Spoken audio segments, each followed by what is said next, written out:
Hey there, my exhausted potatoes. I'm really glad you're here tonight. Now let the day settle for a moment and give yourself permission to slow down. This is, as always, a carefully researched and thoughtfully written sleep story, shaped from real historical life and designed to be calm, steady, and easy to follow so you can maybe learn a little something. Tonight we're stepping into what daily life was like for the lower class in ancient Greece, focusing on the work, routines, and quiet, ordinary moments that made up most people's days. If this kind of calm, grounded history helps you relax, feel free to follow, leave a like, and tell me where you're listening from and what time it is for you.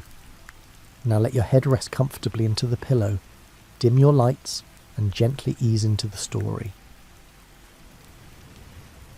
The smell reaches you before anything else. Barley porridge, warming slowly in a clay pot, and underneath that the older smell of the house itself, of packed earth and wool, and the particular darkness of a room that has held a family for a long time. Somewhere outside, a rooster is complaining about the hour, and the city of Athens is just beginning to make its first sounds of the morning. You were placed into this life the way a seed is placed into soil, not by your own hand, and the soil you landed in was ordinary, which is to say it was the soil that most people in the ancient world landed in. Not noble, not destitute, just the vast, uncelebrated middle of human existence, where the work was constant and the rewards were modest, and the life, taken as a whole, was not without its satisfactions. The house you were born into is small. That is the first fact of your existence, the one that shapes everything else. It is a single structure of mud brick, plastered over on the outside with a pale clay wash that has been slowly returning to dust for as long as anyone in your family can remember. The walls are thick, which is the one luxury they offer, keeping the worst of the summer heat outside and holding whatever warmth the brazier produces on cold winter nights. The floor is beaten earth, packed so hard and for so long that it has the quality of stone underfoot, smooth and faintly cool even in August. There is one main room. This is where your family sleeps, cooks, eats, works, argues, and spends the long evenings. There may be a small courtyard attached, open to the sky, where a little light falls in the middle of the day and where your mother keeps a few clay pots of herbs and, in good years, a small fig tree in a large cracked amphora that has outlasted 2 generations. If your family is slightly better off than its neighbours, there is a second room, a storage room, where the grain jars sit and where the smell of dried things, of lentils and figs, and the sharp, dusty scent of stored barley is constant and faintly comforting the way childhood smells always are. The roof is a lattice of wooden beams covered with terracotta tiles, and when it rains, which in Attica it does mostly in winter and not nearly enough, the sound on those tiles is a particular sound that you will carry in your memory for the rest of your life. Not the sound of rain on stone, which is harder, not the sound of rain on leaves, which is softer, something in between, a sound that says the cistern is filling and the fields are drinking, and for now at least, the worry about water can rest. You arrived in this house in the way all people arrive everywhere, with no knowledge of where you were and no ability to ask. What you would have known, in the wordless way that newborns know things, was warmth or cold, hunger or fullness, held or not held. Your mother held you. That much is certain, because across all the distance of 2,500 years, and all the silences of a culture that did not write down the lives of people like your family, that much remains constant. Mothers held their children. The ancient world was not sentimental about infancy, in the way that later centuries would become. Hesiod, writing several centuries before your birth in a poem called Works and Days that reads less like poetry, and more like a very tired farmer giving very good advice, describes the life of mortals as one of labour and difficulty from the beginning, not as punishment, but as the plain condition of being human. There is something almost comforting in that framing once you sit with it. The difficulty is not a mistake. It is not something that has gone wrong. It is simply what a life is made of, and you work within it the same way you work within the season, without expecting the season to apologise for being what it is. Your family knew, in a practical rather than philosophical way, that early life was fragile. Infant mortality in ancient Athens and across the Greek world was significant enough that the first week of a child's life was treated with a kind of careful restraint. The naming ceremony, the amphidromia, didn't happen until the child had survived that first week, which tells you something about the emotional arithmetic of the time. You love the child while also knowing that love might need to be survived. You named the child when it seemed reasonable to believe the child would be there to grow into the name. The rooster outside continued to complain. The barley porridge continued to cook before dawn. You had survived the first week, and now you had a name to grow into.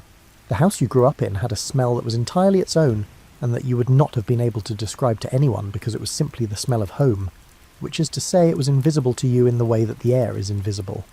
It was only later, leaving the house for the first time and coming back hours later, that you would catch it briefly as something distinct.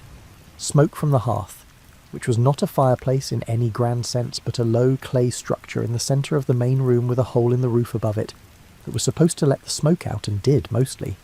The oily warmth of wool, the faint sweetness of dried figs in the storage room, the particular mineral smell of clay pots that have been filled and emptied and filled again many times. The objects in that house were not decorative.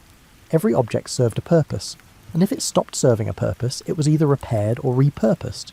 The large storage jars, the ones your family called pithoi, were the most important objects in the house, more important than any piece of furniture, because they held what the household needed to survive the months between harvests. Grain went into the biggest ones, olive oil into others, sealed at the top, dried legumes, chickpeas and lentils, and dried fava beans into the smaller ones. You knew from a very young age what was in each jar and roughly how full it was, because in a household without surplus that knowledge mattered. The furniture was minimal by any standard you would recognise from the world you live in now. A few low wooden stools, sleeping pallets that were rolled or stacked against the wall during the day and spread out at night, filled with wool or dried grass. A wooden chest that held the household's cloth, the tunics and cloaks that your mother wove on the upright loom that stood against one wall and was never, in your memory, ever entirely finished. The loom was always in some stage of production. Cloth in ancient Athens was not cheap to buy and not quick to make, and a family like yours made most of what it wore. There was no table in the way you might imagine one. Food was eaten from bowls, sitting on stools or on the floor in a way that would look informal to later eyes, but which carried its own unspoken rituals. Who ate first, how much, what was saved and what was shared. The archaeology of small daily decisions that no one thought to write down. The neighbourhood around your house was not quiet.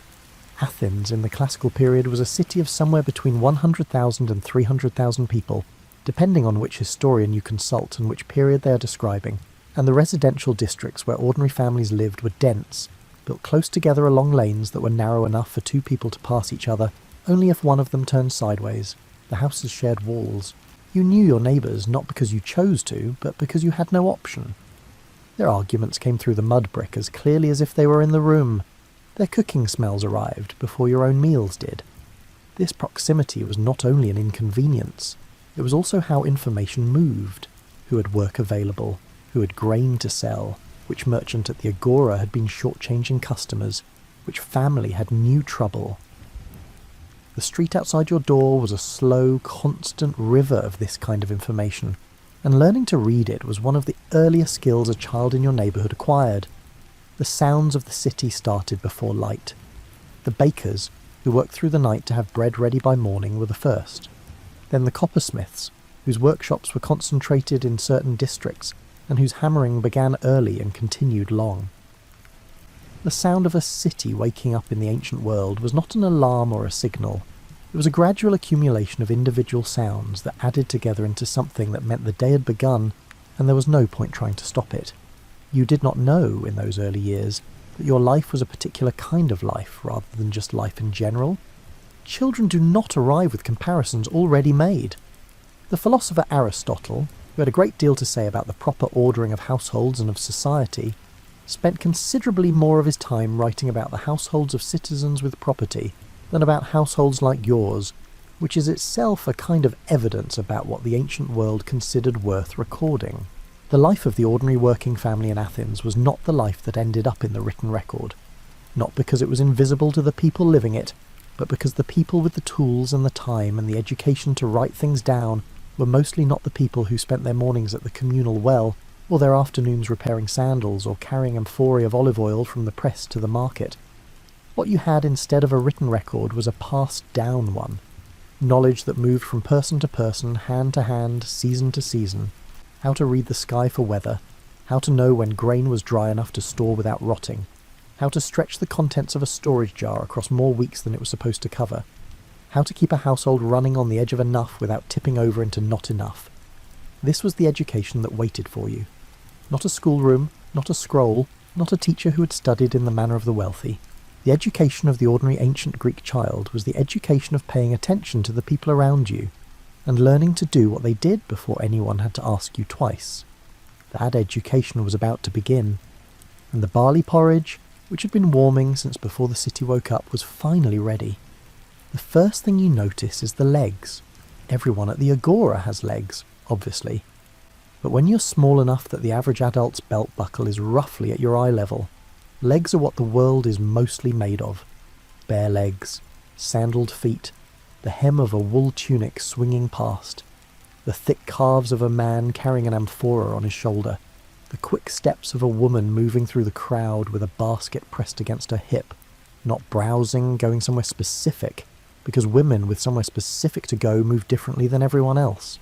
You are holding your father's hand, or rather, he is holding yours, which is a different thing, because you're not holding on so much as being held, pulled gently forward through the press of bodies and noise and smell that is the agora on a busy morning in Athens.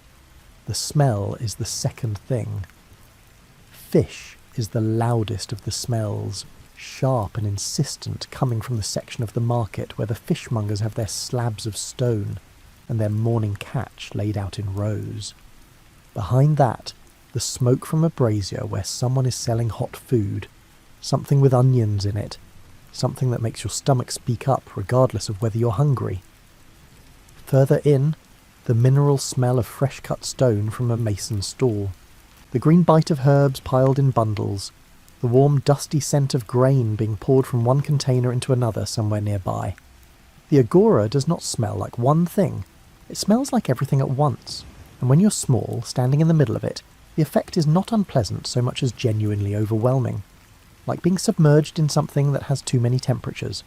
The noise is constant and layered, vendors calling out, not to you, not to anyone in particular, just into the air, the ancient equivalent of a sign that moves and makes sound. Two men near a pottery stall arguing about a price with the particular energy of people who are enjoying the argument as much as they care about its outcome. A donkey somewhere expressing its feelings about its current situation. The clatter of bronze weights on a merchant scale. Children who are not you, older children, moving through the crowd with a confidence you have not yet earned, running errands with the practiced efficiency of people who have done this enough times that the crowd no longer feels large. Your father stops. He is looking at something, a stall with amphorae stacked in careful rows, and he is doing the thing adults do at markets. The slow assessment, the calculation behind the eyes that you cannot yet read but are already learning to watch for. He picks up a small jar, turns it, sets it down. He picks up another.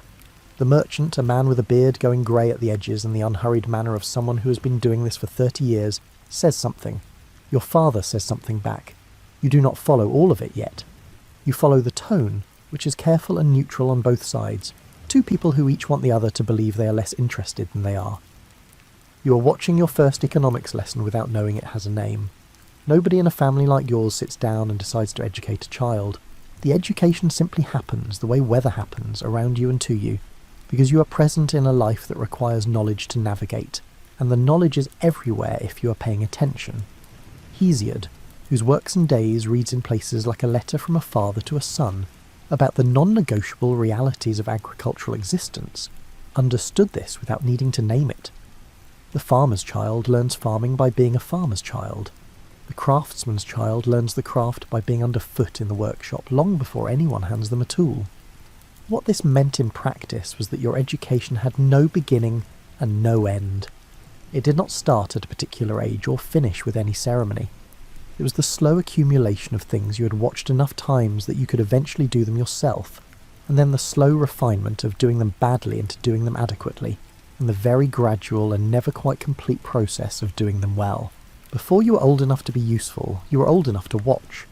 You watched your mother's hands at the quernstone, the way she leaned into the grinding with her whole upper body, rather than just her arms, because her arms alone would have given out by mid-morning.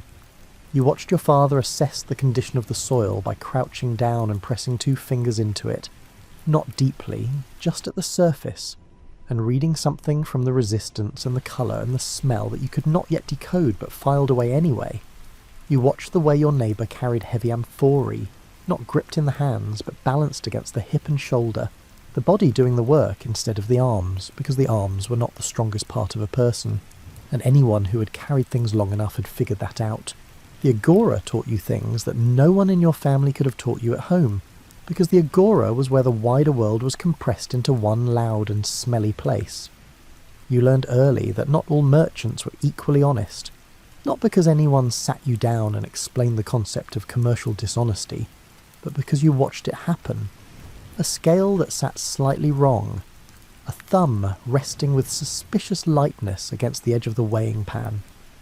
The faint hesitation before a price was named, the kind of hesitation that meant the first price was not the real price.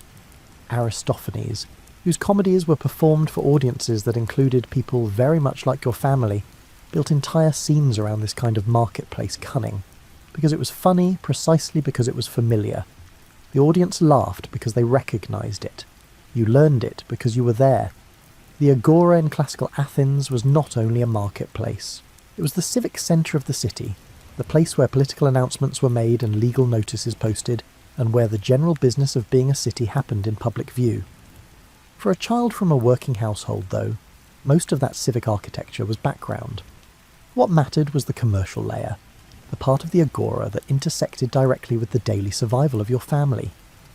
The market was organised in loose sections, not by any formal regulation, but by the kind of organic sorting that happens when vendors congregate over years, and the customers learn where to go for what. Fish in one area, meat in another, vegetables and herbs clustered together, bread and grain toward one edge, pottery and household goods along a colonnade. You learned the layout the way you learn the layout of any familiar place, not by being taught it, but by moving through it enough times that your feet knew where to go before your mind caught up. The vendors you saw most often were not wealthy people. The fishmonger who called out in a voice roughened by years of outdoor work. The old woman selling dried herbs and medicinal plants from a cloth spread on the ground, sitting on a low stool with the patience of someone whose business model relied entirely on outlasting the morning. The bread seller whose loaves were stacked in a shallow basket, and who always seemed to know exactly how many she had sold without counting. These were people of the same broad stratum as your family, people who were managing rather than prospering, who were at the agora because they had to be, and not because it was where they preferred to spend their time. You absorbed this without commentary. The market was not a spectacle to you. It was infrastructure. It was where the household's stored goods met the outside world, where surplus became coin, and coin became the things the household could not produce itself: salt, certain tools, the fish that your family could not catch because you did not live near the sea and could not afford to send anyone there, the occasional small luxury, a handful of dried figs from somewhere south of Attica, bought because your mother had decided that the week warranted it, and because the decision was hers to make. The first time you were sent to the agora alone, you were probably somewhere between 8 and 10 years old, though the exact age mattered less than the readiness, and the readiness was not announced. It arrived the way most things arrived in your childhood, without ceremony, as a simple expectation. Your mother handed you a small coin and named what she needed and sent you out the door, and the fact that she did not come with you meant she had decided you were capable, which was its own kind of recognition, quiet and practical and more meaningful than praise. The coin was an obol, the smallest common denomination in Athenian currency, worth roughly a sixth of a drachma, which was itself roughly what an unskilled labourer might earn for a full day's work. It was not a large sum. It was enough for what your mother needed, and the margin for error was approximately nothing, which meant you had better not lose it, not be cheated out of it, not make the wrong purchase, and not take long enough that the good portions were gone by the time you got there. You went, found what you were sent for, made the transaction with the careful suspicion your mother had not needed to teach you, and came back with what she asked for and the change accounted for. A crowd that did not adjust itself for you, to conduct a transaction with an adult who had no particular obligation to treat you fairly, to make change in your head, and verify it with a suspicion that you had been practicing since the first time you watched your father at that amphora stall.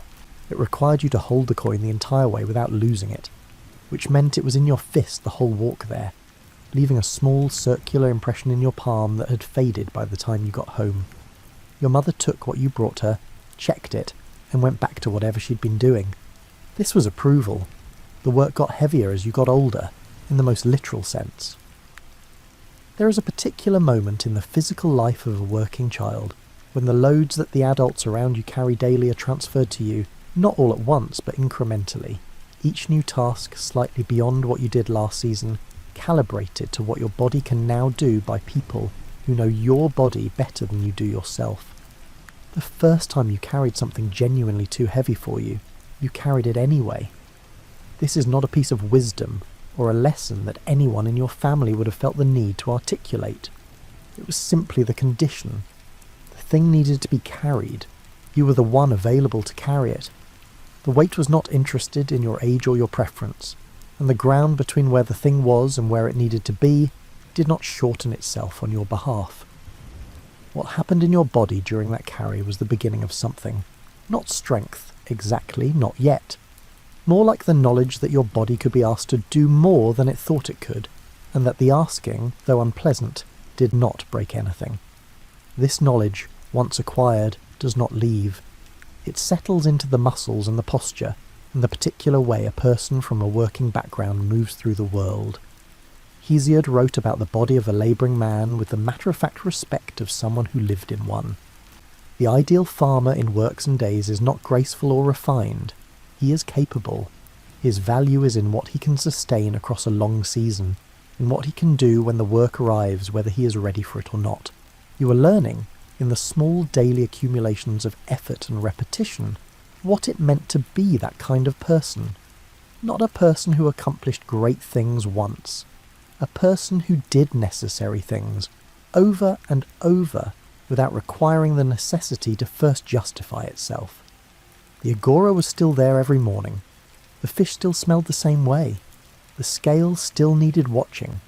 And every time you went, you were a little less lost in the crowd than you had been the time before, a little less held and a little more holding your own. The pithos in the corner of the storage room is not empty.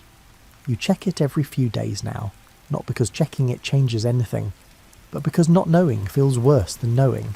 You press your hand down into the grain, feel the cool, dry resistance of it against your palm, and make the same rough calculation you've been making since the solstice.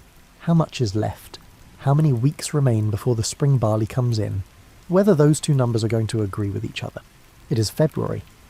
In Attica, the February sky is low and grey, and the fields are still bare from the winter ploughing. The soil turned and waiting, doing the invisible work that soil does before anything is visible above ground. The olive harvest is finished. The grain stores from last autumn are past their halfway point.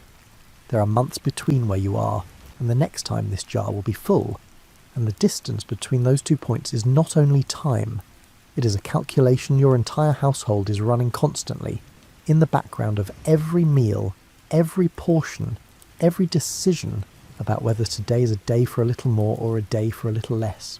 The central fact of food in the ancient world was not what you ate, but how you managed what you had. The grain in that jar is barley, almost certainly.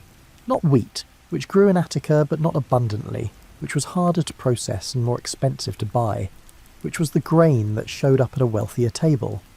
Barley was the grain of ordinary Greek life in the classical period, hardier than wheat and more tolerant of the thin, rocky soil that covered most of the Attic countryside. It grew where wheat struggled. It yielded reliably where wheat was uncertain. It was not the more desirable grain, and everyone knew it, but desirability is a luxury that a household running calculations in February cannot afford to prioritise. The primary thing you made from barley was masa, and if you lived an ordinary working life in ancient Athens, masa was the foundation of almost every meal you ate. Not bread exactly. The Greeks had bread, artos, made from wheat flour and leavened and baked, and it was good and it existed, but it was not what most people in your situation ate most of the time. Masa was simpler and cheaper, and required less fuel to prepare. To make it, you roasted the barley grain first, which dried it further and gave it a faint nutty smell that would follow you out of whatever room the roasting happened in, and into the street, and stay in your clothes for the rest of the day. Then you ground it, either on a saddle quern or a rotary quern depending on the period and the household's equipment, a physical task that your mother or older sisters or you yourself spent real time on every day. The grain feeding in at the top and the coarse flour coming out at the sides, your whole body involved in the motion the way all hand milling required. The flour you produced was not fine. It was not supposed to be fine, it was supposed to be enough. From there you mixed the barley flour with water, sometimes with a little olive oil if there was olive oil to spare, sometimes with nothing more than water and a pinch of salt, and you worked it into a flat, dense cake that could be eaten as it was, or briefly heated on a hot stone. The texture was heavy, substantially heavier than bread. It sat in the body with the serious weight of something that understood its function was not to delight, but to sustain. Maza tasted of barley, which is to say it tasted of grain and earth, and the faint bitterness that barley carries, and if you ate it every day of your life from childhood onward, you did not taste that bitterness anymore, because it was simply the taste of food.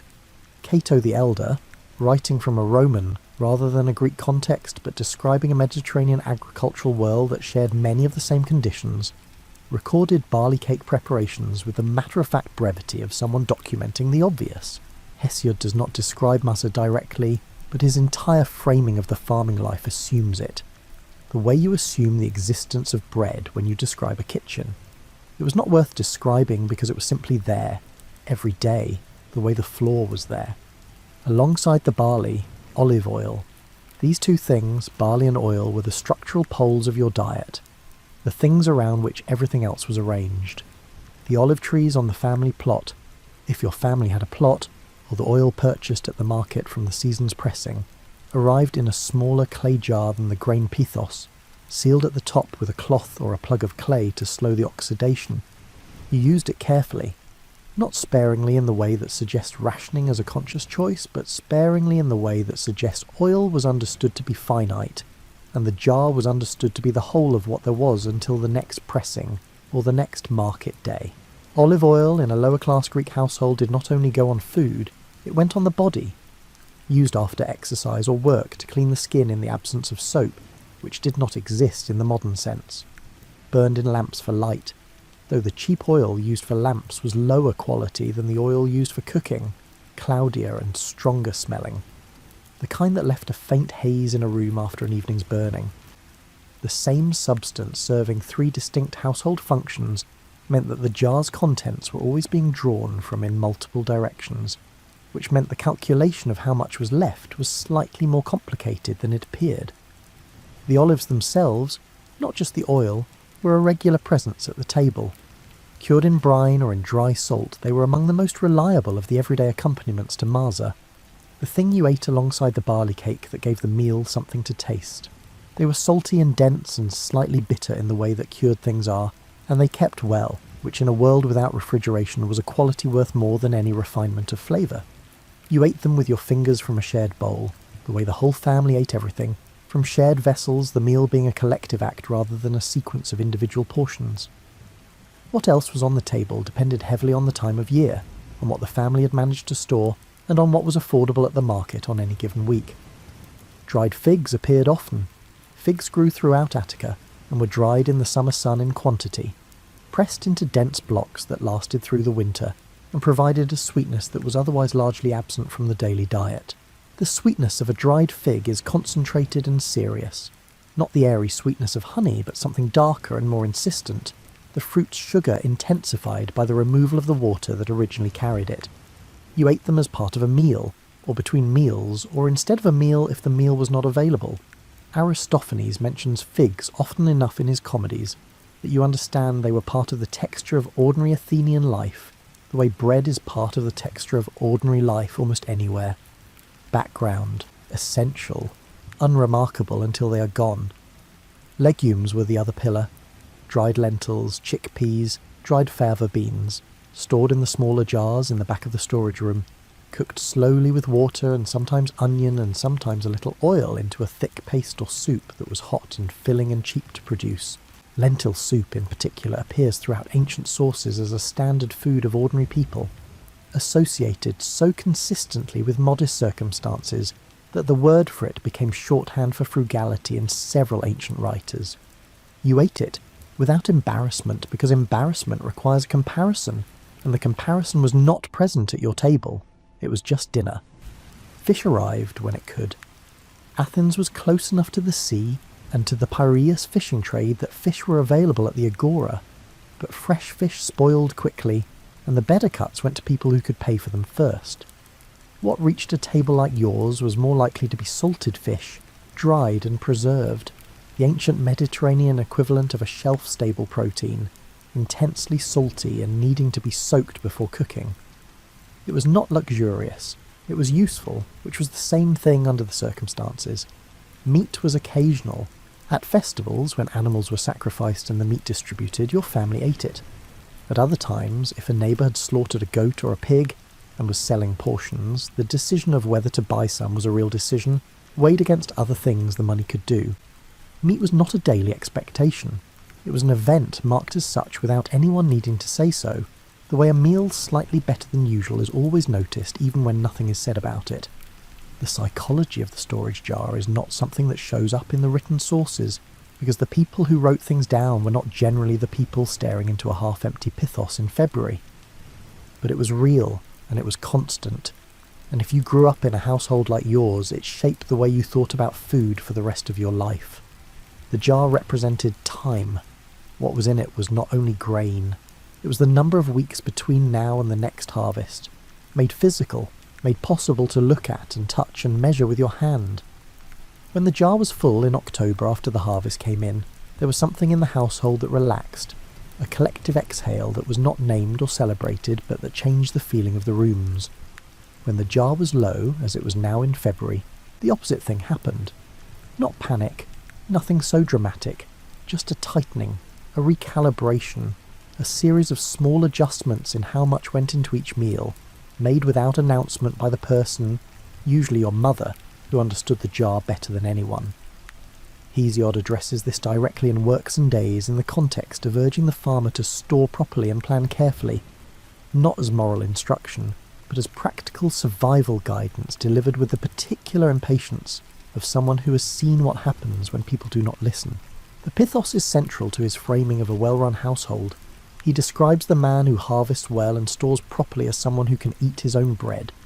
In the world Hesiod is describing, that is exactly enough. You press your hand into the grain one more time. It is enough. Not comfortably enough.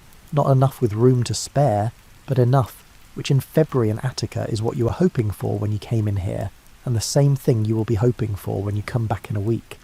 You put the lid back on the jar, you go back into the main room where the lamp is burning and the evening is settling in, and you sit down to the meal that is ready, which is maza and olives and the last of the lentil soup from yesterday. Still good, still warm enough, still the taste of the life you are living. Tonight it is enough. The leather smell hits you before you sit down. It is not unpleasant exactly, more like the smell of something that has been worked on for a long time by hands that knew what they were doing. A warm animal smell underneath, and the sharper chemical edge of the tanning process on top, and underneath. Both of those, the faint mineral smell of the stone floor and the particular dusty warmth of a small room that faces south, and catches the morning sun full in the face from the moment it clears the buildings across the lane. You're at the front of the shop, which is to say you're essentially in the street, because the shop has no front wall in any meaningful sense. There is a beam overhead, and a roof behind you, and walls on three sides, but the fourth side, the one that faces the lane, is open. The work happens here, in this borderland between inside and outside, where the light is best and where the passing trade can see what you're doing and stop if they need what you make. The awl is in your hand, the leather strip is on the last. The morning has maybe 2 good hours of this quality of light before the sun moves and you have to shift position or light the lamp, and you have learned over years of sitting in this spot exactly how to use those 2 hours before they change on you. The lane outside is already moving. A woman with a water jar balanced on her head, walking with the careful upright posture of someone who has done this 10,000 times and stopped thinking about it. 2 men arguing in the unhurried way that suggests neither of them is actually in a hurry.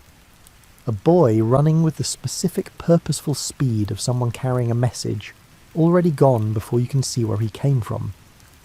The city moves past the open front of your shop the way a river moves past a fixed stone continuously, without acknowledgement, and you are part of it and apart from it at the same time.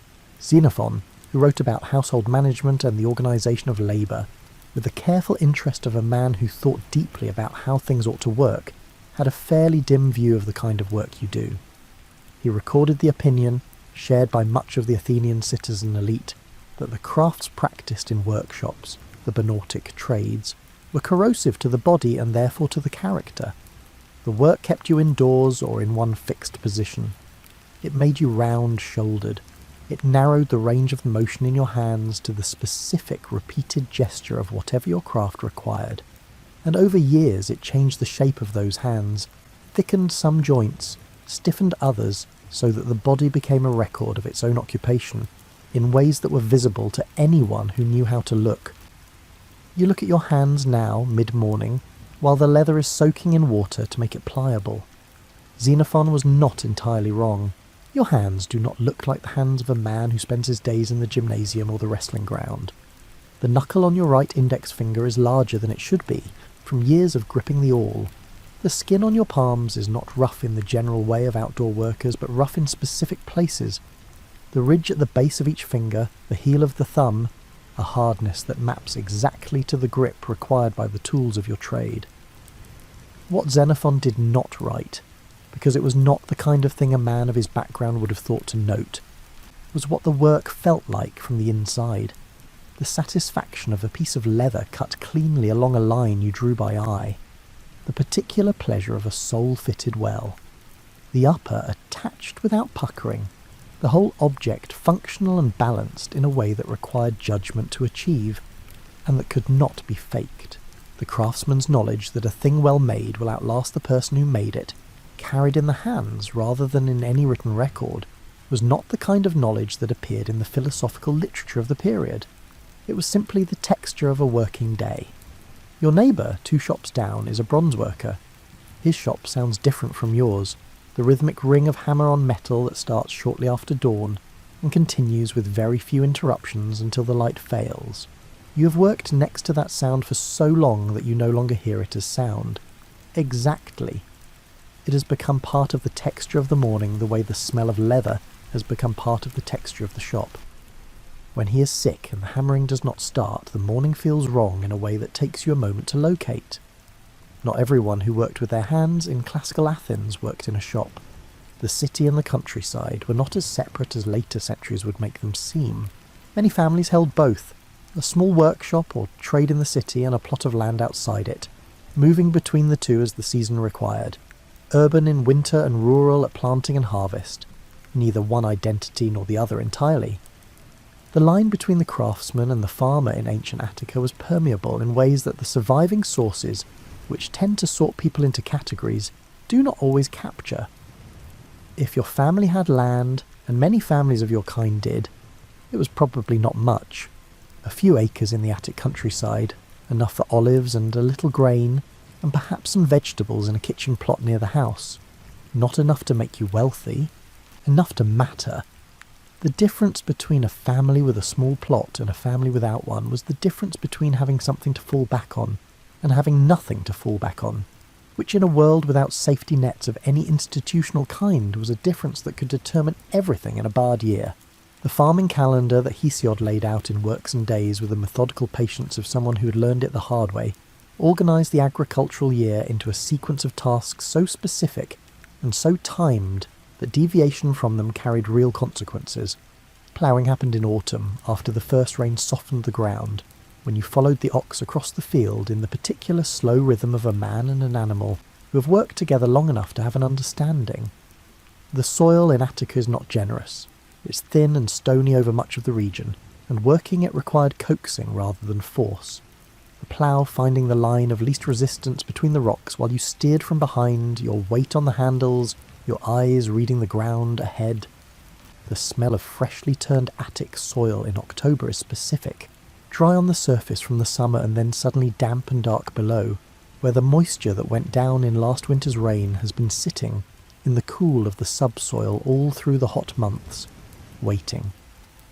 When the plough breaks that surface open, the smell comes up all at once, sharp and green and ancient, the smell of something that has been closed being opened, and it carries in it, if you are a person who has ploughed this ground before, the memory of every other October you have stood in this field, pruning came in late winter, when the olive trees needed to be cut back to encourage the new growth that would carry next autumn's fruit. Olive pruning is slow and cold work. The trees in an old attic grove are not tall, but they are dense, their branches grown in on themselves over decades in the way that olive trees do, and getting into them requires patience and a pruning hook and a tolerance for the particular cold of a February morning in the hills outside Athens when the wind comes down from the north and has not yet decided to stop. The olive tree is one of the slow commitments of Mediterranean agricultural life. It takes years to begin producing and decades to produce well, which means that the trees you pruned were almost certainly planted by someone before you, your father or your grandfather or someone further back whose name you may or may not have known. When you worked among them, you were working in a landscape that other hands had shaped, and the trees themselves carried that history in the way old trees carry everything. Silently, in the thickness of the trunk and the particular angle of the branches, and the places where old cuts had healed over into smooth grey wood. Hesiod is specific about the timing of pruning and the importance of not letting the trees go too long between cuttings, because an unpruned olive tree puts its energy into wood rather than fruit, and a tree putting its energy into wood rather than fruit is a tree not earning its place in the plan. This is the agricultural calculus that ran underneath every task in the farming year, nothing wasted, nothing done for its own sake, every action in service of the yield that would fill the storage jars in autumn. The harvest itself, when it came in October, was the one moment in the farming year that felt like a resolution. Not a celebration exactly, nothing so organised as that, but a collective release of the tension that had been building since the previous harvest. The years-long question about whether the land had done enough finally answered. You pick the olives by hand or knock them from the branches with long poles onto cloth spread beneath the trees, working from first light until the light failed, your arms aching by mid-morning and aching differently by afternoon, the soreness shifting as different muscles took over from the ones that had given up complaining. What you carried home from that harvest, and what went into the press, and what came out of the press, as oil, and how much of that oil was yours and how much went to whatever obligations the land carried, determined the shape of the coming year in ways that nothing else could adjust for.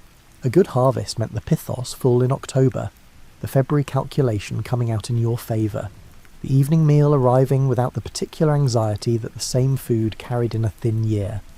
In winter you were mostly in the shop, the days too short and too cold for much outdoor work, the leather filling the hours when the fields asked nothing of you. In spring and summer and autumn the balance shifted, the land making its demands in the sequence Hesiod described, the all set aside for the pruning hook, the shop quiet while the harvest happened and resumed when the harvest was done. You moved between these versions of your working life the way you moved between the rooms of your house, without thinking of the movement as transition. The year turned and the land turned with it, and you turned with both of them, as you always had. The leather smell hits you before you sit down. It is not unpleasant exactly, more like the smell of something that has been worked on for a long time by hands that knew what they were doing, a warm animal smell underneath, and the sharper chemical edge of the tanning process on top, and underneath both of those the faint mineral smell of the stone floor and the particular dusty warmth of a small room that faces south and catches the morning sun full in the face from the moment it clears the buildings across the lane. You are at the front of the shop, which is to say you are essentially in the street, because the shop has no front wall in any meaningful sense. There is a beam overhead and a roof behind you, and walls on three sides, but the fourth side, the one that faces the lane, is open. The work happens here, in this borderland between inside and outside, where the light is best, and where the passing trade can see what you're doing and stop if they need what you make. The awl is in your hand, the leather strip is on the last. The morning has maybe 2 good hours of this quality of light before the sun moves and you have to shift position or light the lamp, and you have learned over years of sitting in this spot exactly how to use those 2 hours before they change on you. The lane outside is already moving. A woman with a water jar balanced on her head, walking with the careful, upright posture of someone who has done this 10,000 times and stopped thinking about it. 2 men arguing in the unhurried way that suggests neither of them is actually in a hurry. A boy running with the specific, purposeful speed of someone carrying a message, already gone before you can see where he came from. The city moves past the open front of your shop the way a river moves past a fixed stone, continuously without acknowledgement, and you are part of it and apart from it at the same time.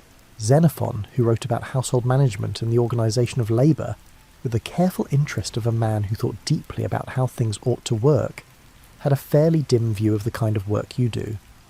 He recorded the opinion, shared by much of the Athenian citizen elite, that the craft practised in workshops, the benautic trades, were corrosive to the body, and therefore to the character. The work kept you indoors or in one fixed position. It made you round-shouldered. It narrowed the range of motion in your hands to the specific repeated gesture of whatever your craft required, and over years it changed the shape of those hands, thickened some joints, stiffened others, so that the body became a record of its own occupation in ways that were visible to anyone who knew how to look. You look at your hands now, mid-morning, while the leather is soaking in water to make it pliable. Xenophon was not entirely wrong. Your hands do not look like the hands of a man who spends his days in the gymnasium or the wrestling ground. The knuckle on your right index finger is larger than it should be from years of gripping the awl. The skin on your palms is not rough in the general way of outdoor workers, but rough in specific places. The ridge at the base of each finger, the heel of the thumb, a hardness that maps exactly to the grip required by the tools of your trade. What Xenophon did not write, because it was not the kind of thing a man of his background would have thought to note, was what the work felt like from the inside. The satisfaction of a piece of leather cut cleanly along a line you drew by eye. The particular pleasure of a sole fitted well, the upper attached without puckering, the whole object functional and balanced in a way that required judgment to achieve and that could not be faked. The craftsman's knowledge that a thing well made will outlast the person who made it, carried in the hands rather than in any written record, was not the kind of knowledge that appeared in the philosophical literature of the period. It was simply the texture of a working day. Your neighbour 2 shops down is a bronze worker. His shop sounds different from yours, the rhythmic ring of hammer on metal that starts shortly after dawn and continues with very few interruptions until the light fails. You have worked next to that sound for so long that you no longer hear it as sound exactly. It has become part of the texture of the morning, the way the smell of leather has become part of the texture of the shop. When he is sick and the hammering does not start, the morning feels wrong in a way that takes you a moment to locate. Not everyone who worked with their hands in classical Athens worked in a shop. The city and the countryside were not as separate as later centuries would make them seem. Many families held both, a small workshop or trade in the city and a plot of land outside it, moving between the two as the season required, urban in winter and rural at planting and harvest, neither one identity nor the other entirely. The line between the craftsman and the farmer in ancient Attica was permeable in ways that the surviving sources, which tend to sort people into categories, do not always capture. If your family had land, and many families of your kind did, it was probably not much. A few acres in the Attic countryside, enough for olives and a little grain, and perhaps some vegetables in a kitchen plot near the house. Not enough to make you wealthy, enough to matter. The difference between a family with a small plot and a family without one was the difference between having something to fall back on and having nothing to fall back on, which in a world without safety nets of any institutional kind was a difference that could determine everything in a bad year. The farming calendar that Hesiod laid out in Works and Days with the methodical patience of someone who had learned it the hard way, organised the agricultural year into a sequence of tasks so specific and so timed that deviation from them carried real consequences. Ploughing happened in autumn, after the first rain softened the ground when you followed the ox across the field, in the particular slow rhythm of a man and an animal who have worked together long enough to have an understanding. The soil in Attica is not generous. It is thin and stony over much of the region, and working it required coaxing rather than force, the plough finding the line of least resistance between the rocks while you steered from behind, your weight on the handles, your eyes reading the ground ahead. The smell of freshly turned Attic soil in October is specific, dry on the surface from the summer and then suddenly damp and dark below, where the moisture that went down in last winter's rain has been sitting in the cool of the subsoil all through the hot months, waiting. When the plough breaks that surface open, the smell comes up all at once, sharp and green and ancient, the smell of something that has been closed being opened, and it carries in it. If you are a person who has ploughed this ground before, the memory of every other October you have stood in this field. Pruning came in late winter, when the olive trees needed to be cut back to encourage the new growth that would carry next autumn's fruit. Olive pruning is slow and cold work. The trees in an old attic grove are not tall, but they are dense, their branches grown in on themselves over decades in the way that olive trees do, and getting into them requires patience and a pruning hook, and a tolerance for the particular cold of a February morning in the hills outside Athens when the wind comes down from the north and has not yet decided to stop. The olive tree is one of the slow commitments of Mediterranean agricultural life. It takes years to begin producing, and decades to produce well, which means that the trees you pruned were almost certainly planted by someone before you, your father or your grandfather or someone further back, whose name you may or may not have known. When you worked among them, you were working in a landscape that other hands had shaped, and the trees themselves carried that history in the way old trees carry everything silently, in the thickness of the trunk and the particular angle of the branches and the places where old cuts had healed over into smooth grey wood. Hesiod is specific about the timing of pruning and the importance of not letting the trees go too long between cuttings, because an unpruned olive tree puts its energy into wood rather than fruit, and a tree putting its energy into wood rather than fruit is a tree not earning its place in the plan. This is the agricultural calculus that ran underneath every task in the farming year. Nothing wasted, nothing done for its own sake, every action in service of the yield that would fill the storage jars in autumn. The harvest itself, when it came in October, was the one moment in the farming year that felt like a resolution. Not a celebration exactly, nothing so organised as that, but a collective release of the tension that had been building since the previous harvest. The years-long question about whether the land had done enough finally answered. You pick the olives by hand or knock them from the branches with long poles onto cloth spread beneath the trees, working from first light until the light failed, your arms aching by mid-morning and aching differently by afternoon, the soreness shifting as different muscles took over from the ones that had given up complaining. What you carried home from that harvest, and what went into the press, and what came out of the press as oil, and how much of that oil was yours, and how much went to whatever obligations the land carried, determined the shape of the coming year in ways that nothing else could adjust for. A good harvest meant the pithos full in October, the February calculation coming out in your favour, the evening meal arriving without the particular anxiety that the same food carried in a thin year. In winter you were mostly in the shop, the days too short and too cold for much outdoor work. The leather filling the hours when the fields asked nothing of you. In spring and summer and autumn the balance shifted, the land making its demands in the sequence Hesiod described, the all set aside for the pruning hook, the shop quiet while the harvest happened and resumed when the harvest was done. You moved between these versions of your working life the way you moved between the rooms of your house, without thinking of the movement as a transition. The year turned and the land turned with it, and you turned with both of them, as you always had. You smell it before you turn the corner. Wood smoke. Yes. But underneath the smoke something richer and darker and more serious. The smell of animal fat rendering over a fire that has been burning long enough to know what it is doing. It reaches you in the narrow lane 2 streets before the source of it, carried on a morning breeze that has picked it up from wherever the sacrificial fires are burning and brought it here, to you, before you were ready for it. You turn the corner and the square opens up and the city has changed overnight into something it only becomes a few times a year. More people than a normal morning, dressed in clothes that are not their working clothes, moving with the particular looseness of people who have nowhere they are required to be by a specific hour. Children running in the purposeless way that children run when they have been released from the structure that normally contains them. Old men sitting on the steps of a stoa in a line, talking with the unhurried quality of people who have decided that today the conversation is the point. The animals sacrificed at the great altars earlier this morning are being distributed now, portions moved outward from the sanctuary into the surrounding streets, and the city of Athens is, for this one day, feeding everyone.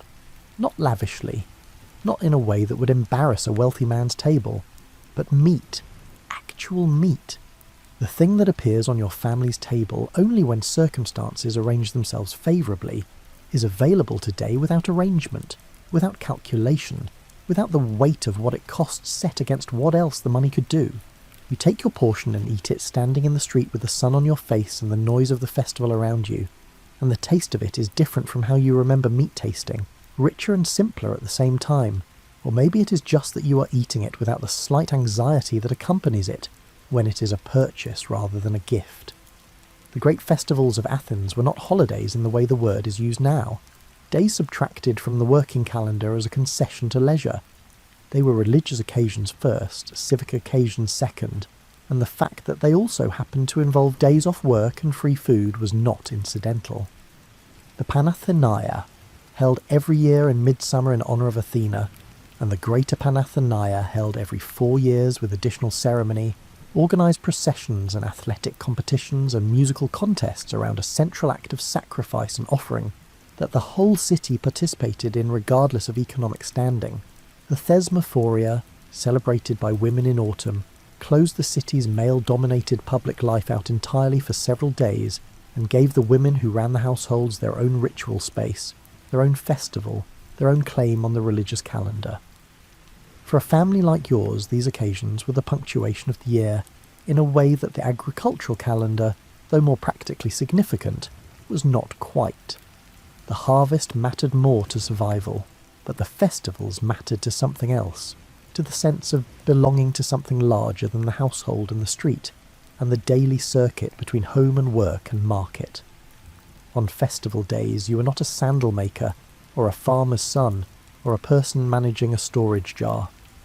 You were an Athenian, which was a category that included you regardless of what you owned, and the city made that inclusion visible by feeding you alongside everyone else. Aristotle, who thought carefully about what made a polis function as a polis, rather than simply as a collection of people living near each other, understood the festivals as part of the civic glue, the mechanisms by which a city reminded itself that it was one thing rather than many separate things.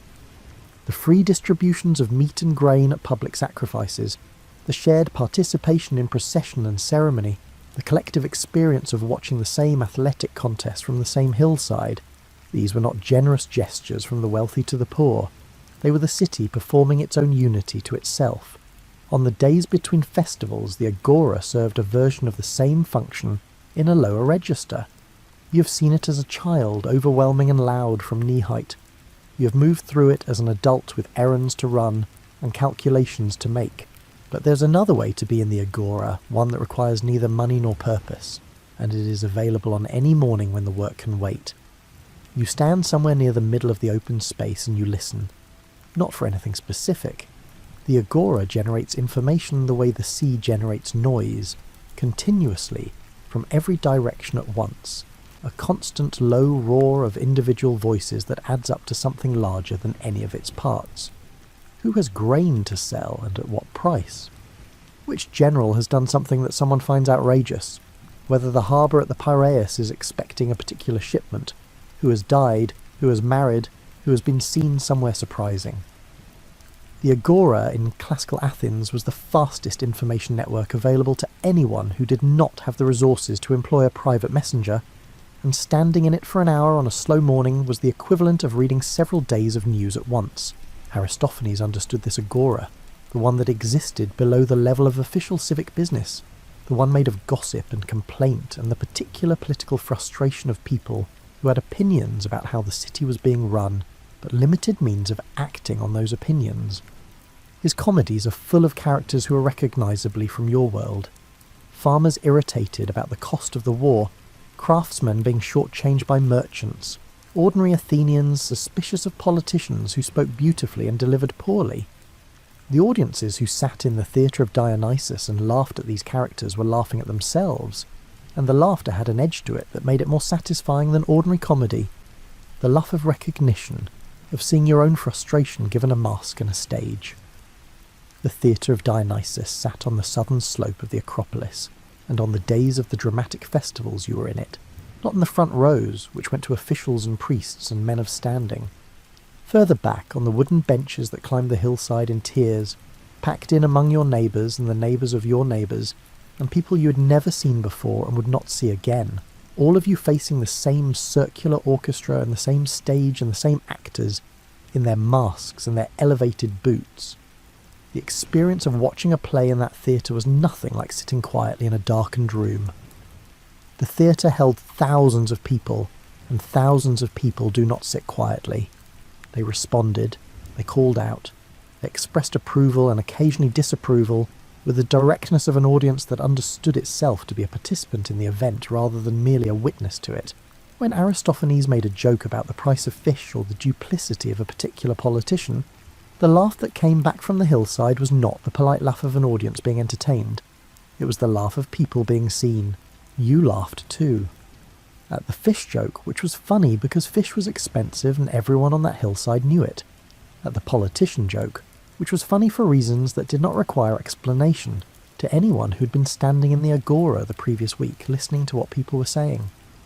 The comedy worked because it was made of the materials of your actual life, not elevated above them or transformed into something more dignified, just your life, arranged slightly differently, given a mask and a stage and permission to say the things that were true but that you did not usually say out loud.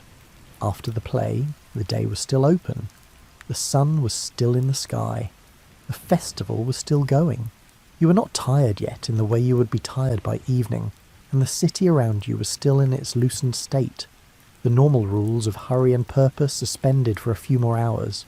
Someone nearby was selling something sweet, honeyed sesame, the smell of it reaching you before you decided whether you wanted it, and you stood there in the afternoon light outside the theatre, with the laughter still somewhere in your chest, and for a little while the calculation of what was in the storage jar could wait.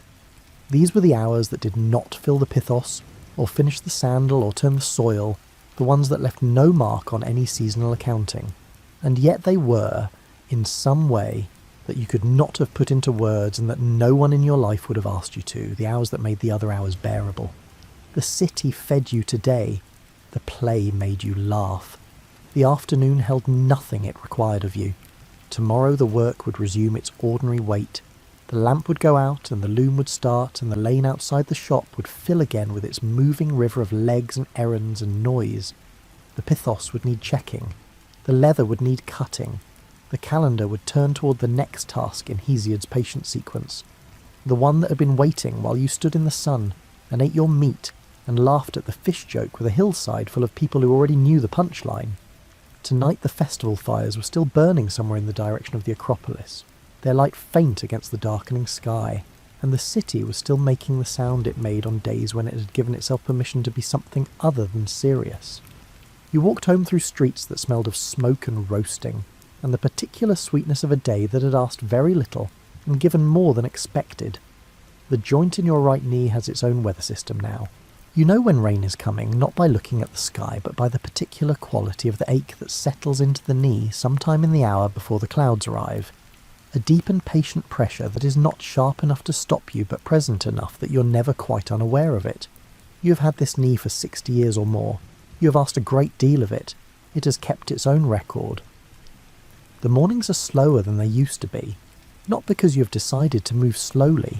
The decision was made for you by a body that has strong opinions about pace now, opinions it did not feel the need to express when you were younger, and the morning simply began without negotiation. You sit at the edge of the pallet for a moment before standing. You let the night's stiffness work itself out before you ask the day's first thing of your legs. The work is different now, of a body that has learned, across 60 years or more of winters, exactly what it can and cannot be asked to do before it has had time to remember what it is for. The work is different now, not gone, because work does not go, not in a household like yours, not while there are hands that can still do something useful, but its character has changed. The heavy carrying falls to younger people, the field work at harvest, the long days behind the plough in autumn, those belong to your son now, or to whomever in the household has the back for them. What remains for you is the work that requires knowledge more than strength, the slower and more patient kinds of usefulness that a life of labour eventually produces in a person if they have been paying attention the whole time. Hesiod did not write a cheerful account of ageing. He was not that kind of writer. In Works and Days he describes the last of the 5 ages of man, the Iron Age, the one he himself inhabited and the one you inhabit now, as a time of labour and sorrow in which the good is always mixed with the difficult, and the difficult is always present. He does not dress this up. He does not suggest that the difficulty will resolve, or that the good will eventually outweigh it. He simply describes the shape of a mortal life with the patient accuracy of someone who has looked at it long enough to stop expecting it to be otherwise. There is something in that framing that settles, once you have lived long enough to receive it properly. The difficulty was not a mistake. It was not something that happened to you instead of the life you were supposed to have. It was the life. The jar running low in February, the knee that predicts rain, the mornings that require negotiation, the harvests that were not always enough, and the festivals that briefly made everything feel like more than it was. All of it was the life, the whole of it. Not the background against which the real story was happening, but the story itself. You know things now that you did not know when the work was new. You know which soil in the family plot drains quickly after rain, and which holds water too long. You know the particular angle at which the pruning hook needs to meet an olive branch to make a clean cut rather than a tearing one. You know, from decades of watching the agora's price fluctuations, roughly what grain will cost in spring based on what it cost the previous autumn, and how the harvest looked in the fields around the city. This knowledge has no place to be written down.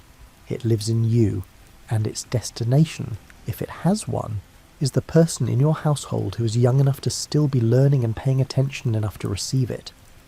Your grandchild is at an age where learning happens sideways, not from instruction, not from anything announced as a lesson, but from proximity, from watching a pair of older hands do something often enough that the hands eventually want to try. You have not sat the child down and explained how to read soil, or how to hold a tool, or how to move through the agora without being short-changed. You have simply done these things in the child's presence, over and over, for long enough that the watching has become its own kind of knowing. From your mother's hands at the quern stone, from your father's posture behind the plough, from the old woman at the agora who sold herbs from a cloth on the ground and knew the price of everything without writing any of it down. None of them sat you down. All of them taught you. The knowledge moved person to person, hand to hand, not recorded but carried, alive in the people who held it and passed it forward. What you're passing forward is the knowledge of how to manage well on very little. Whether the grandchild remembered what you showed them last week about the soil near the eastern edge of the plot. The street outside is the street it has always been. Different people moving through it now, many of them born after you were already old in ways you did not recognise at the time. The fishmonger's stall is tended by someone younger than the person who tended it, when you were bringing your own children to the market. The voices through the walls at night are different voices, the arguments different arguments, but the tone of them is the same tone, tired and practical and occasionally lifted by something genuinely funny that comes through the mud brick as a sound rather than a word. You have watched this street from this doorway for longer than most of the people currently moving through it have been alive. The street will keep moving after you have stopped watching it. The lamp will be lit and the loom will start and the pithos will be checked and the barley will be ground before dawn by hands that are not yours anymore, and the household will go forward the way households go forward, by the same daily acts repeated by different people in the same small rooms. The afternoon sun is on the doorway now. It reaches the threshold in a particular way at this hour, low enough to come under the overhang and fall across the packed earth of the floor just inside the door, a warm rectangle of light that moves slowly across the afternoon, and that you have watched move across 1,000 afternoons without ever finding it less worth watching. You are sitting in it, not doing anything. The work that needed doing today has been done or has been left, and either way the afternoon has arrived at the hour when it asks nothing of you, and you have arrived at the age when the hour that asks nothing of you is not a gap in the day but the thing itself. The street goes by. A woman with a water jar, walking with the careful upright posture of someone who's done this 10,000 times. Two men talking with the unhurried quality of people who are not in a hurry. A child running for the specific purposeful speed of someone carrying a message somewhere. The city in its ordinary motion, neither hurrying nor pausing, neither noticing you nor requiring you to notice it. Hesiod understood this. Not the doorway, not your particular doorway, but the shape of the life that leads to it. The labour and the harvest and the thin years and the festival days and the jar checked in February and the knee that predicts rain. All of it adding up to this, an afternoon in a doorway, the sun moving slowly across the threshold, the street going by, the day asking nothing more. Your eyes are heavy, the sun is warm, the street continues its motion, and you watch it, and the watching is enough, and the day is nearly done, and there is nowhere left to be. Rest now, my tired dumplings. You have worked a very long time, and the doorway will still be there when you wake.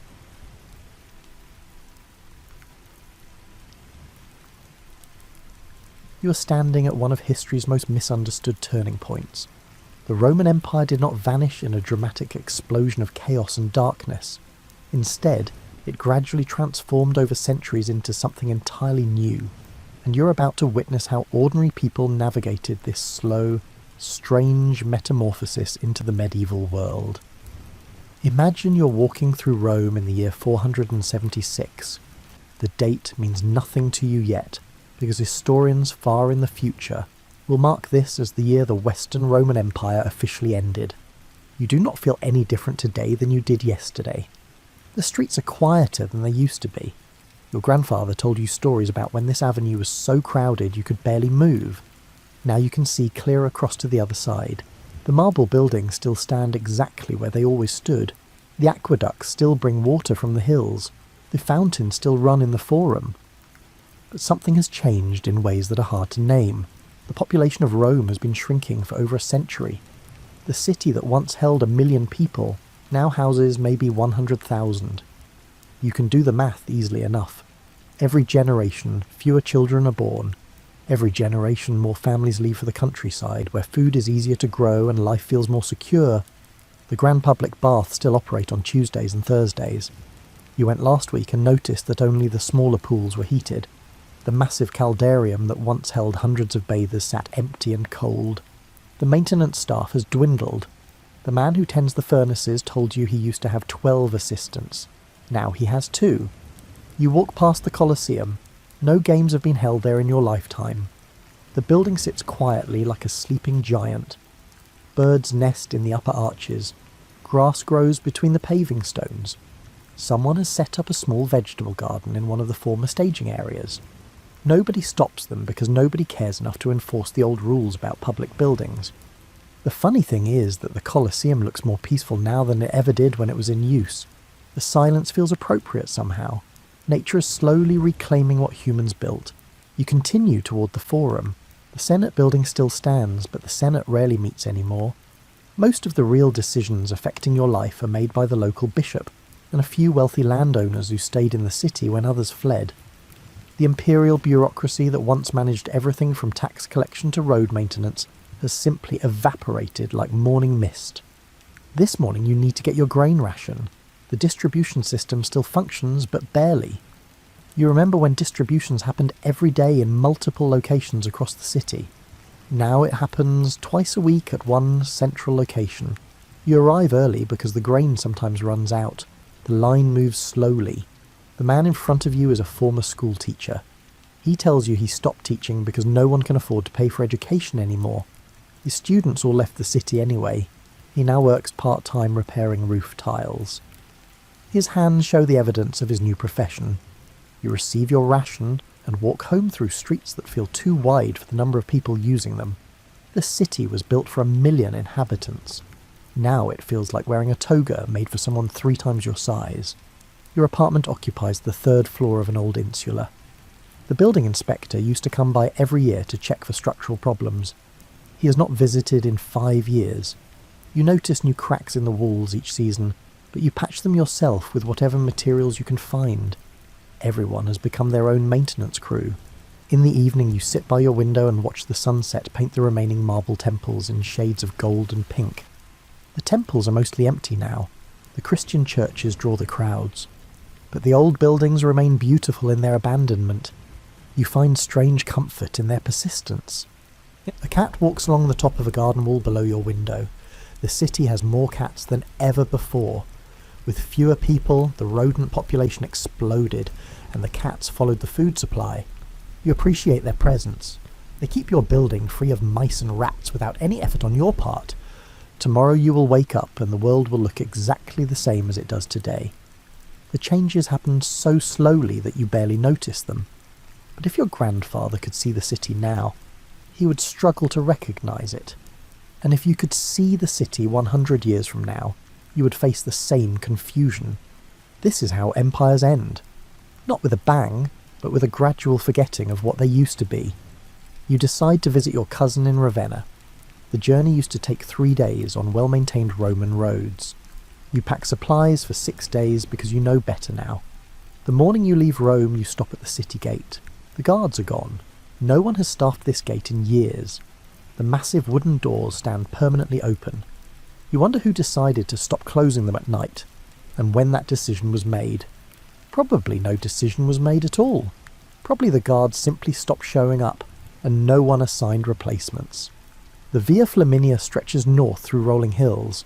This road was built 400 years ago and engineered to last forever. The Romans were annoyingly good at building roads.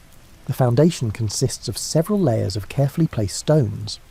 The surface was smooth-fitted paving that allowed carts to roll easily and water to drain away. That was the theory anyway. You walk for 2 hours before you encounter the first major problem. A section of the road has collapsed into a ravine. Heavy rains last spring undermined the foundation. No repair crew came to fix it. You stand at the edge of the gap and look down at the jumble of broken paving stones 30 feet below. A makeshift detour has been worn into the hillside by other travellers. You follow their path through mud and loose rocks. The detour adds an hour to your journey. Your shoes are caked with mud by the time you regain the main road. The road itself is in worse condition than you remember from your last trip 2 years ago. Weeds grow through cracks in the paving. Entire sections have been torn up by local farmers who needed building stone for their walls. You cannot blame them. Why should good stone go to waste when a road nobody maintains anymore passes right through your property? By midday you reach a former way station. These stations used to provide fresh horses, hot meals and comfortable beds for imperial messengers and officials. The building still stands, but it has been converted into a farmhouse. A woman is hanging laundry in what used to be the stable yard. She eyes you suspiciously as you pass. You are not an imperial messenger. You are just a person walking to visit family. The Empire no longer distinguishes between important travellers and ordinary ones, because the Empire no longer exists to make such distinctions. The funny part is that the road system was designed for military and government use. Private travellers were always an afterthought. Now that the military and government are gone, only private travellers remain. The roads serve their original purpose hardly at all, but they still serve this secondary purpose fairly well despite the decay. You stop to rest beneath an old stone bridge. The bridge is Roman engineering at its finest. It has spanned this river for 3 centuries, and will probably span it for 3 more. You eat bread and cheese while watching the water flow beneath perfect arches. Someone carved their initials into the bridge support long ago. The letters are worn smooth by weather, but still visible. The afternoon brings you through territory that used to be carefully patrolled. Bandits were rare when you were young because Roman soldiers maintained order. Now bandits are common enough that you choose your travel clothing carefully. You wear nothing that looks valuable.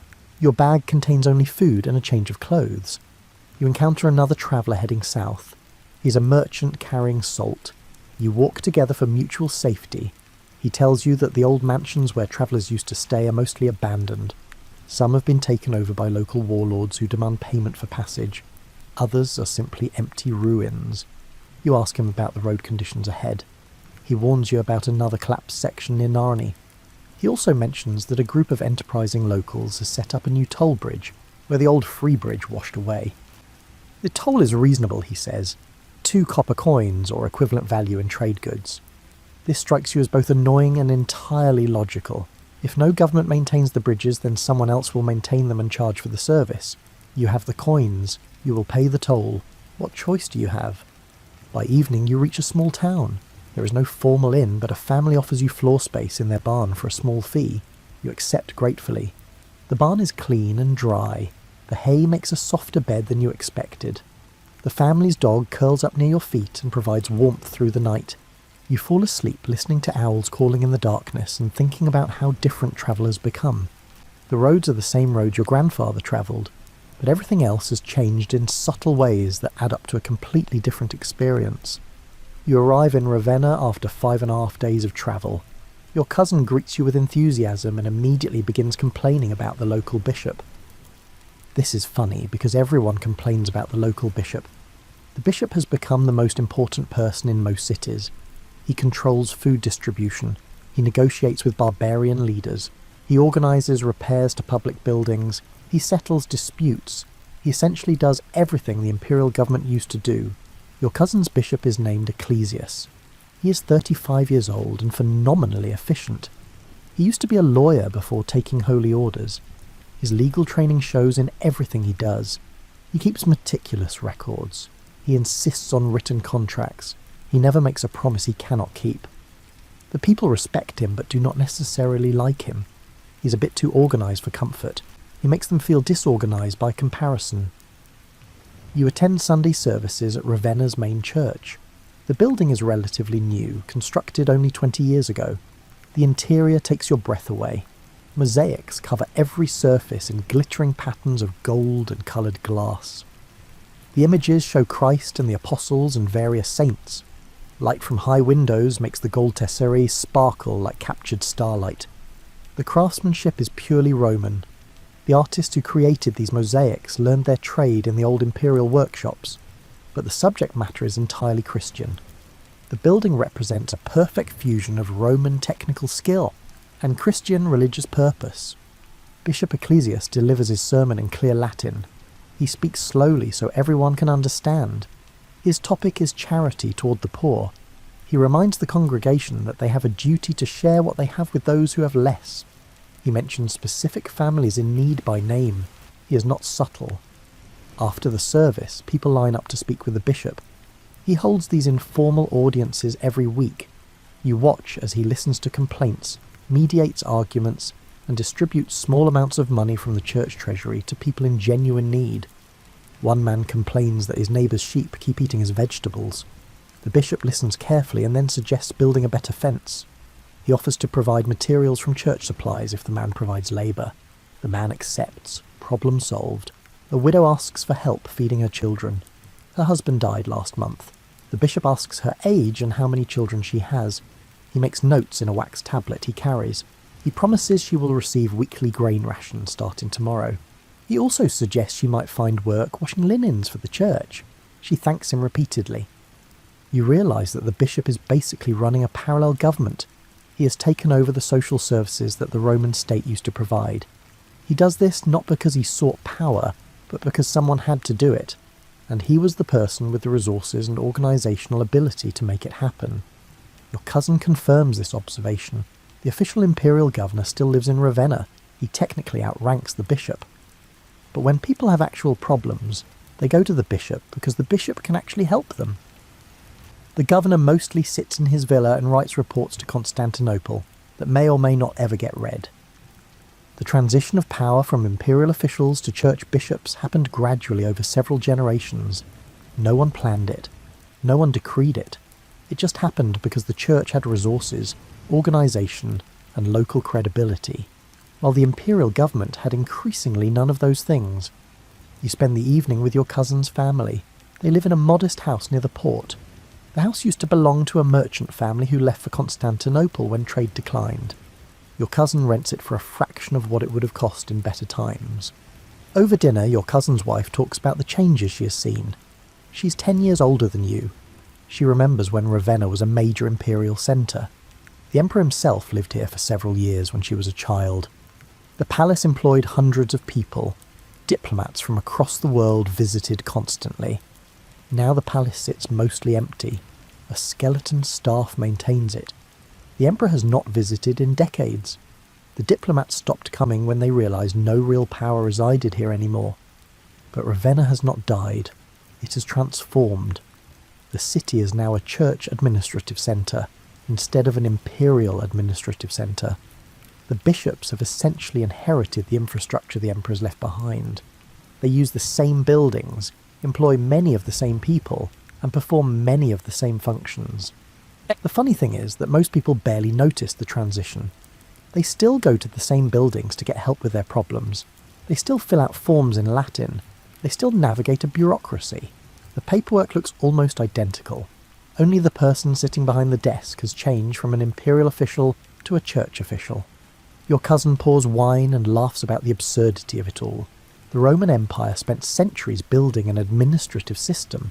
Then the empire collapsed, but the administrative system kept running under new management.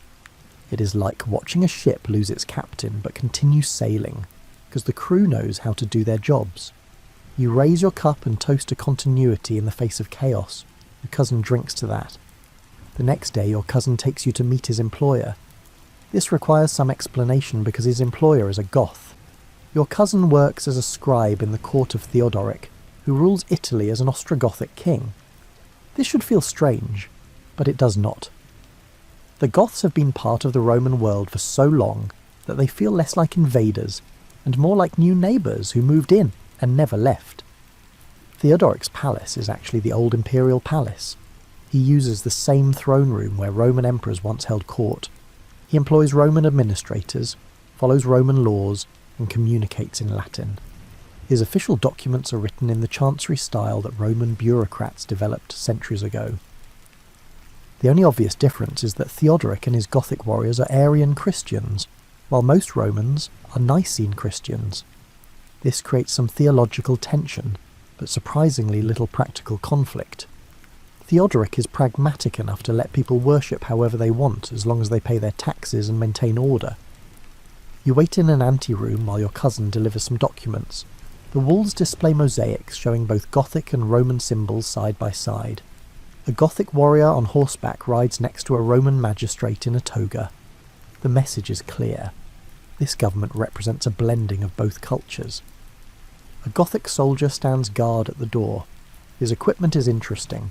He wears Roman-style armour made by Roman craftsmen. He carries a Germanic-style sword that his grandfather probably brought from beyond the Danube. His belt buckle shows Roman decorative motifs. He is a visual representation of cultural fusion. Your cousin emerges and takes you on a tour of the complex. You pass through offices where Roman scribes work alongside Gothic administrators. Everyone speaks Latin in the halls. Documents are filed using the Roman system. The bureaucracy functions exactly as it did under Roman emperors. Theodoric himself appears briefly.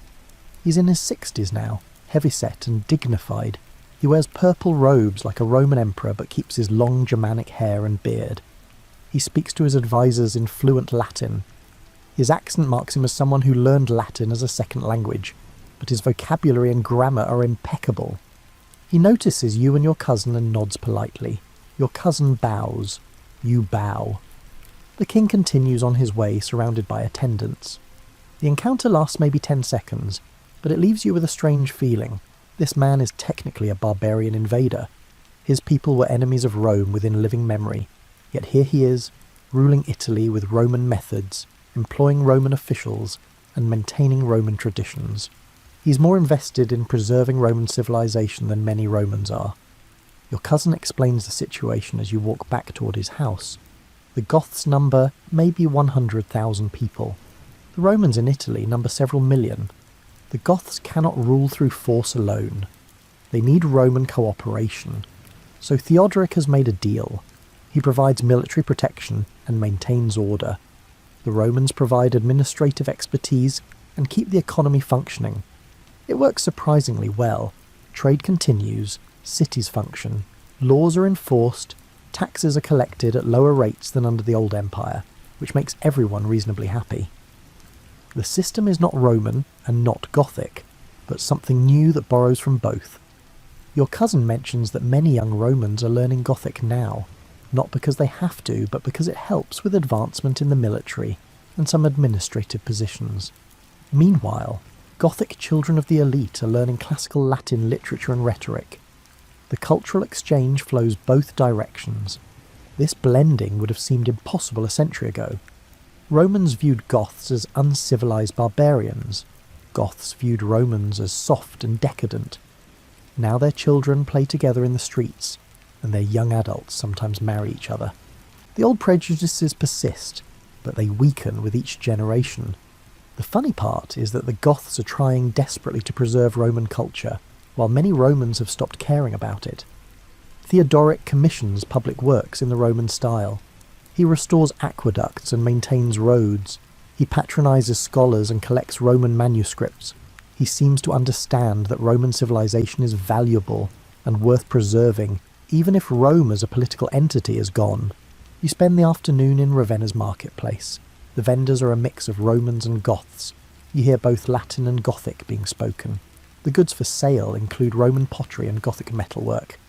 A Roman woman sells bread next to a Gothic woman selling cheese. They chat pleasantly about the weather and complain together about how expensive olive oil has become.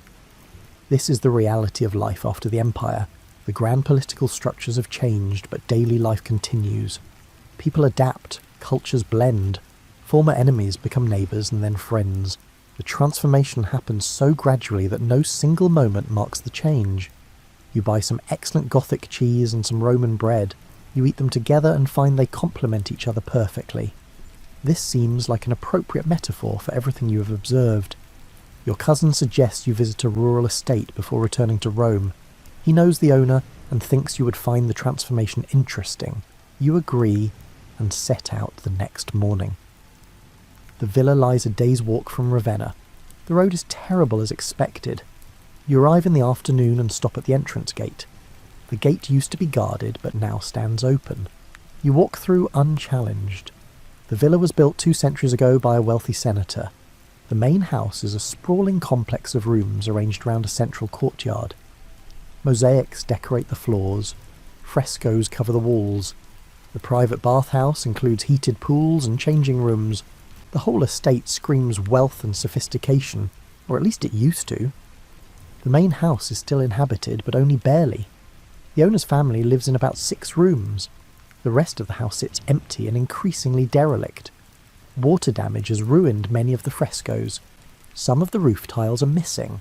The bathhouse has not been heated in years. But here is the interesting part. Where the ornamental gardens used to be, there are now vegetable plots. Where decorative fountains once played, there are now chicken coops. The olive groves that provided oil for export now provide food for local consumption. The entire villa has been converted from a luxury residence into a working farm. Even more interesting is what happened to the surrounding estate. The land used to be worked by tenant farmers who paid rent to the senator's family. When the economy collapsed and money became scarce, the arrangement changed. The tenant farmers stopped paying rent in coin and started paying in labour and goods. Over time, they built permanent homes on the estate. Their homes cluster around the main villa like chicks around a hen. You are witnessing the birth of a medieval manor. The Roman villa is becoming the centre of a self-sufficient village. The owner's family provides protection and organisation. The farmers provide labour and food. Everyone depends on everyone else in ways that would have seemed strange under the old system, but make perfect sense now. The villa owner is named Marcus. He's about 50 and remarkably cheerful for someone whose family fortune has evaporated. He gives you a tour and explains the changes with obvious pride. The estate is almost entirely self-sufficient now. They grow wheat, barley, vegetables and fruit. They raise chickens, pigs and sheep. They make their own cheese and butter. They weave their own cloth. They repair their own tools. They rely on the outside world for only a few essentials like salt and iron. Marcus admits this is not the life he imagined when he was young. He was educated in Rome. He studied rhetoric and philosophy. He expected to have a career in imperial service.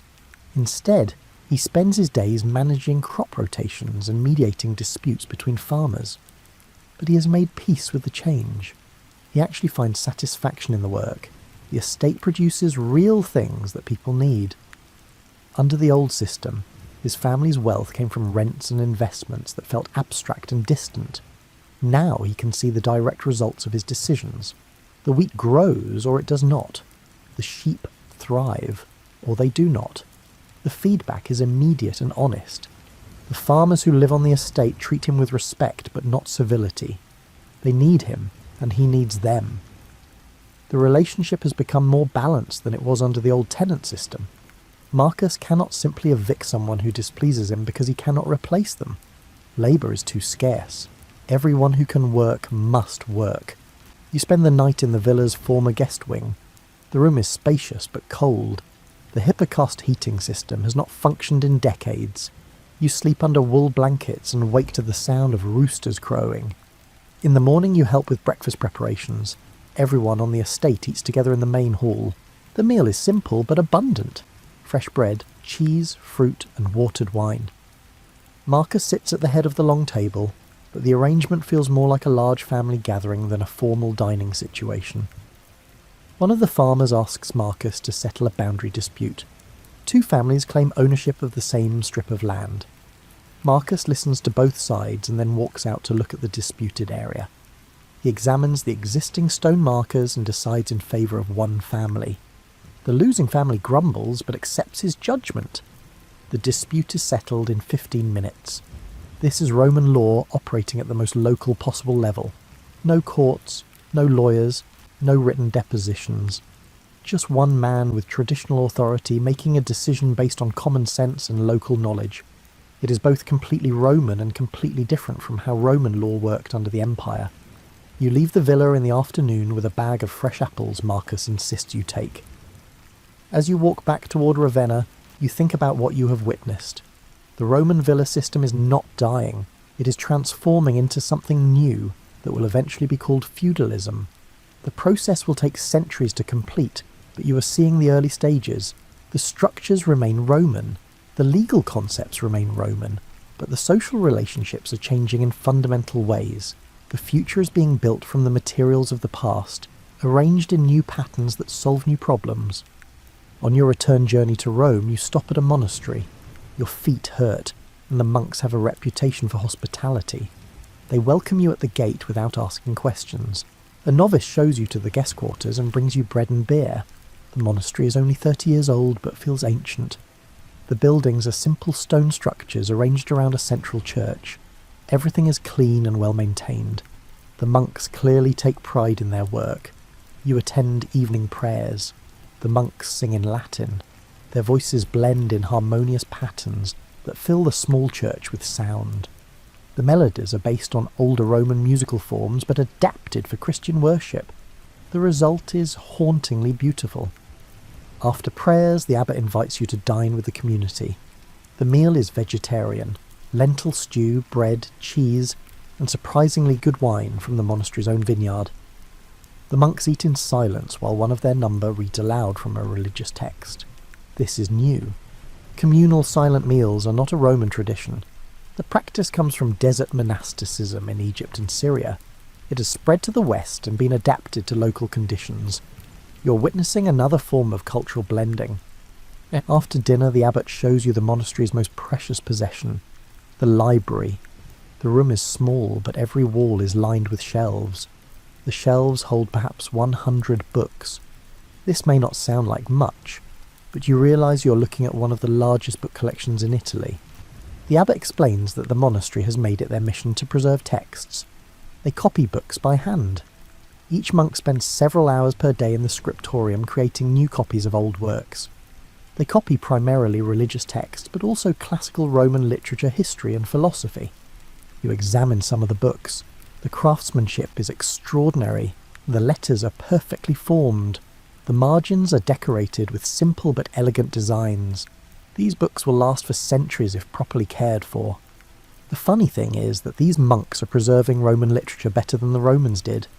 In the cities, old books are being lost through neglect or destroyed for their valuable parchment.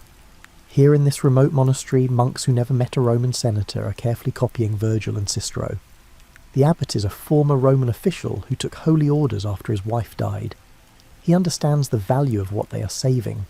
He talks about the books the way other men talk about gold. Each volume represents thousands of hours of human thought and creativity. To lose a book is to lose a piece of human knowledge forever. He shows you the scriptorium, a long room with good light from south-facing windows. A dozen monks sit at individual desks copying texts. They work in complete silence except for the scratching of pens on parchment. The concentration is absolute. One young monk is copying a work by Seneca. Another is working on the Gospel of Luke.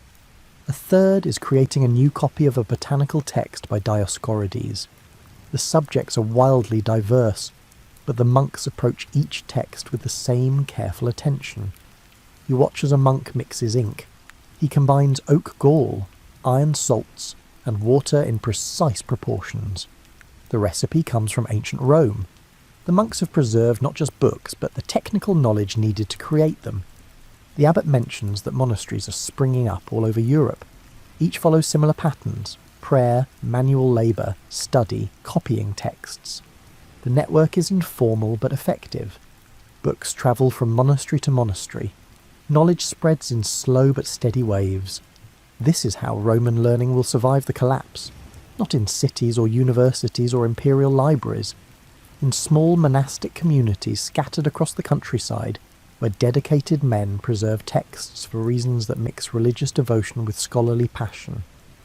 You spend 2 nights at the monastery. The routine is soothing in its predictability. Prayers at set hours, meals at set times, work in between. The chaos of the outside world feels very far away. On your last evening, the abbot gives you a gift, a small copy of the Psalms, handwritten on good parchment and bound in leather. He says every traveller should have something beautiful to remind them of moments of peace. You accept the gift with gratitude. The book fits easily in your bag. It weighs almost nothing, but it represents everything about this transitional age. Roman craftsmanship preserving Jewish religious texts copied by Christian monks for a traveller whose future is uncertain. All the threads of the ancient world are being woven into something new. You reach the outskirts of Rome after 8 days of travel. You are tired but satisfied. The journey has shown you things you needed to see. As you walk through the city gates, you notice something you never paid attention to before. People speak differently depending on their age and social class. The Latin spoken by the old senator you pass in the street is formal and complex. The Latin spoken by the children playing nearby is simpler and filled with words their grandparents would not recognise. Language is changing. Latin is slowly splitting into the various Romance languages that will eventually become Italian, French, Spanish, and Romanian. But this process will take centuries. Right now you are in the middle of it. The changes are noticeable but not yet extreme. You stop at a bakery. The baker's wife serves you. She speaks a Latin that would make a classical grammarian weep. She drops case endings. She confuses verb tenses. She uses vocabulary borrowed from Gothic and Greek. But you understand her perfectly, and she understands you. This is the real Latin. Not the literary language preserved in books, but the living language spoken by ordinary people. It has always been more flexible and practical than the formal version. Now it is evolving rapidly in response to new circumstances. The baker's young daughter asks you where you travelled from. You tell her, Ravenna. She asks if people there speak differently. You admit that they do. The northern dialects already sound distinct from the speech patterns in Rome. Give it another few generations and they will be different enough to cause comprehension problems. The girl finds this fascinating. She asks if this means Latin is dying. You tell her no. Latin is not dying. It is multiplying. Each region is developing its own version adapted to local needs and influenced by local languages. All these versions are still Latin, but they are becoming differentiated. Her mother laughs and says philosophers always complicate simple things. People talk, however they talk. The girl should not worry about it. You accept this wisdom and buy 2 loaves of bread. As you walk home, you listen more carefully to the conversations around you. A group of merchants arguing about prices, a mother scolding her children, 2 friends discussing the upcoming religious festival. Everyone speaks Latin, but no 2 people speak it exactly the same way. This diversity would have bothered Roman grammarians. They spent centuries trying to standardise Latin and preserve its classical forms, but their efforts only worked for the educated elite. The common people spoke however they wanted. Now that the educational system has largely collapsed, the common version is taking over completely. You reach your apartment building. Your neighbour is sitting outside enjoying the evening air. She's 90 years old and has lived in Rome her entire life. She speaks a Latin that sounds almost archaic to your ears. Full case endings, complex subordinate clauses, vocabulary that feels ancient. She asks about your trip. You tell her about Ravenna and the Gothic court and the monastery and the transforming villa. She listens and nods. She's seen so many changes in her lifetime that nothing surprises her anymore. She tells you that when she was young, her tutor insisted she learn Greek. All educated Romans spoke Greek as well as Latin. Now almost no one bothers with Greek anymore except monks and scholars. The eastern and western halves of the old empire are drifting apart linguistically as well as politically. You mentioned the monks preserving books. She approves strongly. She learned to read as a child and still considers literacy one of the greatest gifts anyone can receive. She worries that fewer children are learning these days. Without schools and tutors, literacy is becoming a specialised skill instead of a common accomplishment. This is true. In your grandfather's time, perhaps 30% of urban Romans could read. Now the number is closer to 10% and falling. Writing is becoming a professional specialty practiced mainly by monks and scribes. Your neighbour predicts that in another few generations, most people will not read at all. They will depend entirely on oral transmission of information. Stories will be told instead of written. History will be remembered instead of recorded. Knowledge will be preserved in human memory instead of books. She finds this sad but inevitable. The world is changing, and literacy is a casualty of that change. Only the church and the monasteries will maintain reading and writing skills. Everyone else will return to older oral traditions. You sit with her for a while longer as the sun sets over the old city. The conversation drifts to other topics. The price of olive oil, the new bishop's policies, the weather predictions for harvest season.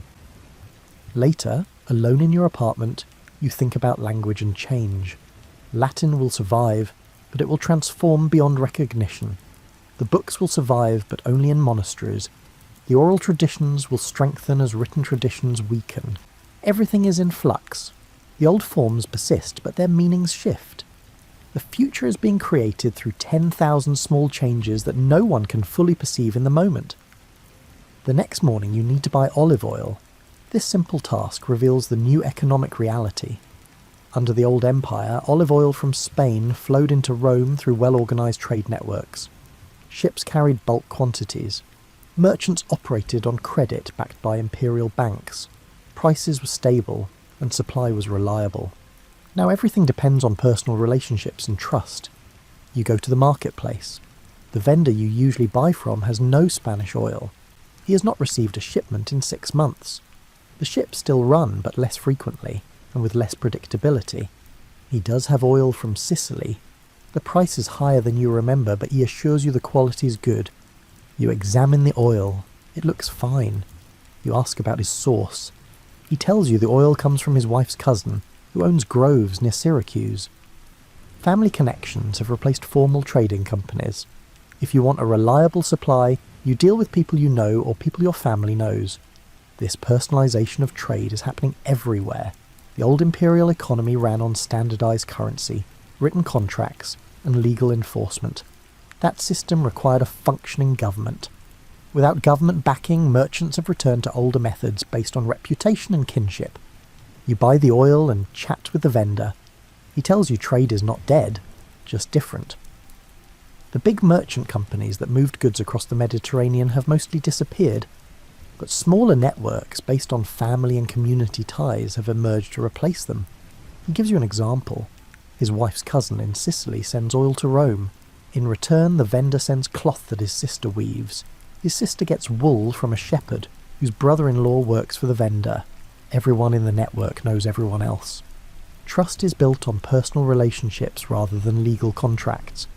The system is less efficient than the old imperial trade network, but more resilient. When one link breaks, the network routes around it. When the supply of one good becomes scarce, people substitute alternatives. Flexibility matters more than optimization. You wander through the market looking at other goods. Wine from local vineyards has replaced wine from distant provinces. Local pottery has replaced fine ceramics from Africa. Wool and linen from nearby estates have replaced silk from the east. The market has contracted geographically. Most goods now come from within a few days' travel. Long-distance trade still exists, but it focuses on high-value items like spices and precious metals. Bulk goods are too expensive to transport without the infrastructure the empire used to maintain. A merchant displays amber beads from the Baltic. This amber travelled hundreds of miles through networks of traders who each moved it one step closer to Rome. No single person organised the journey. The beads simply passed from hand to hand through existing relationships until they reached their final destination. You ask the merchant how payment works for something that travelled so far. He explains that the amber was exchanged multiple times. The final price in Rome bears little relation to what the original collector in the Baltic received. Each trader along the way added their profit margin. This is inefficient, but it works. The amber reaches customers who want it.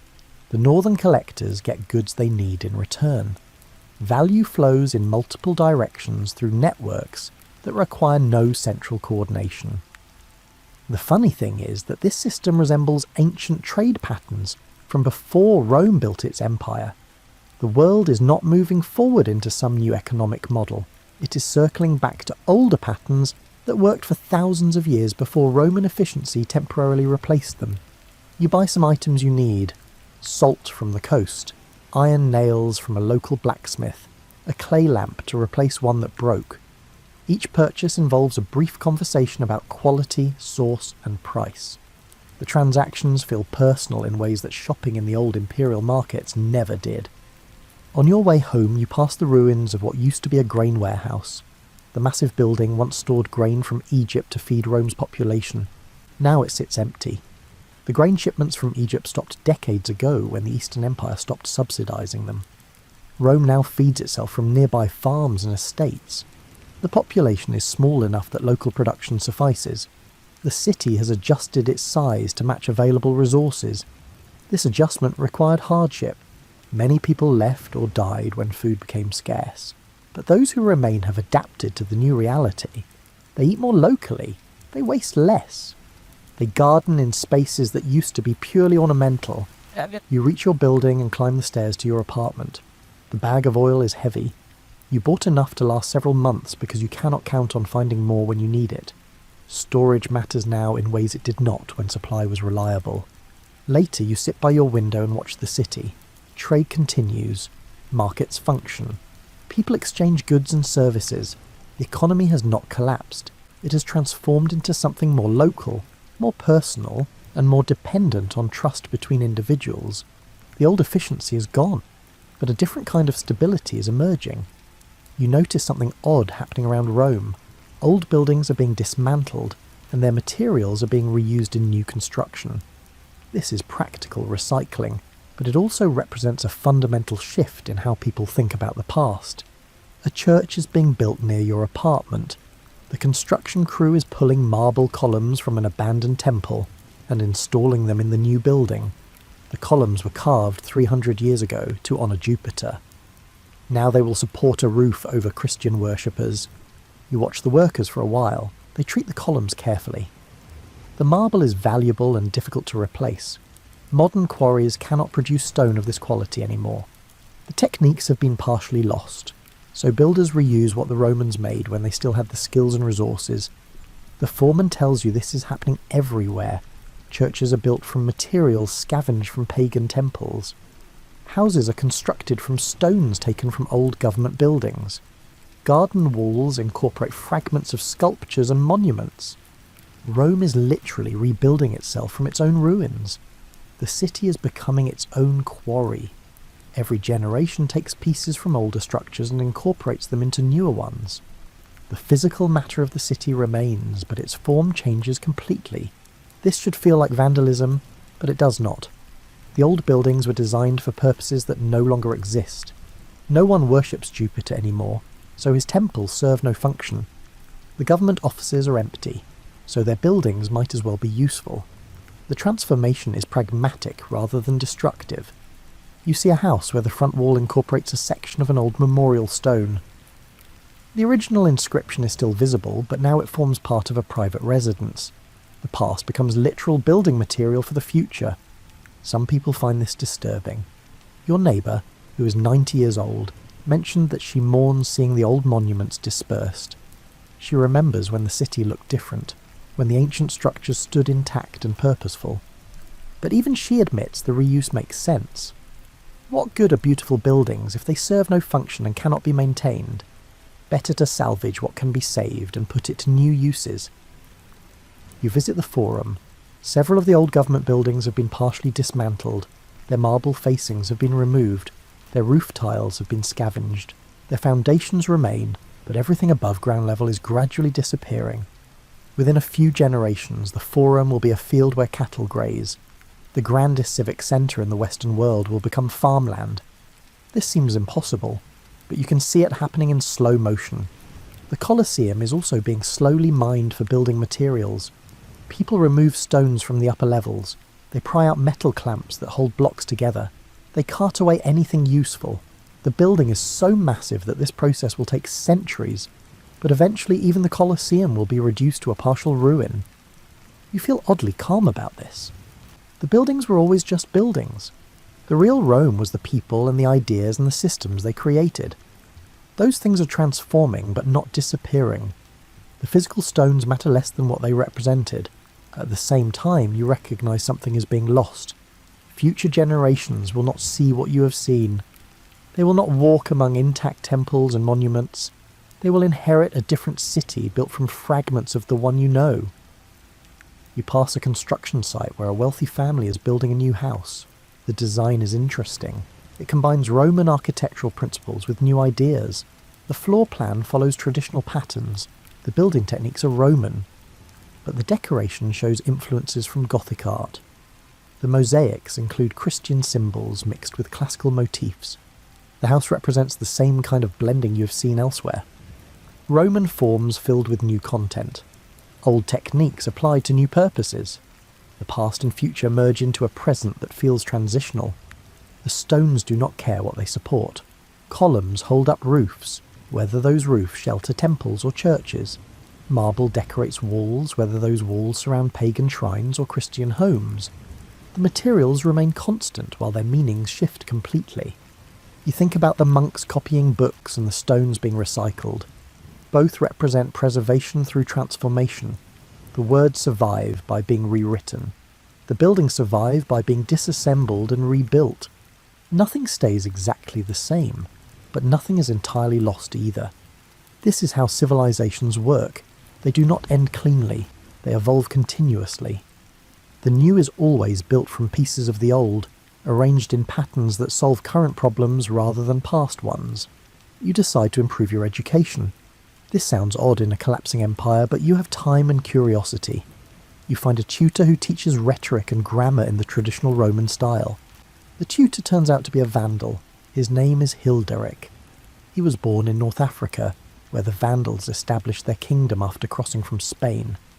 He came to Rome as a young man to study. He liked the city and stayed. Now he earns his living teaching Romans the classical education he learned from Roman teachers in Carthage. This is hilarious in multiple ways. A barbarian teaching Romans how to be Roman. A member of the tribe that sacked Rome teaching rhetoric. A Vandal preserving classical learning that many Romans have abandoned. Hilderic finds the irony amusing. He mentions it during your first lesson.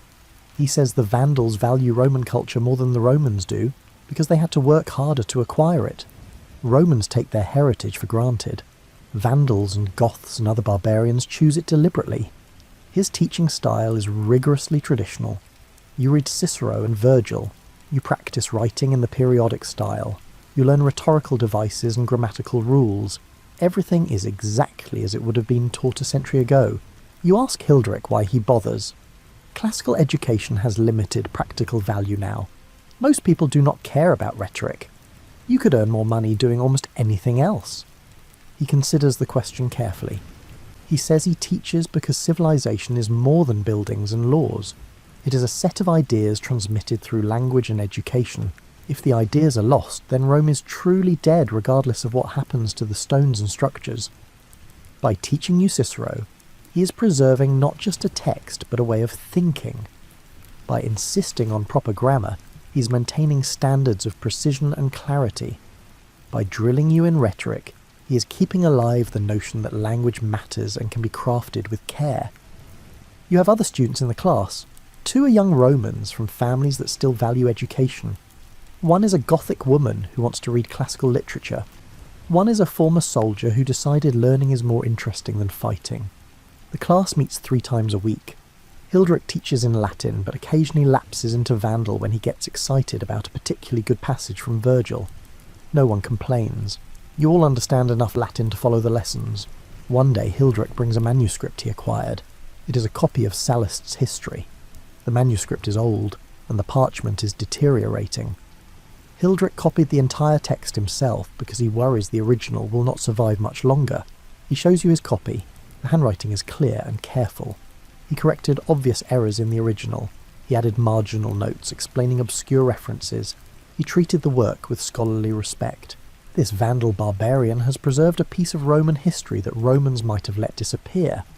The situation feels backwards, but it also makes perfect sense. People who choose a culture often appreciate it more than people who inherit it passively. Your lessons continue through the winter. You read, write, and discuss. Hilderic assigns essays on classical themes. You struggle with the complex sentence structures, but improve gradually. One evening, Hilderic invites the whole class to his home for dinner. His house is modest but comfortable. His wife is Roman. She serves a meal that mixes Roman and Vandal dishes. You eat Roman bread with Vandal smoked fish. The combination is unusual but delicious. After dinner, Hilderic's wife tells stories about growing up in Rome. She remembers when the city was more crowded and prosperous. She also remembers constant political instability and violence.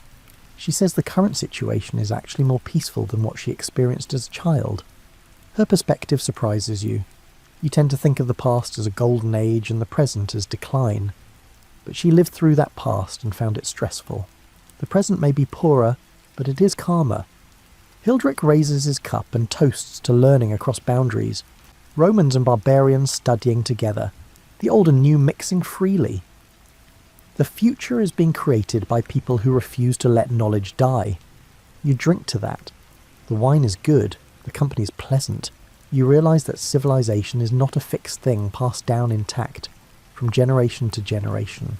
It is something recreated continuously by people who care enough to preserve it and adapt it and pass it forward. Hilderic the Vandal is doing more for Roman civilization than many Romans. This fact would have astonished people a century ago. But it makes perfect sense now. Autumn arrives and you help with the grain harvest. Everyone helps. The distinction between city dweller and farmer has blurred. If you want to eat, you need to participate in food production at some level. The harvest takes place on estates surrounding Rome. You join a group walking out to one of the larger villas. The owner agreed to feed everyone who helps bring in the grain. This is a fair exchange. Your labour for a share of the food. The work is hard but social. 40 people spread across the field with sickles. You cut grain stalks and bundle them into sheaves. Your back aches after the first hour, but you keep going. Everyone keeps going. The work must be finished before rain comes. The atmosphere is cheerful despite the labour. People sing while they work. Old Roman songs mixed with newer ones borrowed from Gothic or Gallic traditions. The melodies blend together in pleasant harmonies. A woman working next to you explains that this communal approach to harvest is becoming standard. Individual families cannot manage the work alone, so everyone pools labour and shares the results. It is more efficient and more enjoyable. You break for lunch. The villa owner's staff brings bread, cheese and watered wine. Everyone sits in the shade and eats together. The owner himself sits with the workers. There is no formal separation between classes during harvest. Everyone is equally necessary. After lunch you return to cutting grain. The afternoon is hot, but a breeze makes it bearable. You fall into a rhythm. Cut, bundle and stack. Cut, bundle, stack. The repetitive motion becomes almost meditative. By evening the field is cleared.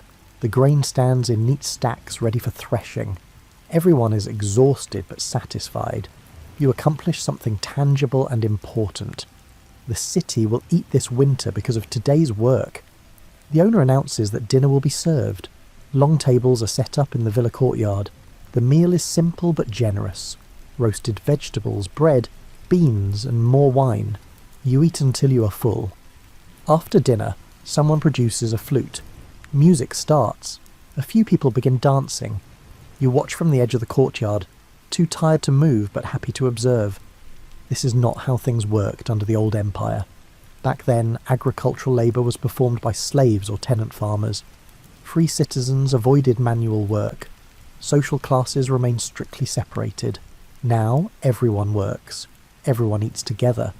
The old hierarchies are weakening under economic pressure. When labour is scarce, it gains value. When food is precious, those who produce it gain status. You sleep in the villa's barn along with dozens of other harvest workers. The accommodations are basic but adequate. Hay provides padding. Blankets provide warmth. You're so tired that comfort hardly matters. In the morning you help with threshing. The grain sheaves are spread on a stone floor and beaten with flails. The rhythmic pounding creates a steady beat. Someone starts singing, and the work becomes synchronized with the music. This communal labour will continue through the week, threshing, winnowing, and bagging the grain. Everyone who helps will receive a share. The villa owner will keep a larger portion, but everyone gets something. The system is fair enough. It rewards participation. It distributes food based on contribution. It creates bonds between people who might otherwise have little in common. You think about how Rome used to feed itself. Grain from Egypt and Africa, ships bringing bulk supplies, government distribution to citizens. The system was efficient but fragile.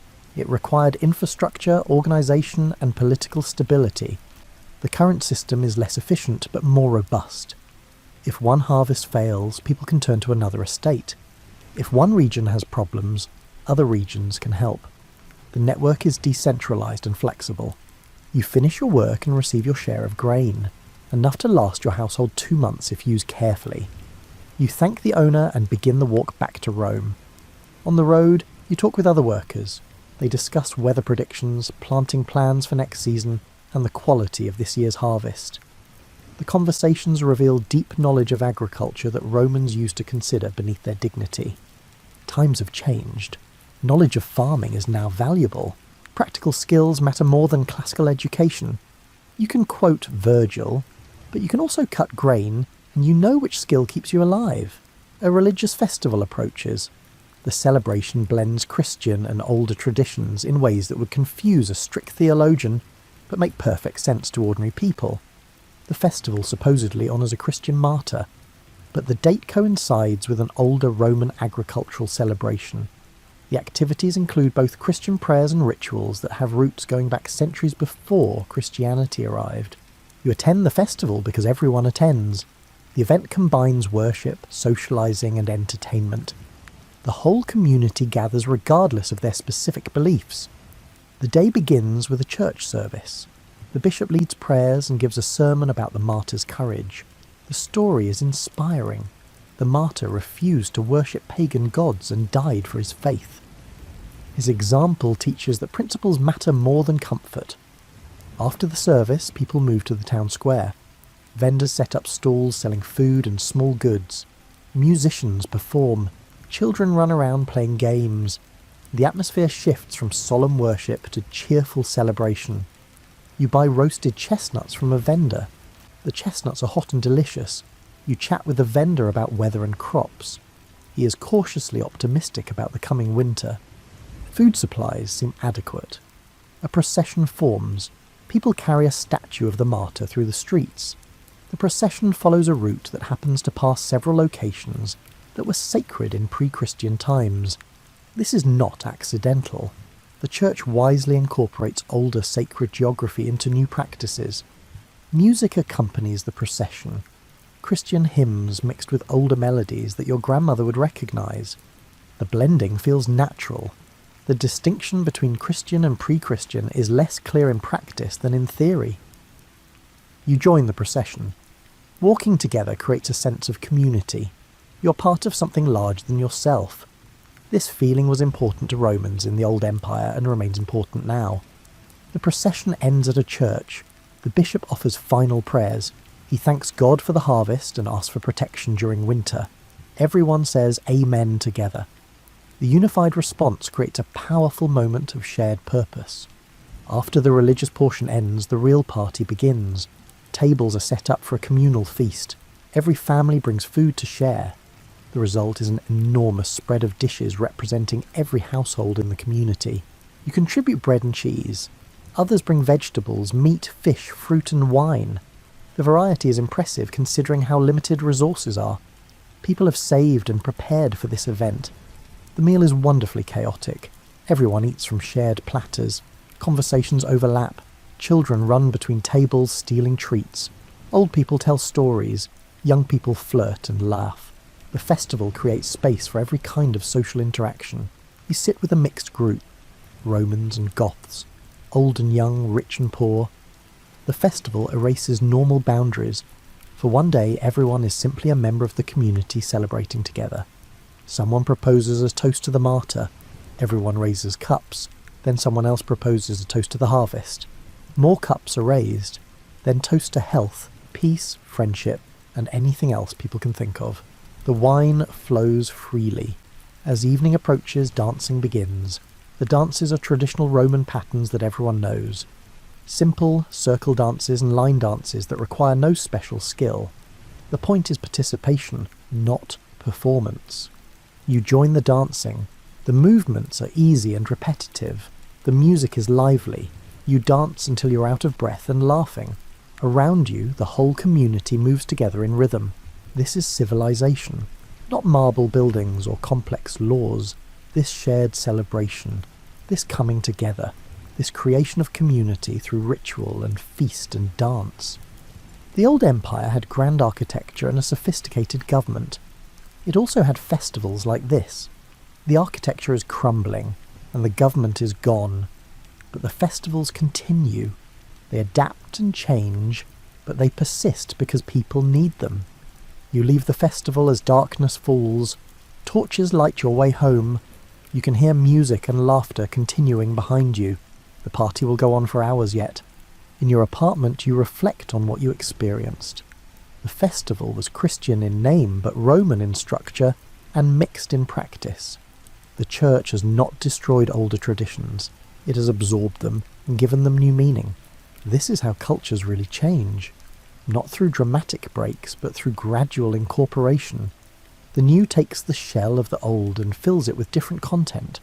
The forms remain familiar even as their significance shifts. You fall asleep thinking about continuity and transformation. The two are not opposites. They are partners in the endless process of human adaptation. Winter settles over Rome. The days are short and cold. You spend evenings by your small brazier trying to stay warm. The apartment is never quite comfortable, but it is better than being outside. One night you cannot sleep. You wrap yourself in blankets and sit by the window looking out at the city. The moon is full and bright. The old buildings cast sharp shadows. Everything looks silver and black.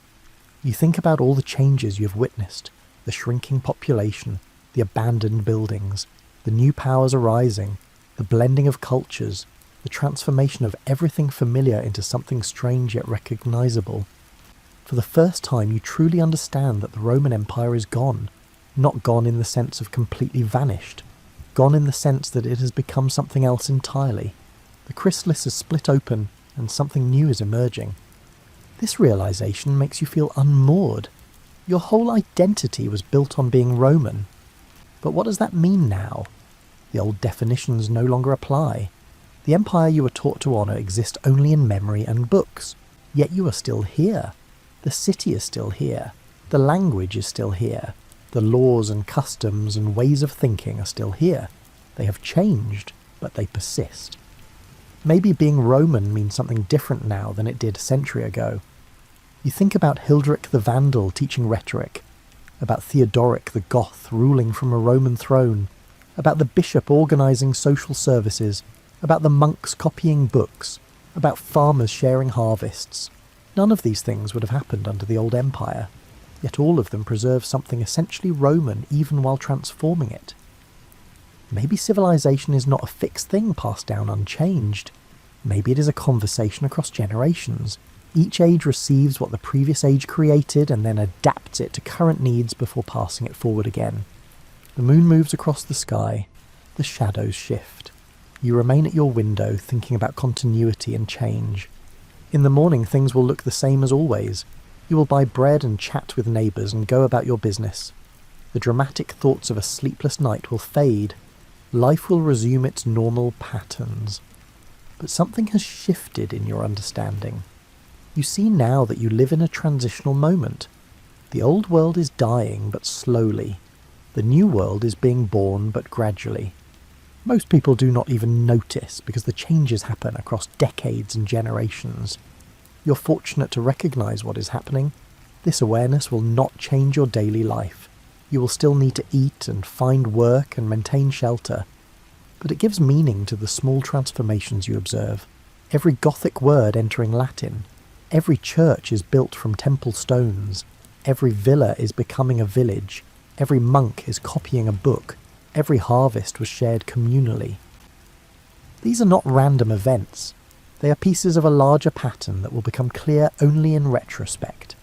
You finally feel sleepy. You return to your bed and pull the blankets tight. Outside, the city sleeps under moonlight. The old walls stand as they have stood for centuries. The new churches rest in darkness. The future waits patiently to unfold. Spring arrives with unexpected warmth. The flowers bloom early. The farmers predict a good growing season. Hope feels possible after the long cold winter. You decide to plant a garden. A small plot behind your building has sat unused for years. You claim it and begin preparing the soil. The work is harder than expected. The ground is packed hard and full of rocks. Your neighbour sees you working and offers advice. She grew vegetables when she was younger. She teaches you about soil preparation and planting times. You listen carefully and follow her instructions. Over several weeks you create a functioning garden. Beans, onions, lettuce and herbs. The plants are small but healthy. You water them every evening and watch them grow. This is new for you. Romans of your class traditionally did not garden. That was work for farmers and slaves. But class distinctions mean less now. Everyone does what needs to be done. You find satisfaction in the work. The garden responds to care. Watering and weeding produce visible results. You feel connected to the earth in ways you never experienced before. Other people in your building notice the garden and ask if they can help. You agree. The garden becomes a communal project. Several families contribute labour, and everyone shares the harvest. This small cooperation reveals how society is reorganising itself. People form voluntary associations based on mutual benefit. The old hierarchies based on class and status are being replaced by networks based on reciprocity and trust. Your garden thrives. By early summer you're harvesting lettuce and beans. The produce is fresh and delicious. You eat better than you have in months. The garden also becomes a social centre. Neighbours stop by to check on the plants. Conversations happen naturally. You learn things about people who have lived in your building for years but whom you barely knew before. One neighbour is a widow who used to work as a seamstress. Another is a former soldier who lost his leg in battle. A third is a young couple with 2 children. They all have stories and skills and knowledge to share. The garden creates opportunities for exchange. The seamstress repairs your cloak in return for vegetables. The former soldier teaches you how to sharpen tools. The young couple helps with heavy work in exchange for a share of the harvest. These informal barter arrangements are becoming the foundation of the local economy. Money is scarce, so people trade goods and services directly. The system works because everyone has something to offer, and everyone needs something from others. You think about how different this is from the old empire. Back then, most transactions involved money. Services were professionalised. People interacted through formal markets and legal contracts. Now interaction is more personal and direct. You know the people you trade with. You trust them because you live near them and see them regularly. Reputation matters more than formal credentials. The garden produces through the summer. You learn by doing. Some plants thrive, others fail. You adjust your approach based on results. This practical education is valuable in ways that book learning never was. By autumn, you're an experienced gardener, not an expert, but competent. You know what works in this particular soil under these specific conditions. Your knowledge is local and practical and hard-won. The other gardeners in your building have similar stories. They started knowing nothing and learned through trial and error. The collective knowledge of the group is now substantial. You harvest the last of the summer crops and prepare the garden for winter. Some of the plants will regrow in spring. Others you will replant. You already know what you will do differently next year. As you work, you realise the garden is a perfect metaphor for everything happening in the world. The old empire was like a formal garden with strict plans and professional maintenance. That garden is overgrown now, but new gardens are sprouting everywhere. small plots tended by ordinary people. Less grand than the old formal gardens, but more resilient. If one fails, others continue. The system survives through diversity and adaptation. You finish preparing the garden for winter and stand back to admire your work. It is not much. A small plot of earth behind a decrepit building and a shrinking city. But it is yours, and it produces food, and it connects you to your neighbours. This is enough. This is actually everything that matters. Chapter 15. The future that already arrived. Years pass. You grow older. The changes you observed continue. Rome shrinks further. The population stabilises at a lower level. The city reimagines itself as a church centre rather than an imperial capital. You attend your neighbour's funeral. She lived to 95. She saw the empire at its height and watched it transform completely. She adapted to every change and maintained her dignity throughout. At the funeral, the bishop speaks about continuity through faith. He suggests that earthly empires rise and fall, but spiritual truth persists. This is a Christian interpretation, but it contains wisdom. You think about what persists. Language changes, but people still speak. Buildings crumble, but people still build. Governments fall, but people still organise themselves. The forms change, but human needs and human creativity continue. Your cousin visits from Ravenna. He's middle-aged now with grown children. He tells you that Theodoric died and was succeeded by his grandson. The Gothic kingdom continues to function. Life goes on. You tell him about your garden and your tutoring sessions with Hilderic. He approves of both, practical skills and classical learning. The combination is necessary for the new age. He asks if you ever regret living through such dramatic changes. You consider the question carefully. The answer is complicated. You lost many things. The security of the old system, the grandeur of the imperial city, the certainty that came from clear hierarchies and roles. These losses are real and sometimes painful, but you gained things too. Community connections, practical skills, understanding that life continues even when systems collapse, appreciation for what truly matters versus what merely appears important. On balance, you do not regret your life. You adapted when adaptation was necessary. You preserved what you could. You contributed what you were able to contribute. This is enough. Your cousin stays for a week. You show him around Rome. He marvels at how much has changed since his last visit. Whole neighbourhoods are abandoned. Churches have replaced temples. Gardens grow in former public squares. Yet the city remains recognisably Rome. The 7 hills still shape the landscape. The Tiber still flows through the centre. The ancient walls still define the boundaries. The physical reality persists even as its meaning transforms. On his last evening you sit together drinking wine and talking about the future. Your cousin is optimistic. He believes the new kingdoms will stabilise. Trade will recover. Population will grow again. Civilization will rebuild on new foundations. You're less certain, but you hope he is right. The future is always uncertain. The only guarantee is that change will continue. How people respond to that change determines whether the future is better or worse than the present. You walk your cousin to the city gate in the morning. You embrace and promise to write letters. He begins his journey north. You watch until he disappears around a bend in the road. Then you return to your apartment and your daily routines. There is work to be done. The garden needs attention. Hilderic expects you at your lesson. The communal meal requires your contribution. Life continues. Empires rise and fall, but people endure. They adapt and persist and create meaning in whatever circumstances they face. This is the real lesson of Rome's transformation. The empire ended not with apocalypse, but with gradual adjustment. The dramatic narrative of collapse is false. The truth is quieter and stranger. The old world slowly became a new world, while most people simply lived their lives and adapted as necessary. You are part of this story, not a hero or a leader, just a person who witnessed change and responded as well as you could. Your contribution is small but real. You helped build the future by maintaining gardens and learning rhetoric and participating in the community. This is how history actually happens, not through the actions of emperors and generals alone, through millions of ordinary people making small decisions that collectively create large patterns. You sit at your window one last time, watching the sunset paint the old city in shades of gold. The buildings that remain standing glow in the fading light. The new churches cast long shadows. The ancient and the modern exist side by side. Tomorrow will look much like today. The day after will look much like tomorrow. Change happens too slowly to perceive in any single moment.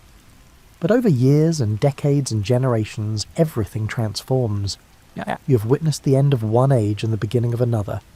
You have seen how the Roman world became the medieval world through countless small transformations. You have lived through history's hinge point and survived.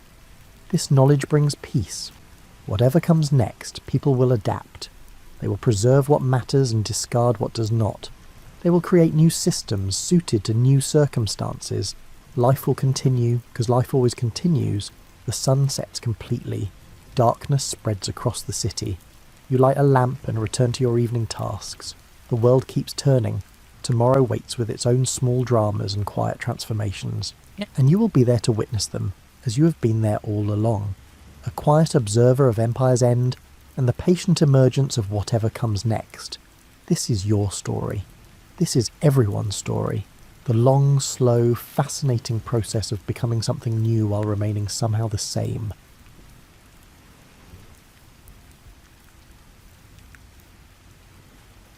Imagine living in ancient Greece around 600 BCE, when the only technological concern you might have had was whether your olive oil lamp would have enough fuel to last the entire night. People who entered this world of basic tools and sophisticated ideas did something revolutionary. They began to ask why, rather than merely accepting because the gods said so. Instead of calling themselves physicists, the first physicists called themselves natural philosophers, which sounds far more respectable than people who spend too much time wondering why rocks fall down instead of up. However, that's exactly what they were doing, viewing the everyday world from a new perspective and rejecting the idea that mystery was a sufficient explanation for anything. One of these early wanderers was Thales of Miletus, who reportedly spent so much time gazing up at the stars that he once fell into a well while out for a walk. According to reports, his maid made fun of him by pointing out that he was attempting to comprehend the heavens while ignoring the ground beneath his feet. This may be the earliest known case of someone becoming so engrossed in theoretical physics that they failed to observe their surroundings, a practice that is still common in physics departments all over the world. However, Thales had a crucial insight. According to his theory, water in its various forms makes up everything in the universe. Now, before you write this off as archaic thinking, remember that he was putting forth a profound idea, that the astounding diversity of the natural world could have straightforward underlying causes. He was completely correct that the way forward was to look for straightforward explanations of complicated phenomena, but he was mistaken that water was the fundamental substance. Democritus expanded on this notion with a notion so revolutionary that it would not be fully comprehended for more than 2 millennia. He proposed that cutting something into ever tinier pieces would eventually result in pieces that were too small to cut. He referred to these fragments as atoms, which in Greek means uncuttable. In essence, Democritus was suggesting that the universe was composed of inconspicuous, minuscule building blocks, akin to cosmic LEGO pieces. Since Democritus lacked particle accelerators and microscopes, it wasn't that he was accurate in every detail. Rather, it was that he was thinking in the right way. He was saying that you could comprehend large, complex things by comprehending their smallest components. Although it would take centuries for anyone to figure out how to actually test these ideas, this reductionist approach would eventually become one of the most potent tools in physics. The ancient natural philosopher Aristotle, who was arguably the most influential, adopted a different strategy. He concentrated on what he could actually see, rather than making assumptions about invisible atoms. He observed how objects moved, fell, and behaved under various conditions. He then made an effort to arrange these findings into a logical framework that would account for everything. The physics of Aristotle resembled a complex categorization system for natural phenomena. Because they want to hit the ground more urgently than light objects, heavy objects fall more quickly. When something pushes something, it moves, and when that push stops, it stops moving. Heavy objects naturally congregate at the centre of the universe, which is why the Earth is there. Because it wants to ascend to its proper location in the heavens, fire rises. We now know that the majority of Aristotle's particular conclusions were incorrect. However, his method, careful observation followed by methodical explanation, was spot on. He was looking for trends in the behaviour of nature, rules that could forecast the future in novel circumstances. Even though he had few scientific instruments at his disposal, he was conducting research. These early natural philosophers were brilliant because they believed that the universe made sense, even though some of their discoveries were remarkably prescient. They thought that rather than being the random whims of irrational gods, natural phenomena adhered to understandable laws. This presumption would turn out to be possibly the most significant concept in human thought history. A tradition of rigorous reasoning about the natural world was also being established by them. They were willing to approach problems methodically and follow reasoning wherever it led, even if it resulted in uncomfortable or counterintuitive conclusions, rather than simply accepting conventional wisdom. Every significant development in physics that followed would depend on this intellectual bravery. As you go to bed tonight, remember that these ancient philosophers were answering questions that still captivate us. What is the composition of the universe? How do things change and move? What basic laws apply to everything from far-off stars to falling apples? They lacked our resources and expertise, but they possessed something just as valuable, an insatiable curiosity and the endurance to consider basic issues carefully. The Islamic world kept the flame of natural philosophy burning after the fall of the Roman Empire, when Europe was busy forgetting much of what the Greeks had discovered. The next great leap in human understanding would eventually be supported by the picture libraries in Baghdad and Cordoba, where scholars preserved Greek texts while adding their own observations and insights. Ibn al-Haytham, also referred to as Al-Hazan in the West, was one of these scholars who made the revolutionary move of insisting that theories about the natural world be put to the test against meticulous observations. This may seem like common sense, but keep in mind that for centuries most people were satisfied to settle disputes by citing historical authorities rather than paying attention to actual events. Light and vision particularly captivated Al-Hazan. The ancient Greeks had some rather strange theories about how we see the world. For example, many thought that our eyes emit invisible rays that reflect off of objects, much like biological radar systems. Through meticulous experimentation, Al-Hazan discovered that light moves from objects to our eyes rather than the other way around. In order to prove that light moves in straight lines, he constructed the first camera obscura, which is basically a gigantic pinhole camera. Al-Hazan gained insights from his work with optics that would take centuries to fully comprehend. He understood that light is bent by the atmosphere, which functions as a lens and influences our perception. This explains why stars appear to twinkle and the sun appears larger when it is close to the horizon. Al-Hazan was learning that observation itself might be trickier than it seemed, which would be important for future advances in physics. By translating Arabic texts, scholars in medieval Europe were rediscovering Aristotle. This led to an intriguing situation. Like playing telephone across centuries and cultures, European thinkers were learning Greek physics from Islamic commentaries. During a time when original scientific thinking was comparatively uncommon in Europe, this process kept the discussion about natural philosophy alive, even though it occasionally brought new concepts and confusions. English monk Roger Bacon, who lived in the 13th century, took Al-Hazan's focus on experimentation and ran with it. Bacon believed that thorough observation and methodical idea testing could reveal the mysteries of nature. He studied the characteristics of magnets, experimented with lenses and mirrors, and even conjectured about flying machines and mechanically propelled ships, concepts that would not be realized for centuries. Bacon's method was revolutionary because rather than merely interpreting ancient authorities, he argued that humans could uncover new truths about the natural world. This was potentially theologically dangerous as well as intellectually radical. What did it say about the completeness of revealed knowledge if people could learn new things about God's creation on their own? For centuries, the conflict between religious authority and natural philosophy based on observation would simmer and occasionally explode into major battles. However, rather than questioning religious doctrine, the majority of natural philosophers of the Middle Ages were able to present their work as a means of comprehending God's creation. It was believed that the same divine intelligence wrote both the book of Scripture and the book of nature, which they were reading side by side. Some of these conflicts were eased by the renowned medieval theologian Thomas Aquinas, who maintained that faith and reason were complementary rather than antagonistic. While theology addressed spiritual issues, natural philosophy was able to uncover truths about the material world. By avoiding direct confrontations with religious authorities, this intellectual division of labour allowed natural philosophy to flourish. Additionally, more advanced mathematical instruments emerged during the Middle Ages. Islamic sources taught European scholars algebra and Arabic numerals, which significantly enhanced their computational skills. They established the foundation for the quantitative method that would ultimately revolutionise physics by starting to apply mathematical analysis to physical issues. The stage was set for something extraordinary by the end of the Middle Ages. The value of meticulous observation and experimentation had been established by natural philosophers. They had access to progressively more potent mathematical instruments. They had established a framework for considering natural philosophy to be a valid approach to studying God's creation. They also had centuries' worth of observations on everything from how light behaves to how planets move. The next thing they needed was someone who was prepared to question basic beliefs about the structure of the universe. Even though he wouldn't transform astronomy for several more decades, someone was already being born in a small Polish town. It's important to recognise the amount of intellectual foundation that had been established by centuries of patient thinkers who were happy to make observations, pose questions, and gradually advance human knowledge of the natural world before we met.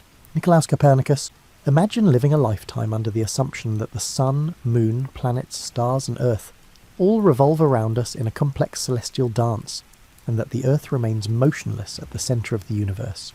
Then picture someone gently pointing out that perhaps we're in reverse, that perhaps we're the ones dancing while the sun remains motionless. It's difficult to exaggerate how fundamentally this idea upended the medieval worldview, which is precisely what Nicolaus Copernicus suggested in the 16th century. Copernicus had no intention of igniting a revolution. In reality, he was a fairly conservative man. A church canon who managed church finances, occasionally practiced medicine, and had a hobby of studying mathematics and astronomy. A technical issue in Ptolemaic astronomy troubled him. The mathematical models used to forecast planetary motions were growing more complex and laborious. He thought it was inelegant to keep adding circles within circles to account for observed planetary positions, like a lovely equation ruined by too many correction factors. Copernicus therefore attempted a thought experiment. What if the sun, not the Earth, were at the centre of the planetary system? Something lovely occurred when he solved the math.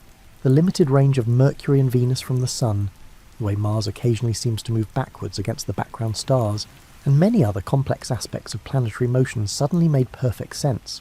These were the inevitable results of tracking planetary motion from a moving platform, not enigmatic anomalies that needed intricate explanations. It was similar to realising that the scenery outside a train window seems to move backwards because you are moving and not the scenery itself. Everything else's apparent motion becomes completely understandable once you comprehend your own motion. Copernicus, however, was reluctant to publish this theory. He realised that implying that the Earth moves was a fundamental challenge to how people perceive their place in the universe, not just a technical astronomical adjustment. According to the medieval perspective, humanity's unique place in God's creation was symbolised by the Earth's location at the centre of the universe. Humanity appeared to be devalued from the centre of divine attention to just another wandering planet, when the Earth was moved out to orbit the Sun. Copernicus spent decades refining his mathematical models and gathering evidence, but he was reluctant to expose his ideas to public criticism. Finally, in 1543, he published On the Revolutions of the Celestial Spheres, presenting his heliocentric model as a mathematical convenience that happened to provide more elegant explanations for astronomical observations. The book was dedicated to the Pope and carefully framed to minimise theological controversy. The immediate reaction was remarkably muted. Most astronomers treated the Copernican system as an interesting mathematical tool rather than a literal description of reality. It was useful for calculations, but didn't necessarily mean the Earth actually moved. This response allowed the heliocentric idea to circulate and gain supporters without immediately triggering the religious backlash that Copernicus had feared. But some people understood the broader implications immediately. If the Earth was just another planet orbiting the Sun, what did that say about humanity's special status? If the universe was much larger than previously thought, and it had to be to explain why we don't observe stellar parallax as Earth orbits the Sun, what did that suggest about our cosmic significance? These questions would trouble theologians and philosophers for generations. The Copernican revolution also demonstrated something important about how scientific ideas develop and spread. Revolutionary concepts often begin as technical solutions to narrow problems within specialised fields. Copernicus was trying to improve astronomical calculations, not overthrow medieval cosmology. But ideas have consequences that extend far beyond their original contexts, and those consequences can transform entire worldviews. Moreover, the acceptance of new ideas often depends as much on their practical utility as on their theoretical elegance. The Copernican system gained supporters partly because it provided better predictions of planetary positions, which was important for navigation, calendar reform, and astrological calculations. People adopted heliocentric astronomy not necessarily because they were convinced the Earth actually moved, but because it worked better for practical purposes. This pattern, technical improvements leading to conceptual revolutions, would repeat throughout the history of physics. Improvements in mathematical techniques, observational instruments, or experimental methods often reveal new phenomena that require fundamental changes in theoretical understanding. The Copernican revolution was one of the first clear examples of this process, but it certainly wouldn't be the last. As you drift off tonight, consider how comfortable assumptions about the nature of reality can be quietly undermined by patient technical work. Copernicus didn't set out to revolutionize human thought, he just wanted to make astronomical calculations more elegant. But sometimes the pursuit of mathematical beauty leads to profound insights about the structure of the universe. Insights that force us to reconsider our most basic assumptions about our place in the cosmic order.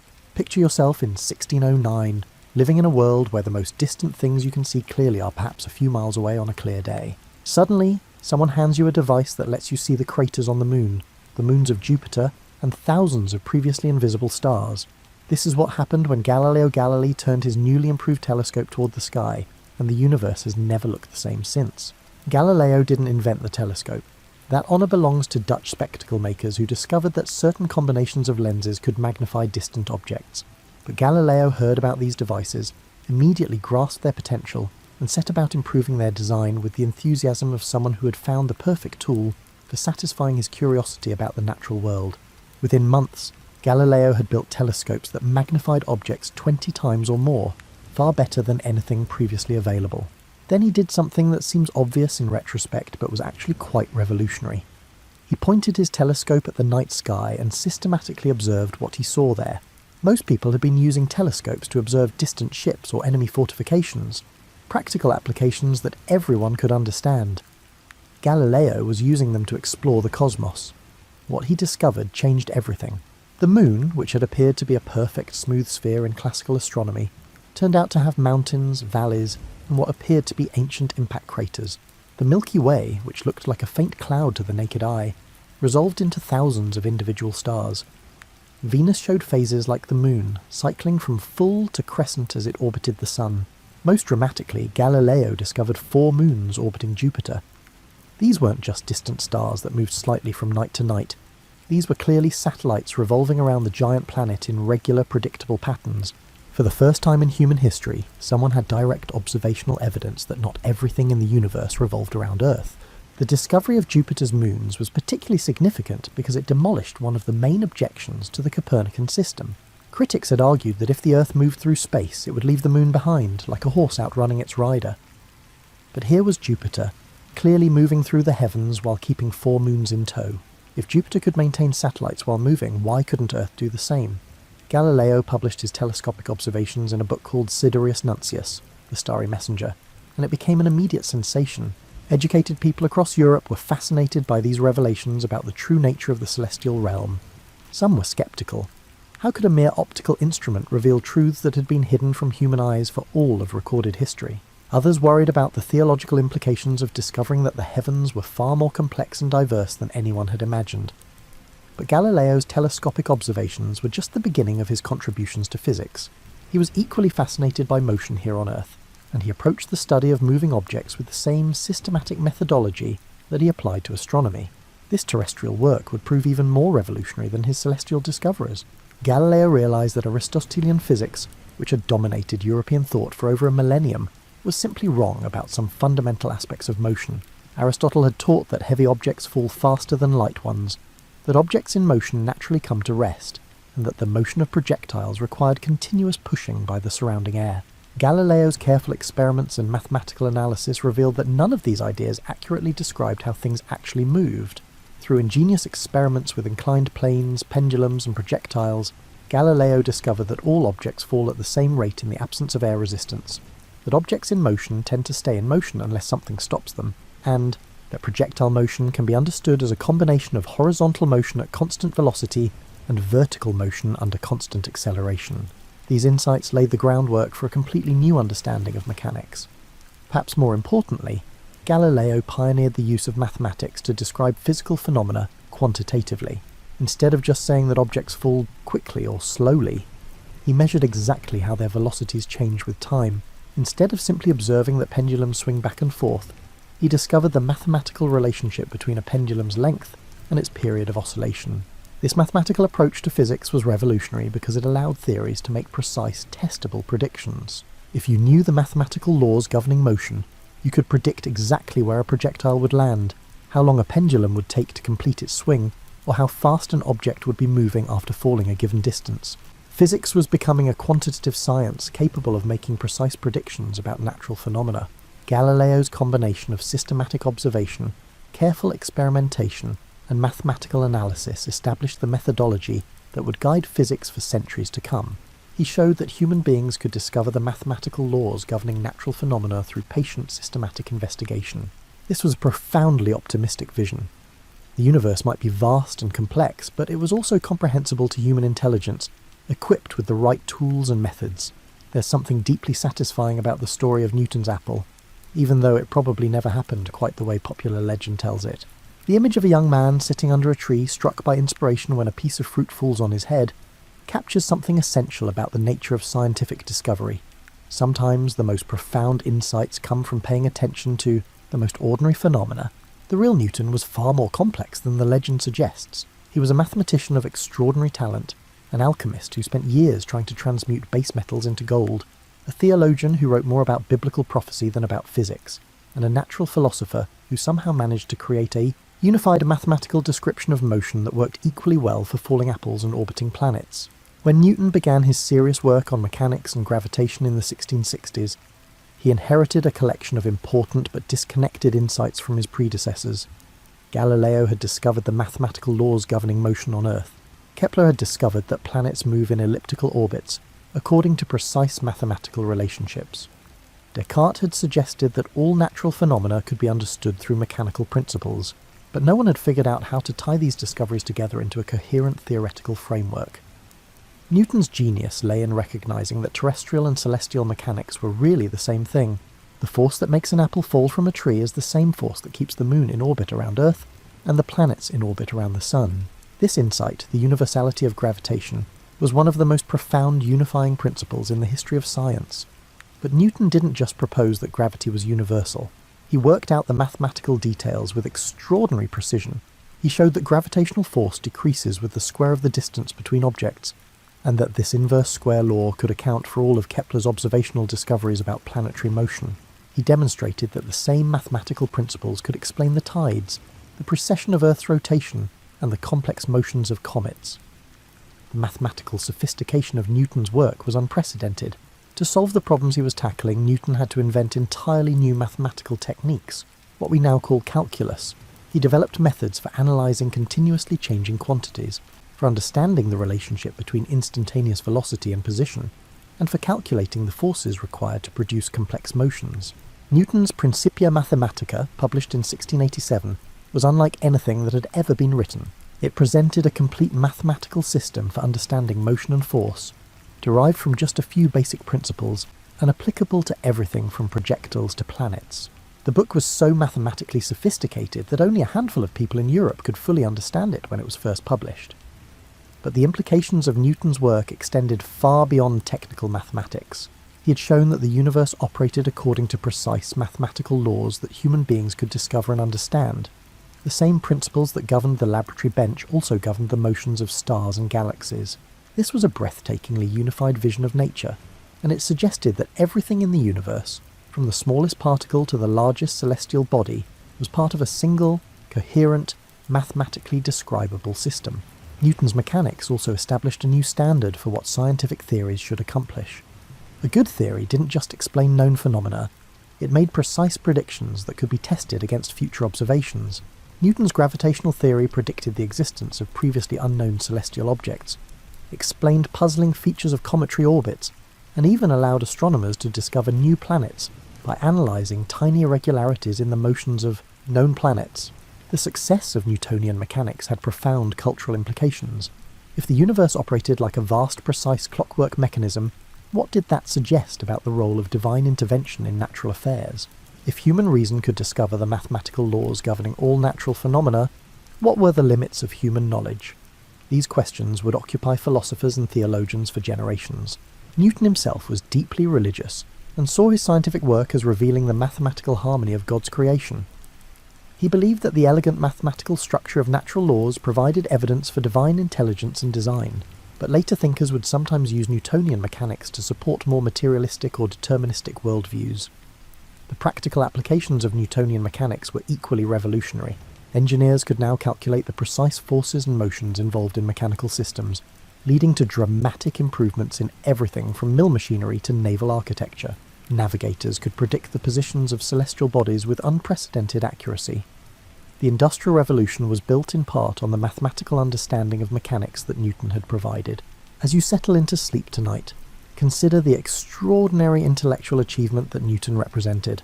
He took the scattered insights of his predecessors and wove them into a mathematical tapestry that revealed the fundamental architecture of the physical universe.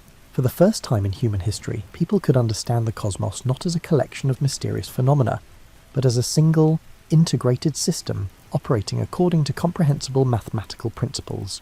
While Newton was revealing the mathematical architecture of motion and gravitation, other natural philosophers were grappling with phenomena that seemed more subtle and mysterious: heat, light, electricity, and magnetism. These forces could be felt and observed, but they didn't fit neatly into the mechanical framework that worked so well for understanding the motion of solid objects. Consider heat, something so fundamental to human experience that we rarely think about what it actually is. For centuries, most people assumed that heat was a kind of invisible fluid called caloric that flowed from hot objects to cold ones like water flowing downhill. But Dalton's atoms were still hypothetical entities inferred from indirect evidence. Nobody had actually seen an atom or measured its properties directly. The atoms remained invisible and, for all practical purposes, undetectable by any direct means available to 19th century science. The first hints that atoms might have internal structure came from studies of electricity. Michael Faraday's experiments with electrolysis, passing electric currents through solutions of various compounds, showed that electric charge and matter were related in precise quantitative ways. It took a definite amount of electric charge to deposit a definite amount of any given element from solution, suggesting that atoms themselves might carry discrete amounts of electric charge. These studies led to the discovery of what we now call the electron. J.J. Thomson, working at Cambridge University in the 1890s, was studying the behaviour of electric currents in evacuated glass tubes. He found that these currents consisted of streams of tiny, negatively charged particles that were much lighter than any known atom. These corpuscles, as Thomson initially called them, seemed to be fundamental constituents of matter, pieces of atoms rather than complete atoms. Thomson's discovery was revolutionary because it showed that atoms were not indivisible after all. They had internal structure and could be broken apart under the right conditions. This raised fascinating questions. If atoms contain negatively charged electrons, they must also contain positively charged material to balance the negative charge. How are these positive and negative components arranged within atoms? Thomson proposed what became known as the plum pudding model of atomic structure. Atoms consisted of a diffuse sphere of positive charge with negatively charged electrons embedded within it, like raisins in a pudding. This model explained the overall electrical neutrality of atoms while accounting for the emission of electrons under certain conditions. But the plum pudding model wouldn't survive for long. Ernest Rutherford, working with his students Hans Geiger and Ernest Marsden, conducted experiments that revealed the true structure of atoms in dramatic fashion. They fired alpha particles, energetic, positively charged particles emitted by radioactive elements, at thin gold foils and observed how these particles were deflected. According to the plum pudding model, alpha particles should pass through the diffuse positive charge of gold atoms with only slight deflections, like bullets passing through soft targets. Instead, Rutherford's team found that while most alpha particles did pass through with little deflection, a small percentage bounced back almost directly toward their source. This was completely unexpected. As Rutherford later said, it was like firing artillery shells at tissue paper and having some of them bounce back. The only way to explain these results was to assume that atoms had a very different structure than Thomson had proposed. Instead of diffuse spheres of positive charge, atoms must contain tiny, dense nuclei carrying all the positive charge and most of the mass, with electrons orbiting these nuclei like planets around the sun.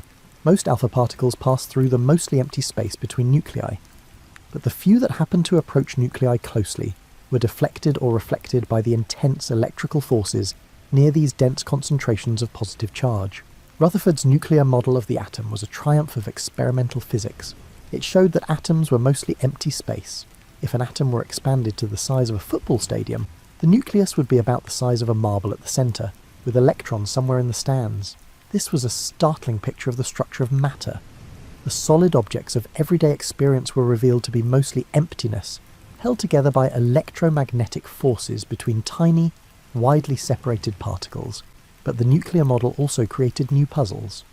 According to classical electromagnetic theory, orbiting electrons should continuously emit electromagnetic radiation, lose energy, and spiral into the nucleus in a fraction of a second. Atoms should be completely unstable, yet they were obviously stable enough to constitute the entire material universe. Something was seriously wrong with the classical understanding of electromagnetic radiation at atomic scales. Meanwhile, other investigators were discovering even more puzzling aspects of atomic behaviour. Studies of atomic spectra, the light emitted or absorbed by atoms, showed that atoms could only emit or absorb radiation at very specific frequencies, producing characteristic patterns of bright or dark lines. These spectral lines were like fingerprints that could be used to identify different elements, but classical physics provided no explanation for why only certain frequencies were allowed. Max Planck's work on blackbody radiation had already suggested that energy might come in discrete packets, rather than continuous amounts. Einstein's explanation of the photoelectric effect had proposed that light itself consisted of discrete particles carrying quantized amounts of energy. Now, atomic spectroscopy was suggesting that atoms themselves could only exist in discrete energy states. All of these discoveries were pointing toward a radical conclusion. The classical physics that worked so well for describing the behaviour of large objects might not apply to the microscopic world of atoms and electrons. The atomic realm seemed to operate according to different rules. Rules that allowed only certain energies, certain orbital paths, and certain frequencies of radiation. As you settle in for the night, consider how these early atomic investigators were discovering that the familiar, solid world of everyday experience was built from components that behaved in utterly unfamiliar ways. The atoms that make up your pillow, your blanket, and even your own body are mostly empty space populated by particles obeying rules that would have seemed like magic to earlier generations of scientists. The universe was revealing itself to be far stranger and more wonderful than anyone had imagined. As the 19th century drew to a close, physics found itself in a curious position. On one hand, the achievements were breathtaking. Newton's mechanics explained the motion of everything from billiard balls to planets. Maxwell's electromagnetism unified light with electricity and magnetism, and thermodynamics had revealed the fundamental principles governing heat and energy. The universe appeared to be a vast, comprehensible mechanism operating according to mathematical laws that human intelligence had successfully decoded. Yet careful observers were noticing cracks in this magnificent edifice, small experimental results that didn't quite fit the theoretical predictions, puzzling phenomena that seemed to violate established principles, strange behaviours that suggested the familiar laws of physics might not apply everywhere and under all conditions. These weren't dramatic failures that demanded immediate attention, but subtle anomalies that hinted at deeper mysteries. The behaviour of light presented some of the most perplexing puzzles. Maxwell's electromagnetic theory had triumphantly explained light as waves in the electromagnetic field, and this wave picture successfully accounted for interference, diffraction, and most other optical phenomena. But certain experiments seemed to require treating light as discrete particles rather than continuous waves. The photoelectric effect was particularly troubling. When light shines on certain metals, electrons are emitted from the surface, a phenomenon that should be easily explained by electromagnetic theory. The energy of the light waves should be transferred to electrons, heating them up until some have enough energy to escape the metal. This suggested that brighter light should produce more energetic electrons, just as brighter sunlight produces more heating. But experiments showed something completely different. The energy of emitted electrons depended only on the frequency, colour, of the light, not on its brightness. Dim blue light produced more energetic electrons than bright red light. Even stranger, below certain frequencies, no electrons were emitted at all, no matter how bright the light became. This was like finding that whispered words could break glass while shouted words could not, depending only on the pitch of the voice rather than its volume. Meanwhile, studies of atomic spectra were revealing that atoms could only emit or absorb light at very specific frequencies, producing characteristic patterns of bright or dark lines that were as distinctive as fingerprints. Classical physics suggested that atoms should be able to emit or absorb electromagnetic radiation at any frequency. Yet experiments showed that only certain discrete frequencies were allowed. It was as if atomic violins could only play certain specific notes, never the notes in between. The structure of atoms themselves presented equally puzzling contradictions. Rutherford's experiments had revealed that atoms consisted of tiny, dense nuclei, surrounded by orbiting electrons, but classical electromagnetic theory predicted that such a system should be completely unstable. Orbiting electrons should continuously emit electromagnetic radiation, lose energy, and spiral into the nucleus in a tiny fraction of a second. Yet atoms were obviously stable enough to constitute the entire material universe. Perhaps most mysteriously, careful measurements of the speed of light were producing results that seemed to violate common sense. Maxwell's equations implied that light should travel at a constant speed relative to the electromagnetic field that supported it, just as sound travels at a constant speed relative to the air that carries it. This suggested that there should be a preferred reference frame, the frame in which the electromagnetic field was at rest, and that measurements of a light speed should depend on the observer's motion relative to this frame. But the famous Michelson-Morley experiment found no evidence for such a preferred frame. The speed of light appeared to be the same for all observers, regardless of their motion. This was like finding that the sound of a train whistle had the same pitch whether you were running toward or away from the train, a result that seemed to contradict everything physics had learned about waves and relative motion.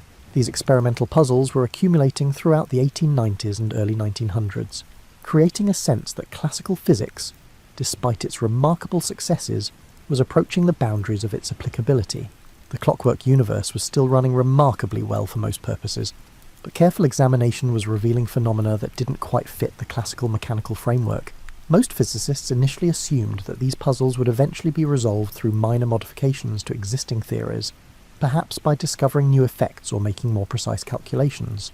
The basic principles of classical physics, Newton's laws of motion, Maxwell's electromagnetic theory, and the kinetic theory of heat, seemed so well established and so successful that fundamental revision seemed almost unthinkable. But a few prescient investigators were beginning to suspect that something more radical might be required. Lord Kelvin's famous comment about two small clouds on the otherwise clear horizon of physics reflected the general optimism that these minor puzzles would soon be resolved. Instead, these small clouds would grow into the conceptual storms that would transform our understanding of space, time, matter, and energy. The stage was set for the most profound revolution in the history of physics. The classical worldview had reached its limits, and nature was ready to reveal principles far stranger and more wonderful than anyone had imagined. The comfortable mechanical universe of the 19th century was about to give way to a cosmos governed by quantum uncertainty and relativistic space-time. A universe in which the familiar rules of everyday experience would prove to be approximations valid, only under limited conditions. But that's a story for another bedtime tale. For now, it's enough to appreciate how the patient, systematic work of 19th century physicists had pushed human understanding to the very edges of the classical worldview. They had explored the mechanical universe as thoroughly as it could be explored, discovered its fundamental principles and mapped its boundaries. In doing so, they had unknowingly prepared the ground for the revolutionary insights that would follow. As we near the end of our journey through pre-Einstein physics, it's worth pausing to appreciate the extraordinary pattern that had emerged from centuries of patient investigation. What had begun with ancient philosophers wondering why things fell down instead of up had evolved into a magnificent intellectual edifice that revealed deep mathematical harmonies underlying the apparent chaos of natural phenomena. The story of physics before Einstein is really a story about the gradual discovery that the universe speaks mathematics. Not the dry abstract mathematics of homework assignments, but a living, breathing mathematical language that describes everything from the flutter of falling leaves to the dance of distant galaxies. Each generation of investigators had decoded a little more of this cosmic language, gradually revealing the elegant simplicity that underlies nature's complexity. Newton's great insight was recognizing that the same mathematical principles governed motion everywhere in the universe. The parabolic path of a thrown stone and the elliptical orbit of Mars were both consequences of the same underlying laws. This mathematical unity suggested that the universe was not a collection of separate, unrelated phenomena, but a single, integrated system operating according to comprehensible principles. Maxwell's electromagnetic theory extended this unification even further, showing that light, electricity, and magnetism were all manifestations of a single electromagnetic field oscillating through space. The rainbow of colours in a sunset, the spark from a doorknob on a dry day, and the invisible forces that aligned compass needles were all different notes in an electromagnetic symphony that filled the universe. The kinetic theory of heat revealed that thermal phenomena, the warmth of sunlight, the expansion of heated metals, the pressure of steam in engines, were really consequences of the random motion of countless tiny particles. Temperature was molecular motion, heat transfer was the sharing of kinetic energy between particles, the gas laws were statistical descriptions of particle behaviour. Once again, apparently different phenomena were revealed to be different manifestations of the same underlying reality. This progressive unification was more than just intellectual satisfaction for physicists. It demonstrated that human reason, equipped with careful observation and mathematical analysis, could penetrate the deepest mysteries of nature. The universe might be vast and complex, but it was also comprehensible. Natural phenomena might appear chaotic and unpredictable, but they followed mathematical laws that could be discovered and understood. This was an extraordinarily optimistic worldview. It suggested that every mystery could eventually be solved, every phenomenon eventually understood, and every natural law eventually decoded. The universe was like an enormous but finite book written in the language of mathematics. Human beings had learned to read this language, and given enough time and effort, they could eventually read the entire book. The practical consequences of this mathematical understanding were transforming human civilization. Steam engines designed using thermodynamic principles were powering the Industrial Revolution. Telegraph systems based on electromagnetic theory were shrinking the world by enabling near-instantaneous communication across vast distances. Precision navigation using gravitational astronomy was making global commerce safer and more reliable. But perhaps most remarkably, the mathematical laws discovered by physicists were revealing unexpected connections between apparently unrelated phenomena. The same equations that described the vibration of violin strings also described the oscillation of electromagnetic fields. The same principles that governed the flight of projectiles also governed the orbits of comets. The same statistical methods that explain the behavior of gases also explain the properties of heat and temperature. These connections suggested that the universe possessed a kind of mathematical coherence that went far deeper than anyone had suspected. It wasn't just that natural phenomena obeyed mathematical laws. It was that these laws were interconnected in ways that revealed a profound underlying unity. The universe appeared to be constructed according to mathematical principles that human minds could discover and appreciate. This mathematical harmony had an almost musical quality. Just as a symphony weaves together different instruments and melodies to create a unified artistic experience, the universe seemed to weave together different physical phenomena to create a unified natural order. The ancients had spoken of the music of the spheres, the idea that celestial motions produced harmonious sounds that reflected the mathematical order of creation. While this literal interpretation had been abandoned, 19th century physics had revealed a deeper sense in which the universe really did possess mathematical harmony. Yet even as physicists celebrated these achievements, they were beginning to encounter phenomena that didn't quite fit the established patterns. The small experimental anomalies we discussed earlier were like discordant notes in an otherwise harmonious symphony. They suggested that the classical mathematical description of nature, however successful, might be incomplete. These puzzles weren't necessarily failures of the classical approach. They might simply indicate that nature's mathematical language was richer and more subtle than anyone had realized.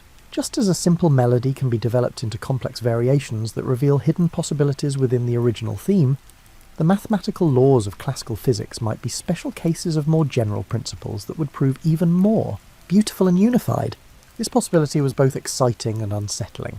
Exciting because it suggested that the greatest discoveries might still lie ahead, that the universe might possess mathematical depth that would dwarf even the remarkable achievements of Newton and Maxwell.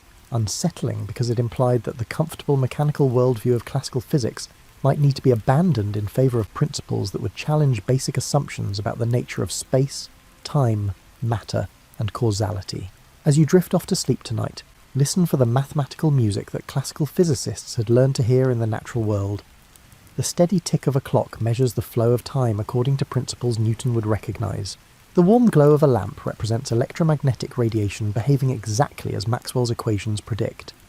The gentle settling of your house reflects thermal expansion and contraction governed by the kinetic theory of heat. But also consider that this familiar music might be just the beginning of a much grander composition, one that would require new mathematical languages to appreciate fully and new conceptual frameworks to understand completely. The classical symphony of physics had reached a magnificent conclusion, but the universe was preparing to reveal entirely new movements that would transform our understanding of reality itself. As our journey through pre-Einstein physics draws to a close, take a moment to appreciate the extraordinary intellectual adventure we've shared. We've travelled from ancient Greek philosophers throwing rocks and wondering about the nature of motion, through medieval scholars rediscovering Aristotle and inventing new ways to think about natural phenomena, to 19th century investigators revealing the mathematical harmonies that govern everything from heat and light to electricity and magnetism.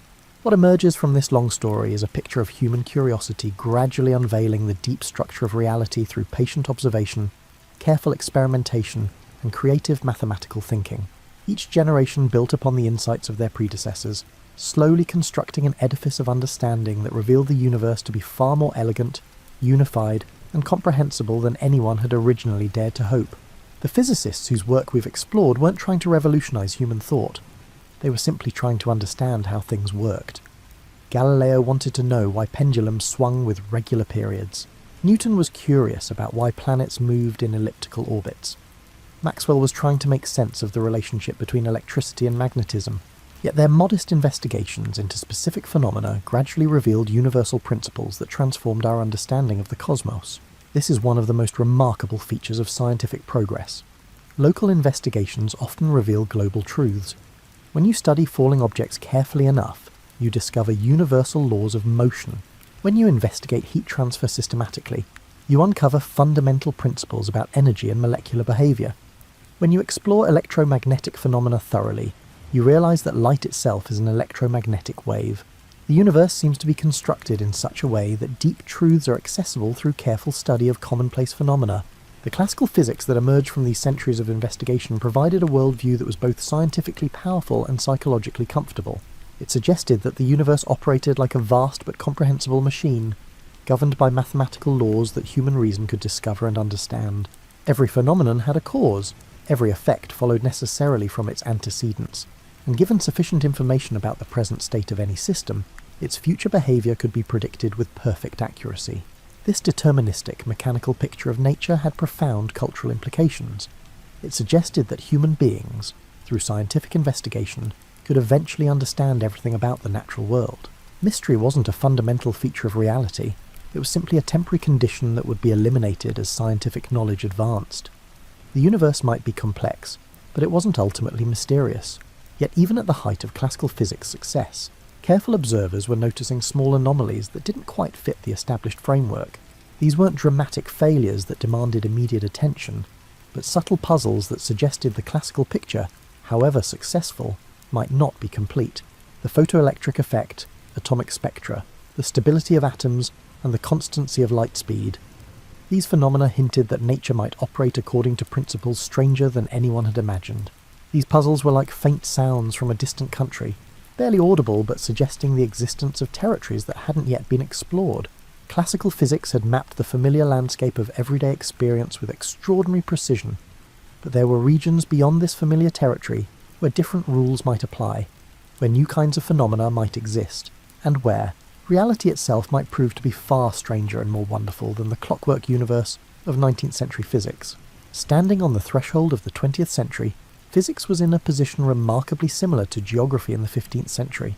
The known world had been mapped with increasing accuracy, trade routes had been established, and navigation had become a reliable science.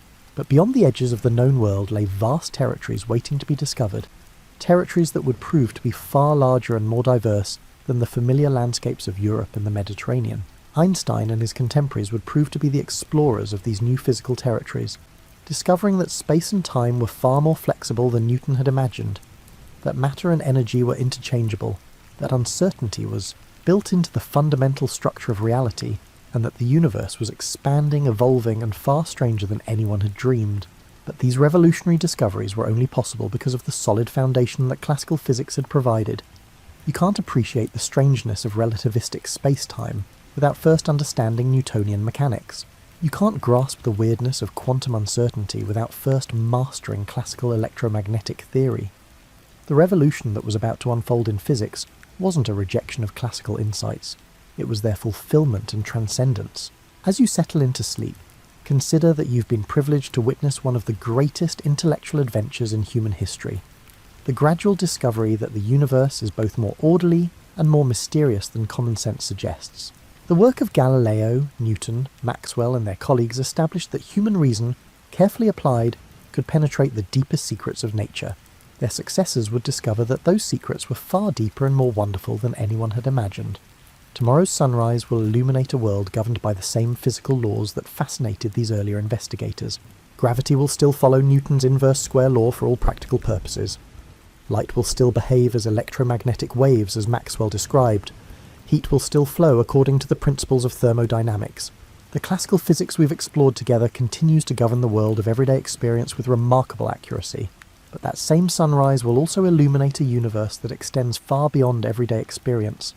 A cosmos where space and time are woven together in a fabric that can be stretched and curved, where particles exist in quantum superpositions of multiple states simultaneously, and where uncertainty is not just a limitation of our knowledge, but a fundamental feature of reality itself. The gentle story of physics before Einstein is really the story of human beings learning to see the universe with new eyes, discovering that reality is both more comprehensible and more mysterious than we originally supposed.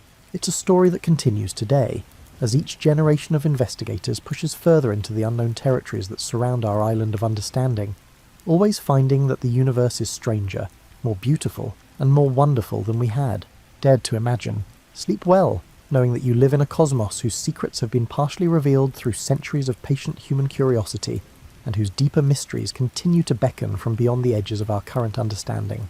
The universe delights in surprising us, usually in ways that reveal it to be more elegant and unified than we had previously thought possible. Sweet dreams of mathematical harmonies, electromagnetic symphonies, and the gentle dance of atoms that creates the solid reality of your pillow, your blanket, and the beating of your own heart.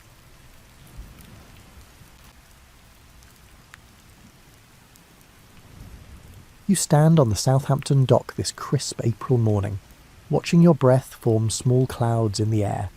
The year is 1912, and before you rises something that makes the nearby buildings look like children's toys. Titanic towers above the waterfront, her black hull stretching so far in both directions that you actually have to turn your head to see where she begins and ends.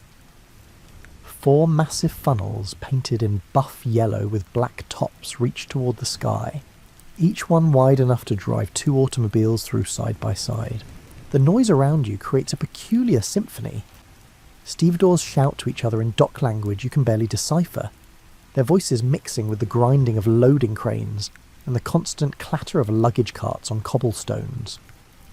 Somewhere nearby, a street vendor calls out about fresh pastries, his voice nearly lost in the general commotion. Yet despite all this activity, you keep looking back at the ship because nothing else seems quite real by comparison. Your first-class ticket feels substantial in your gloved hand, the paper thick and official. It cost you more than many people earn in a year, but looking at Titanic now, you understand why. This isn't merely a ship, it's a statement about what human beings can accomplish when they decide nothing is impossible.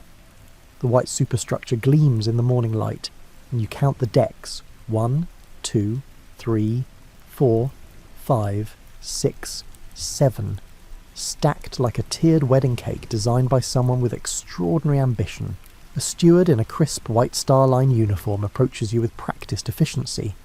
His jacket buttons shine like tiny suns, and his cap sits at precisely the correct angle.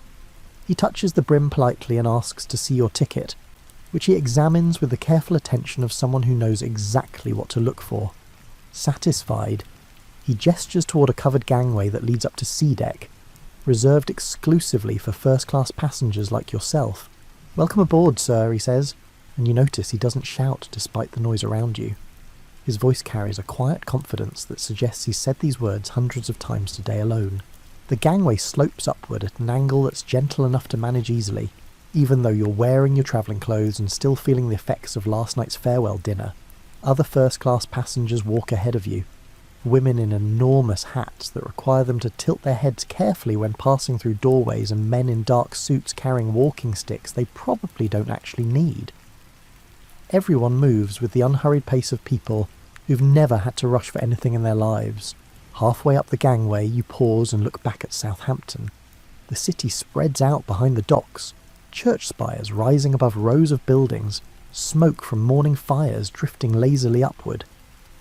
In a few minutes, you'll leave this view behind, and something about that moment feels significant. You're not particularly superstitious, but boarding the Titanic feels like stepping across a threshold into something new.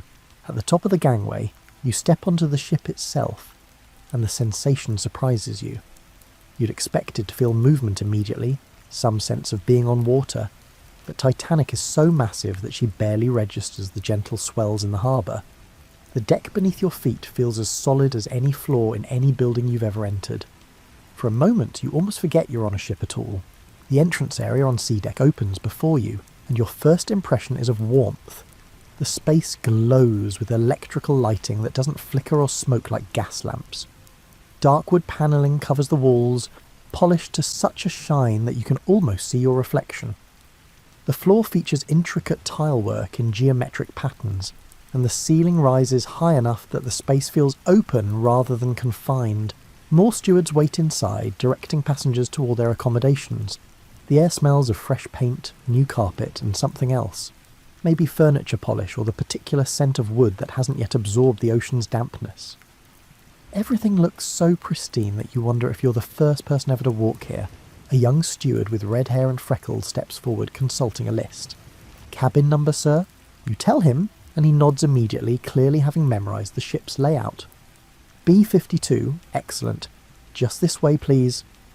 He doesn't offer to carry your small travelling case because another crew member has already appeared to handle that task, moving with such efficiency that you barely noticed his approach.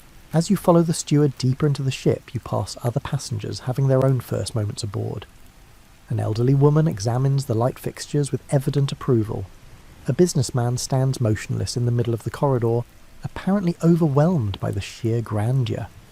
Two children press their faces against a window overlooking the harbour, their nanny trying unsuccessfully to encourage them toward their cabins. The corridors branch and turn, but your steward never hesitates. He knows every passage and stairway, guiding you through Titanic's interior with the confidence of someone who could do this blindfolded. You pass doorways marked smoking room and reading and writing room, catching glimpses of spaces furnished with overstuffed chairs and tables set with lamps. Then you're climbing a staircase, the main first-class grand staircase, though you don't know that yet. Your hand touches the balustrade, and the wood feels impossibly smooth under your gloves, worn to perfection by craftsmen who understood their trade. Above you, a glass dome lets in natural light that plays across every surface, creating an effect like being inside a kaleidoscope.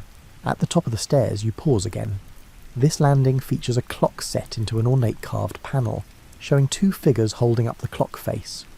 The detail in the carving catches your attention. Each fold of the figure's robes has been shaped with care, each expression thoughtfully rendered. Someone spent days, maybe weeks, creating this single decorative element. The clock shows honour and glory crowning time, your steward mentions, noticing your interest. Rather fitting for a maiden voyage, don't you think? You agree, though privately you're thinking that it's an ambitious motto for any ship, no matter how grand. Still, looking around at the perfection surrounding you, perhaps Titanic has earned the right to such confidence. The steward leads you along B-deck now, past more cabin doors with brass numbers gleaming in the electric light. Other passengers emerge from their own rooms, beginning to explore. You hear American accents, British inflections, and languages you don't immediately recognise. Titanic is carrying a cross-section of the world's wealthy, all drawn together by curiosity about this legendary vessel. Finally, you reach B-52. The steward produces a key and unlocks the door with a solid click that suggests quality hardware. He pushes it open and steps aside, allowing you to enter first. "Your luggage will arrive shortly," he says. "If you need anything at all, simply press the call button, and someone will attend to you immediately. Lunch is served at 1 o'clock in the dining saloon. Welcome aboard the Titanic, sir." He's gone before you can even think about tipping him, disappearing back into the corridor with practiced discretion. You stand in the doorway of your cabin, looking in at what will be your home for the next week, and realise that your understanding of luxury is about to be completely redefined. Your cabin is not what you expected. Somehow you'd imagined a ship's cabin would be small and cramped, a place to sleep between days spent on deck. But a B-52 opens before you like a comfortable hotel room that happens to be moving across the Atlantic.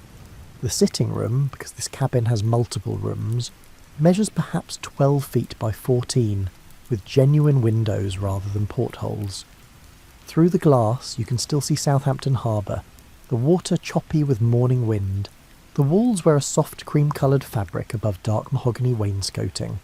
This isn't paint trying to look like fabric. You can see the actual weave when you look closely. The furniture includes a sofa upholstered in rose-coloured material, 2 armchairs, a writing desk with its own chair, and a coffee table displaying a small vase of fresh flowers. Real flowers. Someone placed fresh flowers in your cabin before you arrived. You walk to the desk and run your finger along its surface. Not a single rough spot, not one imperfection. The wood grain flows in patterns that suggest this piece was crafted from a single, yes, high-quality board rather than assembled from scraps.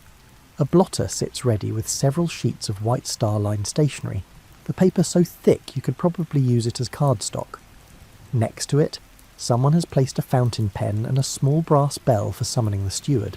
The bedroom opens off the sitting room through a wide doorway. Here the colour scheme shifts to gentle greens and creams, creating an atmosphere of restfulness. The bed itself is larger than you'd thought possible on a ship. A full double bed with a brass frame and a mattress that, when you press it experimentally, feels as comfortable as any in a luxury hotel. The headboard features more of that intricate carving you're beginning to recognise as Titanic's signature detail. A wardrobe stands against one wall, already open to reveal hanging space that could accommodate several trunks worth of clothes. More drawers than you'll probably need occupy a dresser. Above it hangs a mirror in a gilded frame, and you catch a glimpse of yourself, still in travelling clothes, hair slightly mussed from the morning's activities, looking somewhat stunned by your surroundings. The bathroom makes you actually laugh out loud. You've stayed in expensive hotels that didn't have bathrooms this well appointed. A full-sized bathtub sits on decorative claw feet. The porcelain's so white it almost glows. Both hot and cold running water flow from taps that feel substantial in your hands. A sink with its own mirror occupies one corner. The toilet is modern and connected to a proper plumbing system. Thick towels hang from heated racks, and someone has provided soap that smells faintly of lavender. You turn on the hot water tap just to see what happens. After a moment's wait, steam begins rising from the stream, and you realise that you're going to be able to take a hot bath in the middle of the Atlantic Ocean. The absurdity of that luxury, the sheer improbability of it, strikes you as both wonderful and slightly ridiculous. Back in the sitting room, you discover more details. The electrical lighting can be adjusted with switches on the wall. No more fumbling with gas valves or oil lamps. A small bookshelf holds a selection of volumes, including what appears to be a ship's directory. You pull this out and flip through it, discovering maps of every deck, lists of facilities, and menus from various restaurants. Titanic isn't just large, she's complex. A floating city with more amenities than you could explore in a week. A knock at the door announces the arrival of your luggage. 2 stewards enter with your trunk and bags, moving with choreographed efficiency. They know exactly where things should go, placing your trunk at the foot of the bed, hanging your travelling coat in the wardrobe, and setting your smaller bags on the dresser. The whole operation takes perhaps 90 seconds, and then they're gone, one of them having somehow slipped a copy of the day's schedule onto your desk without you noticing. You pick up the schedule and scan it. Breakfast is served from 8 until 10:30. Bouillon in the cafe at 11. Lunch at 1. Tea at 4. Dinner at 7:30. Between meals, passengers can occupy themselves in the gymnasium, the swimming pool, the squash court, the libraries, the smoking rooms, the lounges, or simply walking the decks. The schedule reads more like a country house party than a sea voyage.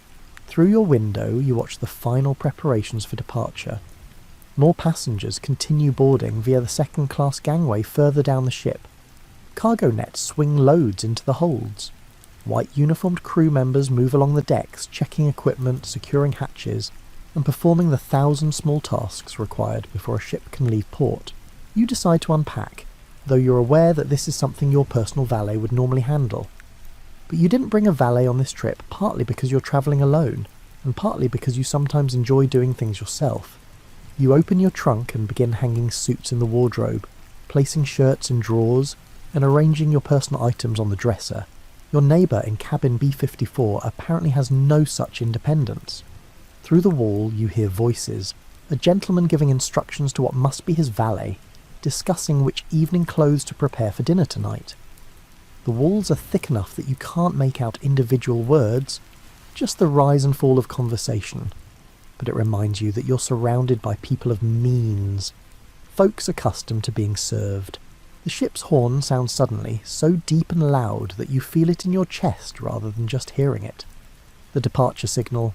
You abandon your unpacking and hurry to the window, watching as the gangways are pulled back and the mooring lines are cast off.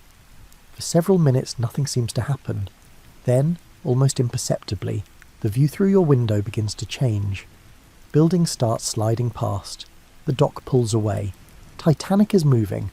Grab your coat and head for the deck, wanting to experience this moment in the open air. The corridors are full of other passengers with the same idea, all of us flowing toward the exits like water-finding channels. Nobody runs. We're all too dignified for that, but everyone moves with purpose. On deck, the wind hits you immediately, cold and sharp with April chill. You should have brought a heavier coat, but you're too excited to care. Southampton spreads out to port now, the city growing smaller as Titanic makes her way down the channel toward open water. Other ships sound their horns in greeting. People on shore wave handkerchiefs and hats. You find yourself waving back, though you don't know any of them. Other first-class passengers line the railing with you. Nobody says much. We're all caught up in the moment, watching England recede, beginning this grand adventure. A woman next to you dabs at her eyes with a handkerchief. A man lights a cigar, the smoke whipping away instantly in the wind. Children point at seabirds wheeling overhead. The deck beneath your feet vibrates with engine power, a deep thrumming that you feel through your shoes. Titanic moves with surprising grace for something so enormous, cutting through the water as though it offers no resistance. Wakes spread behind the ship in wide white trails. The four funnels above release steam in controlled bursts. The sound is like giant sighs. You stay on deck for perhaps half an hour, watching until Southampton disappears from view and only open water surrounds the ship. Other passengers gradually drift away, heading back inside to warmth and comfort. Eventually you follow, your fingers numb from cold, but your spirits high. Back in your cabin, everything looks exactly as you left it, except that someone has been in to light a small fire in the electric heater. The room glows with warmth and welcome. You finish unpacking, hanging the last of your clothes, placing your books on the shelf, and arranging your personal items until the space feels like yours. Then you stretch out on the sofa, listening to the ship's sounds, the distant hum of engines, the creak of woodwork adjusting to motion, footsteps in the corridor outside, and the muffled conversations of other passengers settling into their own cabins. The window shows only ocean now, grey-green water stretching to the horizon under an overcast sky. You think about that clock on the grand staircase with honour and glory crowning time and smile. Perhaps that's exactly what this voyage is. A moment when human achievement reaches a pinnacle, when everything seems possible, when luxury and engineering combine to create something genuinely remarkable. Your eyes grow heavy. The gentle motion of the ship, the warmth of the cabin, and the comfort of the sofa all conspire to make you drowsy. You didn't sleep well last night, too excited about today's departure. Now that excitement is giving way to contentment, a deep satisfaction with your surroundings and circumstances. Outside your window, Titanic carries you toward America, moving through the Atlantic swells with power and grace. But in this moment, all of that seems distant. You're warm, comfortable, surrounded by luxury, and beginning an adventure that will become a story you'll tell for the rest of your life. You wake from your sofa nap to the sound of the bugle call for lunch, its notes floating through the corridors with cheerful insistence. Checking your pocket watch, you're surprised to find it's already past 12:30. The morning has vanished into unpacking and settling in, and now your stomach reminds you that breakfast was many hours ago. After refreshing yourself in that magnificent bathroom, splashing cold water on your face, straightening your collar, running a comb through your hair, you step out into the B-deck corridor. Other cabin doors are opening as well, passengers emerging like butterflies from chrysalises, everyone dressed appropriately for midday dining. The women wear afternoon dresses in soft colours, the men sport lounge suits rather than formal dinner attire. We're all finding our sea legs together, learning the rhythms of shipboard life. You follow the general flow of passengers toward the dining saloon, but take your time, wanting to see more of this remarkable ship. The corridors branch and connect in ways that will take days to fully understand. Every passage offers something worth noticing, a painting of ships at sea, a decorative mirror, or a carved panel depicting nautical themes. Nothing looks mass-produced or generic. Every detail suggests careful planning by people who care deeply about getting things right. You climb the grand staircase again, and this time you pause on each landing to examine the carved oak panelling. The wood grain flows like water frozen in mid-movement. Your hand on the balustrade feels the silky smoothness that comes only from patient craftsmanship. Above you, the glass dome filters the afternoon light into something soft and golden, making everyone look slightly better than they do in ordinary daylight. On a deck you discover the promenade, a covered walkway that runs the length of the ship, lined with windows on one side and cabin doors on the other. Deck chairs arranged in neat rows wait for passengers seeking fresh air, without the full force of Atlantic wind. You can see the ocean through those windows, watch the waves rolling past and observe the horizon line tilting gently as Titanic moves through the swells. A few hardy souls already occupy deck chairs, wrapped in blankets provided by attentive stewards. An elderly gentleman reads a newspaper, the pages snapping in the breeze each time a door opens. Two women sit close together, conversation animated, hands moving expressively. A young couple stands at the railing looking out at the water, standing close but not quite touching. That careful distance that suggests courtship rather than marriage. You continue exploring, discovering the reading and writing room with its white wicker furniture and delicate colour scheme clearly designed to appeal to female passengers. Next door, the lounge offers more masculine comfort, leather chairs, dark wood, and tables perfect for cards or conversation. The smoking room lies further forward, its stained glass windows and ornate ceiling creating an atmosphere of a gentleman's club transported to sea. But it's the general room, a spacious area near the entrance, that truly captures the ship's spirit. Here, passengers gather naturally, drawn by comfortable furniture arranged in conversational groupings. A piano sits in one corner, though nobody plays it at the moment. Potted palms add greenery, their leaves creating small private spaces within the larger public area. The ceiling rises 2 decks high, making the space feel more like a hotel lobby than part of a ship. You observe how people inhabit this space. Some sit alone, reading books or writing letters. Others form small groups, conversation flowing with the ease of travellers sharing common experience. A few children play a quiet game in one corner, supervised by nannies who chat among themselves. Everyone seems relaxed, comfortable, and already adapting to life aboard Titanic. The attention to comfort extends to temperature. The ship maintains perfect warmth throughout. Not the stuffy heat of over-fired rooms, but a gentle climate that makes you forget you're wearing your coat. Hidden vents circulate fresh air, and you never smell that stuffiness that accumulates in closed spaces. Someone engineered these systems with remarkable sophistication. Following your nose and the increasing number of passengers, you find your way to the dining saloon. The entrance takes your breath away. The room stretches the full width of the ship, with tables arranged in precise rows that could seat hundreds. Windows along both sides let in natural light. The ceiling arches overhead, cream-coloured with ornate moulding that draws the eye upward. Chairs upholstered in deep red provide splashes of colour against the neutral walls. White tablecloth cover every surface, so bright they almost hurt to look at directly. Crystal glassware catches and reflects light. Silver cutlery lines each place setting with mathematical precision. Fresh flowers bloom in vases on every table. The overall effect suggests a very fine restaurant that happens to be crossing the Atlantic. A steward in formal attire materialises at your elbow. "Table for one, sir?" You confirm, and he guides you to a small table near one of the windows. As you're seated, you notice how the room fills with passengers, families, couples, and solo travellers like yourself. The noise level rises, but never becomes overwhelming. People speak in modulated tones, maintaining that atmosphere of refined civilization, even as hundreds of conversations happen simultaneously. Your table settings include more pieces of silverware than you strictly need for any meal. Working from the outside in, you remember from some half-forgotten etiquette lesson. The menu, presented in an embossed folder, offers choices that would impress even the most demanding diner. For lunch, this is the selection available for a casual midday meal. You can choose from consommé or cream soup. Fish courses include salmon with mousseline sauce. Meat options range from chicken to lamb to beef, each with its own accompaniments.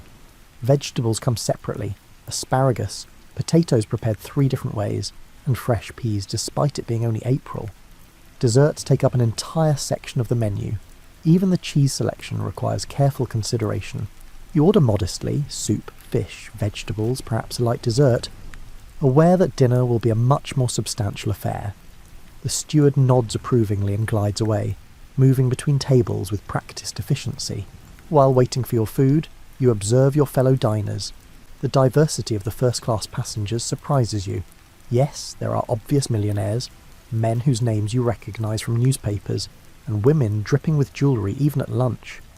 But there are also middle-aged couples who might be successful merchants, younger people who could be inheriting family wealth, and older passengers who've clearly been rich long enough to wear it comfortably. The soup arrives in delicate china, steaming gently, and tastes exactly as good as it looks.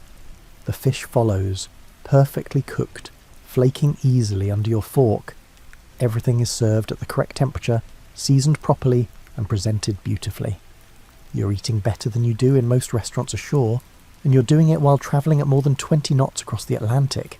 Through the window beside your table, you watch the ocean roll past. The water today looks grey-green under cloudy skies, but you can see how it might turn brilliant blue under better weather. Waves rise and fall in patterns that never quite repeat. Occasionally the spray catches the wind and creates momentary rainbows before disappearing. After lunch you wander outside to the boat deck, the highest deck accessible to passengers. The wind up here blows stronger, carrying the salt smell of the ocean and the faint tang of smoke from the funnels. You walk toward the stern, passing ventilation equipment, past the entrance to the gymnasium, and around the base of those massive funnels that dominate the upper deck. Other passengers have the same idea. We stroll in informal groups, taking constitutional walks, getting exercise, and enjoying the fresh air despite the chill. Nobody rushes. There's nowhere to rush to, after all. The beauty of ocean travel lies partly in this enforced leisure, this necessary slowing down. You lean against the railing at the stern and look back at Titanic's wake. A wide white path stretching toward the horizon, evidence of the ship's passage through the Atlantic. The propellers churn beneath the surface, driving this enormous vessel forward with relentless power. Yet standing here, you barely feel any vibration. The engineers who designed these engines understood their craft. A steward appears with a tray of bouillon in cups, offering it to passengers on deck. You accept one gratefully, wrapping your cold hands around the warm cup, sipping the rich broth. This is what luxury means, not just comfortable cabins and excellent food, but someone anticipating your needs before you voice them, appearing with hot soup exactly when the April wind makes you wish for warmth. You spend the afternoon exploring more of the ship. The swimming pool, located deep in the ship's interior, echoes with the sound of water and voices. The Turkish bath offers heated rooms and massage facilities. The squash court provides exercise for those energetic enough to want it. The libraries stock books in multiple languages. Everywhere you go, you find evidence of careful planning, of designers who try to imagine every possible passenger need and meet it. The bugle call for dinner sounds at 7 o'clock, giving passengers 90 minutes to prepare for the evening meal. In your cabin, you've laid out your formal dinner clothes, white tie and tails, the uniform of first-class evening dining. The bow tie gives you trouble, as it always does. You fumble with it for several minutes before achieving something that looks approximately correct. The transformation of passengers between afternoon and evening remains one of shipboard life's small miracles. The same people who lounged in casual clothes at lunch now emerge from their cabins looking like they're attending an opera or palace ball. The women especially have undergone complete metamorphosis. Afternoon dresses replaced by evening gowns that showcase the latest Paris fashions, jewellery that probably required safe deposit boxes in their cabins, and hair arranged in elaborate styles that must have taken their maids an hour to create. You join the general flow toward the dining saloon, but the experience differs dramatically from lunch. The evening crowd moves more slowly, with more awareness of being on display. Ladies adjust their gloves, gentlemen check their pocket watches. We're all performing the ritual of dressing for dinner, an ancient tradition of civilization asserting itself even in the middle of the Atlantic. The dining saloon has transformed as well. The natural light of afternoon has given way to electric chandeliers that hang from the ceiling like crystallized starlight. Every bulb blazes, creating an atmosphere of almost theatrical brilliance. The white tablecloths look even brighter against the evening darkness visible through the windows. Candles on each table add flickering warmth to the electric glow. Your table assignment tonight places you with several other passengers, a system designed to encourage social mixing. You introduce yourself to your table mates, a railroad investor from Philadelphia and his wife, a British wool merchant travelling home from business in America, and a young couple whose fortune apparently derives from timber. Everyone maintains that careful politeness of strangers thrown together by circumstance. The menu for dinner requires serious study.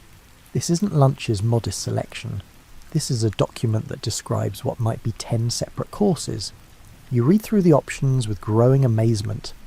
Oysters, hors d'oeuvres, soup, 2 kinds, both available if you want them. Fish with elaborate sauces, an entree of chicken or lamb or beef, a poultry course separate from the entree, cold asparagus with vinaigrette, roasted meat, duckling, beef sirloin, spring lamb, various vegetables, punch sorbet to cleanse the palate, puddings, ice cream, fresh fruit, cheese and coffee. They feed us like Roman emperors, the wool merchant observes, studying his own menu with evident approval. I've crossed the Atlantic a dozen times, and I've never seen a menu quite like this. His comment prompts discussion of other voyages, other ships.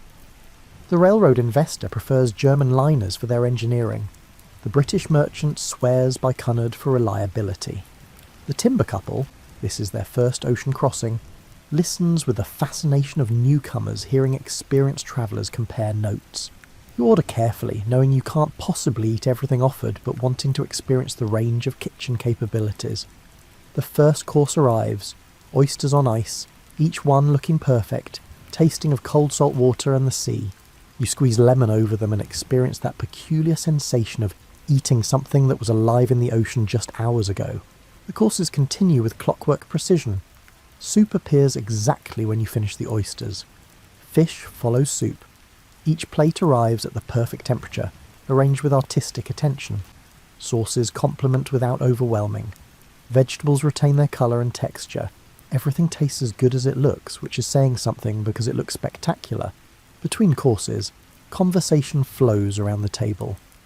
The railroad investor discusses investment opportunities in American infrastructure, new rail lines pushing west, electrification of existing routes, and the endless appetite for expansion. His wife talks about their daughter's upcoming wedding and the challenges of planning a society event while travelling. The wool merchant offers dry observations about British textile markets and the quality of Australian imports. You notice how the dining saloon is filled with life as dinner progresses. Individual conversations combine into a general hum of voices, punctuated by occasional laughter. Silverware clinks against china. Crystal glasses ring gently when toasts are made. Stewards move constantly between tables, replacing dishes, refilling glasses, and anticipating needs before they're voiced. The orchestra begins playing during the main course, stationed on a small balcony overlooking the dining saloon. They perform light classical pieces and popular tunes, nothing too demanding or intrusive. The music provides oral wallpaper, creating atmosphere without commanding attention. Occasionally someone hums along, but mostly we eat and talk and let the melodies wash over us. You order the beef for your main course, and when it arrives, you understand why people pay premium prices for first-class passage. The meat has been cooked precisely to your specifications, the exterior dark and caramelized, the interior still showing a hint of pink. It cuts with minimal resistance and tastes rich without being heavy.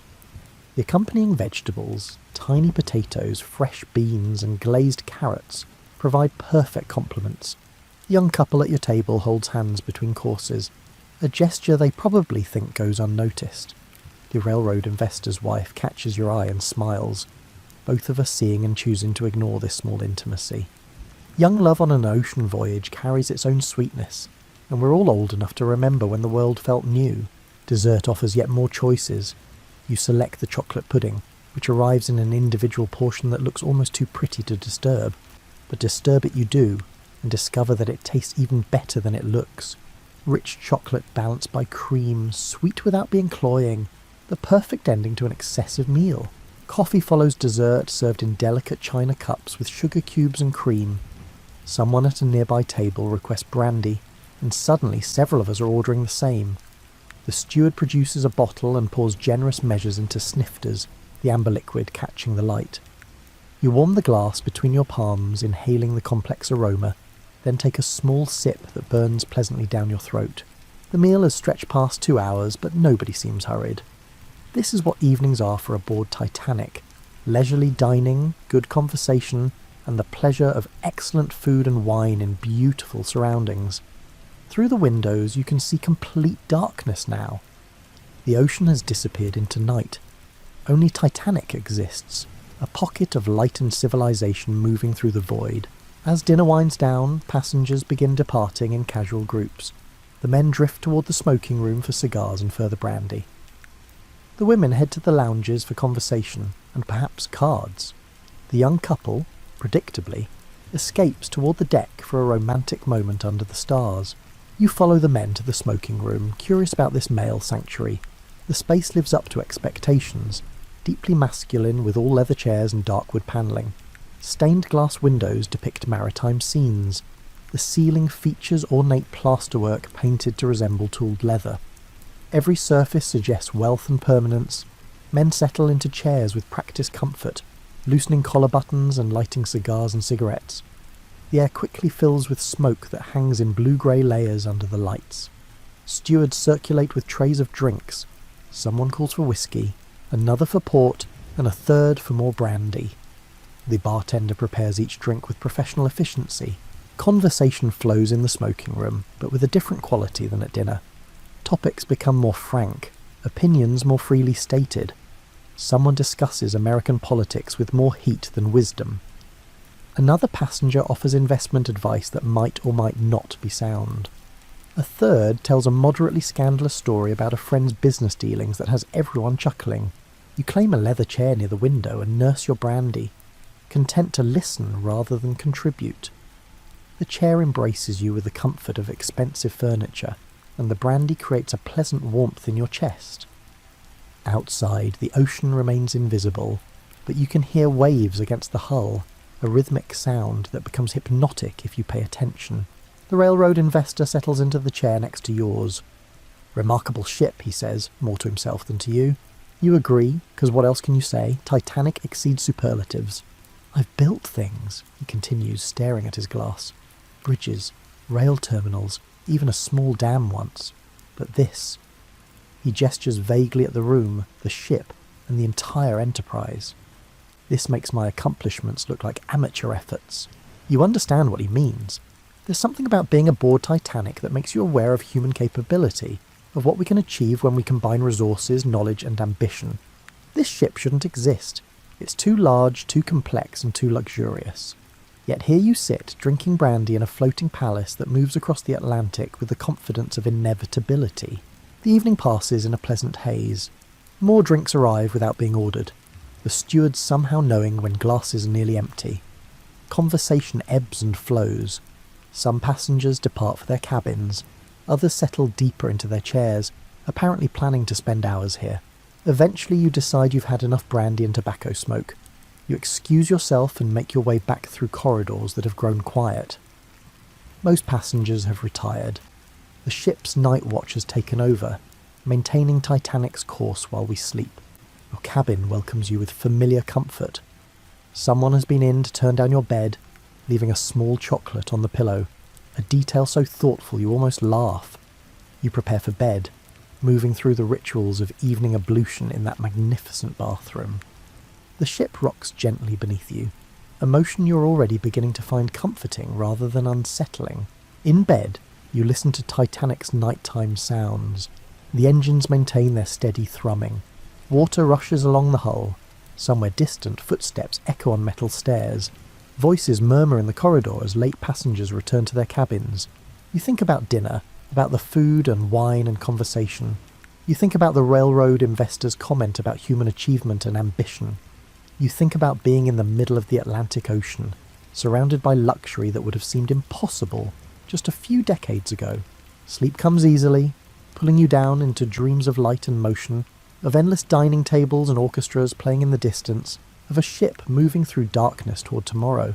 Morning light through your cabin window wakes you gently, and for a moment you forget where you are. Then the ship's motion registers, that subtle rocking that has become familiar overnight, and memory returns. You're aboard the Titanic, somewhere in the Atlantic, with another day of the voyage ahead. After washing and dressing in casual clothes suitable for morning aboard ship, you make your way to the cafe for breakfast. This smaller dining area offers a more relaxed atmosphere than the grand dining saloon, with tables scattered informally and passengers coming and going at their own pace. You order eggs, toast, bacon and coffee, simple food, perfectly prepared. The day's programme, printed on fresh paper and delivered to your cabin while you slept, lists the morning's activities, gymnasium hours, swimming pool availability, divine service in the dining saloon at 10:30, inspection of the ship for interested passengers at 11. The schedule suggests possibilities without demanding participation, leaving you free to structure your day however you prefer. You decide to explore the gymnasium first, curious about this facility you've heard other passengers discussing. Located on the boat deck, the gym occupies a surprisingly large space fitted with equipment that looks both modern and slightly strange. Mechanical horses that simulate riding, rowing machines, something called an electric camel that apparently mimics desert travel, stationary bicycles, weight machines with pulleys and cables. The gymnasium instructor, a fit man in white flannels who introduces himself as Mr. Macaulay, demonstrates each machine with enthusiastic professionalism. He helps an elderly lady onto one of the mechanical horses, adjusting the settings for gentle motion. He shows a teenager how to use the rowing machine properly. He explains to you how the electric camel provides exercise without requiring actual camel ownership. "Rather marvellous, isn't it?" Mr. Macaulay says, patting the electric camel affectionately. You can experience the exercise benefits of exotic travel without leaving the ship. Modern science is making the world smaller. You try several machines, finding them amusing more than challenging. The mechanical horse rocks back and forth with a steady rhythm, and you imagine you're cantering across some imaginary landscape. The rowing machine provides real resistance, and after 5 minutes your arms feel the effort. The electric camel lives up to its billing. It does indeed simulate the lurching motion of camel travel, though why anyone would want to simulate that particular experience remains unclear. After the gymnasium, you venture to the swimming pool located deep in the ship's interior. The descent takes you down several staircases, past machinery spaces and crew areas, until you reach a section clearly designed for passengers. The pool itself measures perhaps 30 feet long and 15 wide, filled with seawater that sloshes gently with the ship's motion. Tiles cover the walls in white and blue patterns. Changing rooms line one side. A few brave souls are actually swimming. A man doing determined laps. A young boy splashing near the shallow end under his mother's watchful eye. The water looks cold, and you decide to save swimming for another day. Instead, you explore the adjacent Turkish baths, a series of rooms decorated in Arabic style with colourful tiles and carved wooden screens. The baths offer gradual progression through increasingly warm rooms. The temperate room feels pleasant, like a sunny day. The hot room makes you start sweating within minutes. The steam room envelops you in vapour so thick you can barely see your hand in front of your face. Attendants in white robes move like ghosts through the steam, offering towels and glasses of cool water. You endure the heat for perhaps 20 minutes before retreating to the cooling room, where you wrap yourself in a thick robe and stretch out on a comfortable lounger. Your body feels loose and relaxed, and muscles you didn't know were tense are now releasing. Other passengers occupy nearby loungers, all of us looking slightly pink and very content. "First time in the baths?" asks a man with an impressive moustache on the next lounger. You confirm, and he nods knowingly. "Remarkable facility. I use Turkish baths regularly in London, and these rival the best I've experienced. Extraordinary that they've installed them on a ship." He's right, of course. The existence of Turkish baths aboard an ocean liner represents another example of Titanic's commitment to comprehensive luxury. Why should passengers sacrifice any comfort just because they're travelling? Why not bring every amenity of shore life to sea? After the baths, you return to your cabin for fresh clothes, then join the growing crowd gathering on the boat deck for the inspection tour. An officer in a crisp white uniform leads the group, explaining technical details as we walk. He shows us the bridge, where the captain and his officers navigate. He demonstrates the wireless equipment, those mysterious machines that can send messages through empty air. He explains the ship's watertight compartments, designed to keep Titanic afloat even if the hull suffers damage. "She's practically unsinkable," the officer says with understandable pride. "The designers thought of everything. These watertight doors can be closed instantly from the bridge, sealing off any flooding. Even if several compartments fill with water, the Titanic will remain afloat." The group murmurs appreciation. We're impressed by the engineering and reassured by the safety measures.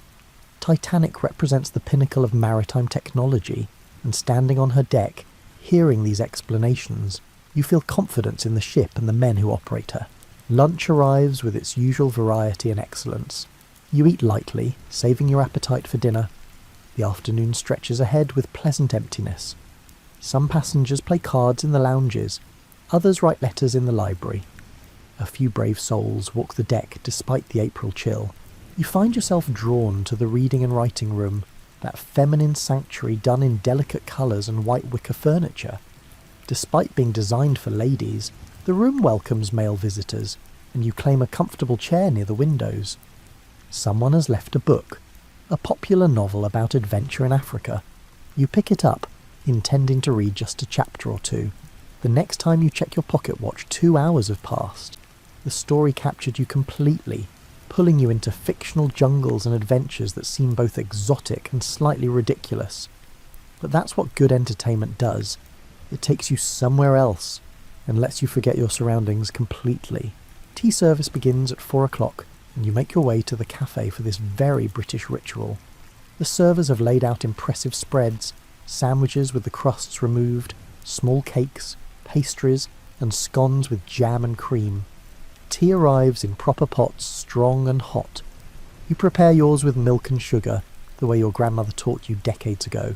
Other passengers gather for tea, and the cafe fills with quiet conversation. This meal, really more of a snack, provides opportunity for social mixing without the formality of dinner. People move between tables, greeting friends made yesterday, striking up conversations with strangers. A sense of community is building among the first-class passengers, that peculiar bonding that happens when people share an adventure. After tea, you return to the deck for a constitutional walk. The wind has picked up since morning, and the ocean looks rougher, with waves showing white caps. Titanic handles the swells with barely noticeable motion, but you can see spray occasionally reaching high enough to catch sunlight. The air tastes strongly of salt, and your face feels windburned after just minutes outside. You complete several circuits of the promenade deck, walking briskly enough to elevate your heart rate. Other passengers have the same idea: exercise before dinner, working up an appetite for the evening's feast. We nod to each other as we pass, fellow travellers sharing space and purpose. Back in your cabin, you rest before beginning the evening's preparations. The sun is setting, visible through your window as a golden glow on the horizon. The ocean catches this light and transforms it into something magical. The water appearing to hold fire, the waves edged in gold. You stand at the window and watch until the sun disappears completely, leaving only afterglow and the approach of night. Evening returns you to formal dress, to white tie and tails, to the transformation into your most elegant self. Dinner tonight features different table mates. The assignments rotate, ensuring passengers meet various people during the voyage. Your new companions include a steel magnate from Pittsburgh, a British lord travelling with his sister, and a doctor returning from a medical conference in New York. The conversation flows toward more intellectual topics than last night. The doctor discusses advances in surgery. The steel magnate offers thoughts on industrial development. The British lord, surprisingly well read, quotes poetry and philosophy. His sister listens with patient attention, occasionally contributing observations that reveal sharp intelligence. After dinner, you skip the smoking room and instead wander to the lounge where someone is playing the piano. The musician performs with real skill, moving from classical pieces to popular songs to improvised melodies that might be original compositions. A small crowd gathers, some people singing along softly, others simply listening. The music creates an atmosphere of gentle melancholy. beautiful but tinged with something indefinable. Perhaps awareness of time passing, of this voyage representing a brief moment outside ordinary life. Tomorrow Titanic will be further across the Atlantic, the day after, further still. Eventually this floating palace existence will end, returning us all to normal life ashore. But not tonight. Tonight you're here, listening to piano music in an elegant lounge, surrounded by strangers becoming friends, carried across the ocean by this extraordinary ship. Tonight is enough. By the third day aboard, you've begun to recognise faces and remember names. The ship's social world has organised itself into loose groups based on shared interests and compatible personalities. You find yourself drawn to a particular cluster of passengers who gather in the lounge after breakfast. A mix of ages and backgrounds united by curiosity about fellow travellers and enjoyment of good conversation. The core group includes Margaret, a widow from Boston with sharp wit and bottomless energy. Thomas, a banker from Philadelphia who collects rare books and loves discussing literature. Edward, a British diplomat returning from posting in Washington. Sarah, a young woman travelling with her considerably older aunt, both heading to Italy for an extended stay. And you, the observer who sometimes becomes a participant. Your conversations range widely. Margaret tells stories about Boston society with humour that makes everyone laugh, while also revealing complex social dynamics. Thomas describes rare volumes he's acquired, his enthusiasm infectious even for those who don't share his passion for first editions. Edward offers insider perspectives on international relations, carefully avoiding anything too confidential. Sarah asks questions that reveal her intelligence and curiosity about the wider world. These morning gatherings become ritual. You claim the same area of the lounge, those comfortable chairs near the windows. Stewards learn your preferences and deliver coffee or tea without being asked. The conversations start casually, but often develop unexpected depth. Discussions of art, politics, philosophy, and the changing world of 19 to 12. Everything's accelerating, Thomas observes one morning, stirring sugar into his coffee. Technology, society, and even time itself seem to move faster. When I was young, life felt stable. Now each year brings dramatic changes. Progress, Edward says. Inevitable and mostly positive, though not without costs. I wonder if we're progressing towards something or just moving, Margaret muses. Speed doesn't necessarily indicate direction. These conversations make you think, challenge assumptions and open perspectives. You realise that one of luxury's true gifts is time. Time to think, to talk, to explore ideas without the pressure of schedules and obligations.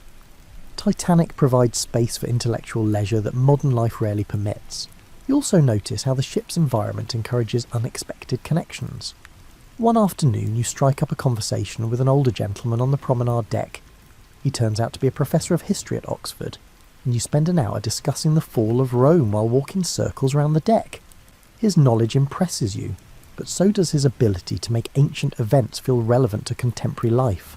Another time you end up playing bridge with three strangers, two sisters from New York and a mining engineer from Colorado. None of you play particularly well, but the game provides a framework for getting to know each other. You learn about their lives, their reasons for travelling, and their hopes and worries. By the end of the evening, you feel like you've made genuine friends, people you might actually stay in contact with after the voyage ends. The children aboard deserve special mention. Titanic carries perhaps 24 first-class children, ranging from infants to teenagers. They bring energy and spontaneity that contrast beautifully with adult formality. You often see them racing along corridors until their nannies call them back to decorum. They explore the ship with fearless curiosity, discovering spaces and perspectives that adults miss. One morning you encounter a small boy, perhaps 6 years old, standing at a window staring at the ocean with such intensity that you stop to see what he's watching. At first you see nothing unusual, just waves and horizon. Then you spot it, a distant whale, visible as a dark shape briefly surfacing before disappearing back into the depths.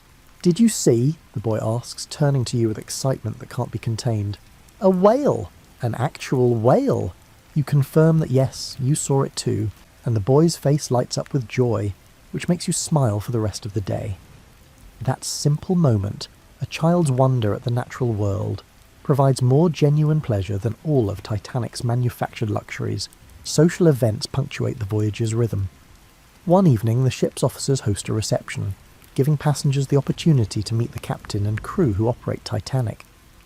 Captain Smith appears exactly as you'd imagine a ship's captain should. White-bearded, dignified, and radiating calm competence. He moves through the crowd with practiced ease, spending a few minutes with each passenger, making everyone feel acknowledged. Another night features a concert by the ship's orchestra, transformed from background dinner music to featured performers. They play a full programme of classical and popular pieces, the musicians revealing skills that dinner service doesn't fully showcase. The lounge fills with passengers dressed in their evening finest, all of us enjoying culture in the middle of the Atlantic. You also observe the quiet romances developing aboard ship. That young couple from dinner the first night spends hours together on deck, talking and laughing, clearly falling deeper into love with each passing day. An older pair, he perhaps 60, she in her 50s, also seems to be discovering each other, their courtship more subtle but no less real. Ocean voyages apparently encourage romance, the enclosed world and temporary nature of the experience creating conditions where feelings develop quickly. Your own social experience includes several conversations with attractive women, encounters that might have developed into something more if circumstances were different. A charming widow invites you to walk the deck with her. A sophisticated woman your own age engages you in extended discussion about art and literature. In another context, these meetings might have led somewhere. But shipboard romance requires either quick development or acceptance of a temporary connection, and you find yourself preferring friendship to the complications of brief romance. The dining room continues providing theatre each evening. By now you've learned to recognise various personalities among the first-class passengers. The millionaire who always orders the most expensive wine, the British aristocrat who treats stewards with casual condescension. The nouveau riche couple is trying too hard to fit into high society. The genuinely wealthy who wear their money comfortably, without need for display. You also note how the stewards manage this diverse group with remarkable skill. They remember names, preferences, and small details that make each passenger feel individually served. A steward might recall that you prefer your coffee very hot, or that you typically skip the soup course, or that you once mentioned enjoying a particular wine. These small acknowledgements of individual preference create the illusion of personal service, even within the industrial scale of Titanic's operations. One evening, Margaret organises an impromptu gathering in the lounge after dinner. Perhaps a dozen passengers attend, forming a loose circle of chairs. Someone suggests telling stories, and suddenly we're entertaining each other with tales from our lives. Margaret describes a disastrous dinner party where everything went wrong, but somehow became the most memorable evening of the season. Thomas tells about discovering a valuable book in a dusty shop where the owner had no idea what he possessed. Edward shares diplomatic anecdotes carefully edited to remove confidential details. When your turn comes, you tell about a business venture that succeeded far beyond expectations, the combination of planning and luck that made everything work perfectly. But as you talk, you realise the story's real point isn't the success. It's the journey, the uncertainty, the gradual realisation that things were going to work out. Your listeners seem to understand this, nodding at recognition of universal experiences dressed in individual circumstances. The gathering continues past midnight, passengers telling stories, laughing, and sharing moments of connection that make Titanic feel less like a ship and more like a floating community. Eventually people drift away to their cabins, but you linger in the lounge thinking about this evening, about these temporary friendships that feel surprisingly substantial. Walking back to your cabin through quiet corridors, you reflect on how ocean travel creates unique social conditions. Remove people from their normal contexts, put them in close proximity for several days, add comfort and leisure, and connections develop that might never form ashore. You'll probably never see most of these people again after the voyage ends, yet right now they feel like friends, companions on a shared adventure. In your cabin, you prepare for bed while thinking about tomorrow. The voyage is more than half finished. Titanic is crossing the Atlantic's middle sections now, the deepest waters, furthest from any land. Each day brings you closer to New York, to the end of this experience and to returning to normal life. But tonight, That seems distant and unimportant. Tonight you're here, surrounded by new friends, carried across the ocean in luxury, experiencing something you'll remember forever. The ship takes on a different character after midnight. You discover this one night when sleep eludes you, and you decide to explore rather than lie in bed wrestling with wakefulness. Putting on a robe over your pyjamas and slipping into shoes, you venture out into corridors that have transformed from daytime bustle into something quieter, almost meditative. Night lighting replaces the brilliant illumination of daytime. Softer bulbs cast gentle pools of light separated by stretches of shadow. The effect creates intimacy, making the huge ship feel smaller and more manageable. Your footsteps echo differently in these empty passages, each sound reaching further without daytime noise to absorb it. You climb the grand staircase, meeting no one. The carved oak panels look different in reduced lighting, the wood grain deeper and richer. That clock showing honour and glory crowning time reads 2:15. Somewhere in the ship, crew members maintain their watches, but here in the passenger areas, you have the world to yourself. On the boat deck, cold air hits immediately. You'd expected this, but the reality still takes your breath away. The April night temperature must be barely above freezing, and the wind makes it feel colder. Yet something about the cold appeals to you. It's honest, demanding attention, refusing to be ignored. The sky above Titanic overwhelms with its vastness. You've seen night skies before, but never like this. Never so far from any competing light. Stars pack the darkness in numbers that seem impossible, more stars than sky to hold them. The Milky Way stretches overhead like spilled milk frozen in place. Constellations you've known since childhood appear embedded in this greater pattern, familiar markers in overwhelming abundance. You walk to the railing and look down at the ocean. The water appears black under starlight, invisible except where Titanic's lights reach it. Along the hull, portholes create pools of golden illumination on the surface, giving you glimpses of waves rolling past. Beyond that narrow band of visibility, darkness extends infinitely in all directions. The ship's engines maintain their constant rhythm, felt through your feet as much as heard. Somewhere forward, the watch officers stand on the bridge, monitoring instruments, maintaining course. In the engine rooms far below, crew members tend machinery that drives this enormous vessel forward. But up here, you're alone with the night and the stars and the vast ocean. You think about distance. How far Titanic has travelled from Southampton? How far remains to New York? How deep the water flows beneath the keel? The numbers become abstract at this scale.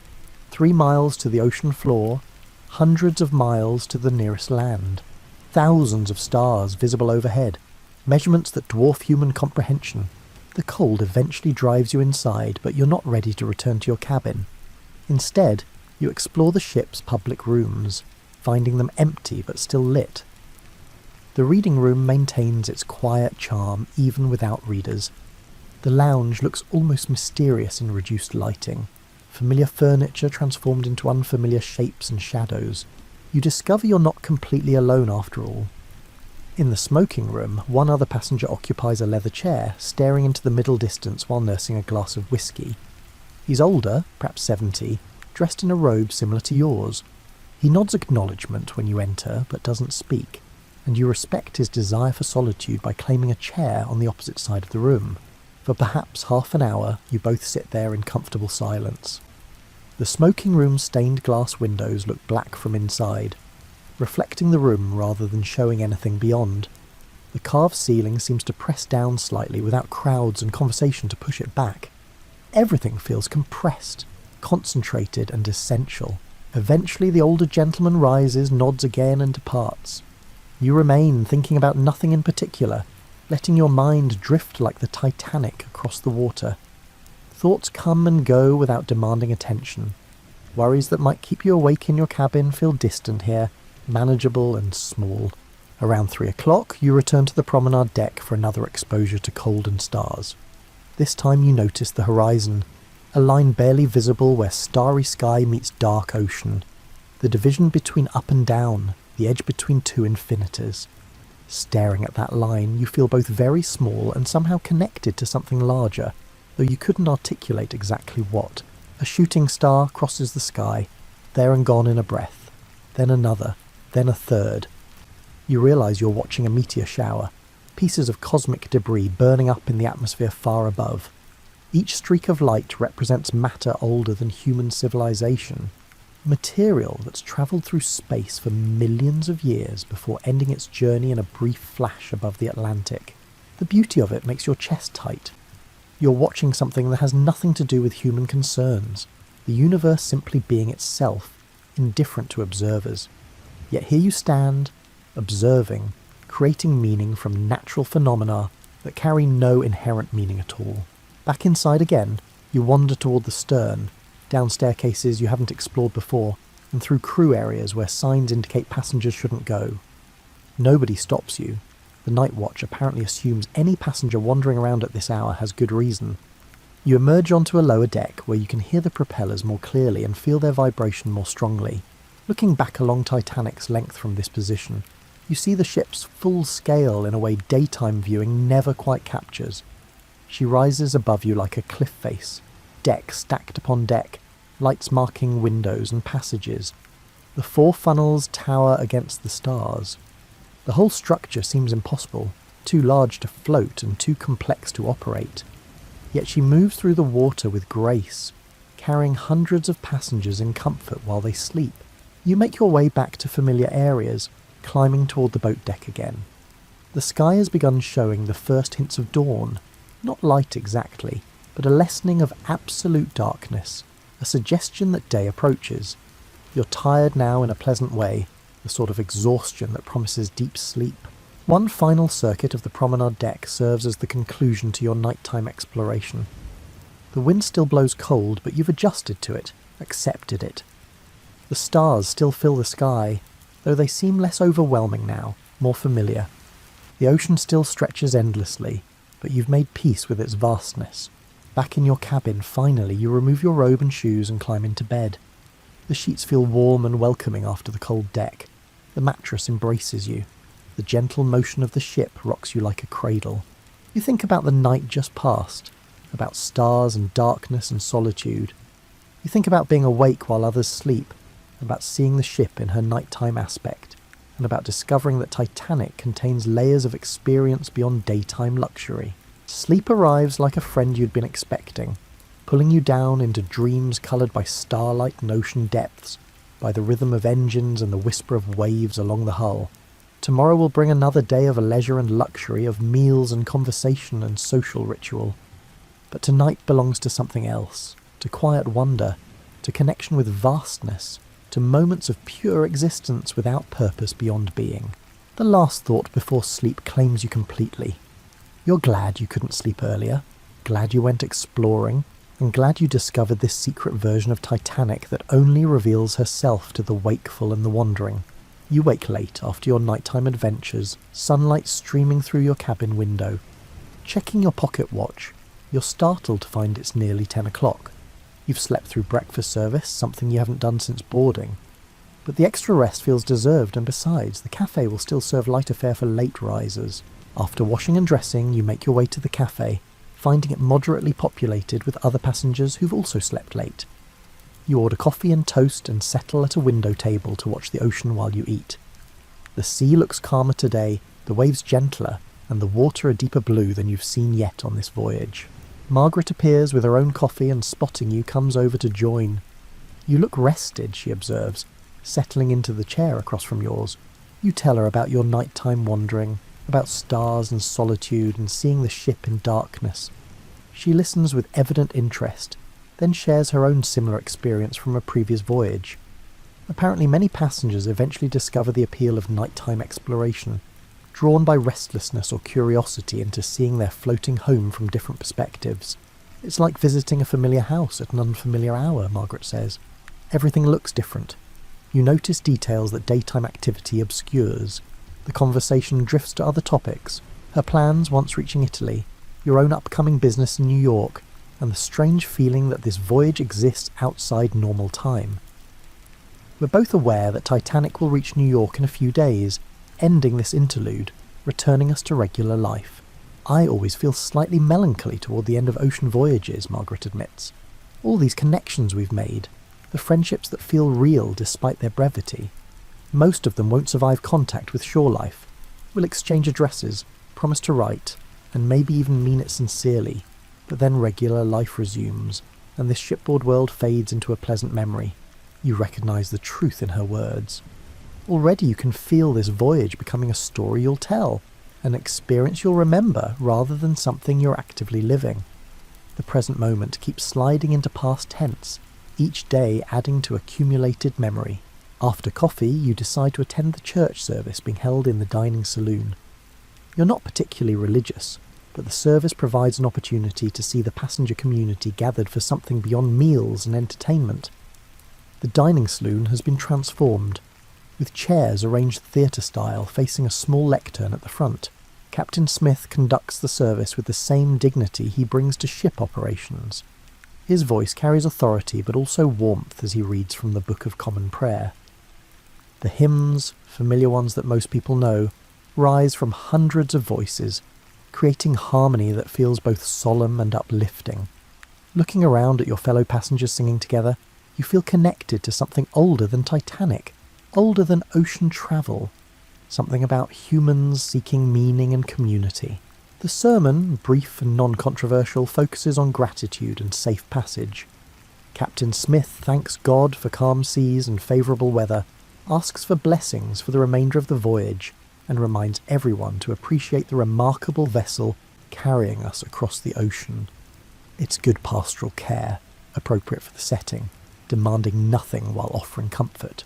After the service, passengers linger in small groups, conversation flowing naturally. You speak with Thomas about the music, with Edward about maritime traditions, and with several other passengers you've come to know during the voyage. The gathering feels like church fellowship anywhere, people connecting over shared experience, finding comfort in community. Lunch follows its usual pattern of excellence. You've stopped being amazed by the food quality, accepting it as normal rather than exceptional. This adaptation strikes you as interesting. How quickly luxury becomes expected, how standards adjust upward when exposed to consistently high quality. You'll probably find ordinary restaurants disappointing after this voyage. The afternoon brings you to the library, where you've spent minimal time so far. The room contains an impressive book selection: novels, histories, travel narratives, poetry, and reference works. You browse the shelves, pulling volumes at random, reading opening paragraphs and trying to decide what appeals to your current mood. Eventually you select a book about Arctic exploration and settle into a comfortable chair. The contrast appeals to you, reading about extreme cold while sitting in Titanic's perfect comfort, learning about dangerous expeditions while experiencing the safest possible ocean travel. The explorers in the book struggled against hostile nature, risked death regularly, and suffered incredible hardship. You're eating chocolates while reading about their frostbite and starvation. Yet you don't feel guilty about this contrast. Civilization's entire purpose is creating comfort from hostile nature, building systems that protect humans from environmental dangers. Titanic represents the culmination of that project. Nature completely tamed, ocean travel transformed from dangerous necessity into comfortable pleasure. An older woman sits near you also reading. Eventually she looks up and catches your eye. "Good book." You show her the cover and she nods in recognition. "I read that last year. Remarkable stories. Makes you grateful for modern technology, doesn't it?" You agree, and conversation develops naturally. She's a professor's widow, travelling to visit family in America. This is her third Atlantic crossing, and she's watched ships evolve from relatively basic vessels to modern marvels like Titanic. Her observations about maritime progress reveal sharp intelligence and genuine curiosity about technological change. "My late husband believed we were living through humanity's great age of advancement," she tells you. "He thought future generations would look back at our era, the way we look back at the Renaissance, a time when human capability exploded, when we achieved things previously thought impossible." "Do you think he was right?" you ask. She considers carefully before answering. Yes, though perhaps not quite the way he imagined. Progress always comes with costs he didn't fully anticipate. But yes, this is a remarkable time to be alive. The conversation continues for perhaps an hour, ranging across topics with the freedom that comes from intelligent strangers meeting by chance. She's read widely, travelled extensively, and thought deeply about the world and humanity's place in it. Talking with her reminds you that education and intelligence aren't limited to any particular age or gender, that wisdom can appear anywhere if you're paying attention.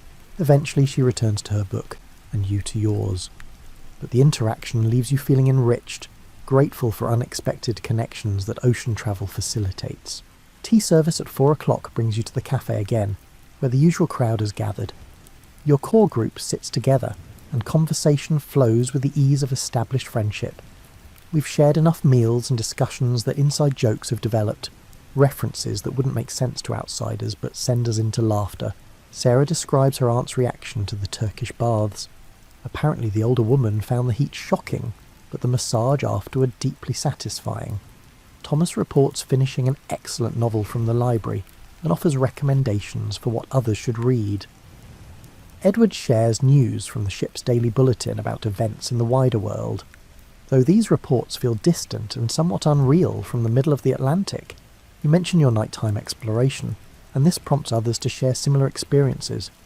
We discover that several of us have been drawn to late-night wandering, each finding our own version of that peaceful solitude the ship offers after most passengers sleep. We compare favourite spots.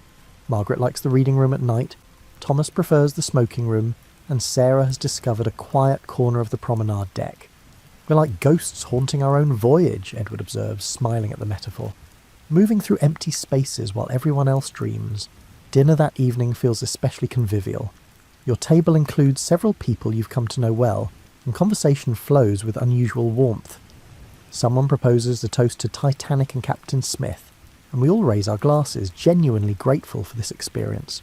The meal itself, course after course of exquisite food, hardly registers now.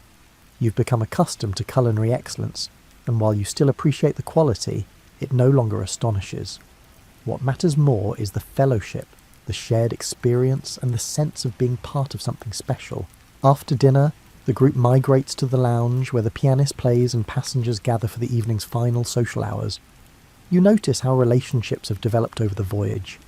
The young couple you observed early on now seems firmly attached, likely engaged or soon to be. Several passengers who began as strangers now sit together like old friends. The ship's social world has organised itself into a functioning community. Margaret pulls you aside at one point. "I'm going to miss this," she says quietly. "This feeling of being outside regular life, of having time to just be without endless obligations pressing on every moment." You understand exactly what she means. Titanic provides a bubble, a protected space where normal rules don't quite apply. Time moves differently here. Concerns that loom large ashore seem distant. The enforced leisure allows for thought and conversation that regular life rarely permits. We should all do this more often, you suggest. Take deliberate breaks from normal routine and create space for reflection and connection. We should, Margaret agrees. We won't, but we should. The evening winds down slowly. Passengers drift toward their cabins in ones and twos. The pianist plays softer selections, music for ending rather than beginning. Stewards move through the room, collecting empty glasses, straightening furniture, and preparing spaces for tomorrow. You're among the last to leave, reluctant to let this evening end. On the walk back to your cabin, you pause one more time on deck, looking up at stars now familiar from previous nights. The air feels warmer than your first night aboard. Either the temperature has actually risen or you've adapted to the cold. In your cabin, preparing for bed, you reflect on the cultural snapshot this voyage represents. A particular moment in time, April 1912, when technology had advanced far enough to make ocean crossings comfortable, but not so far as to make them routine. When wealthy passengers could experience luxury that previous generations would have considered impossible.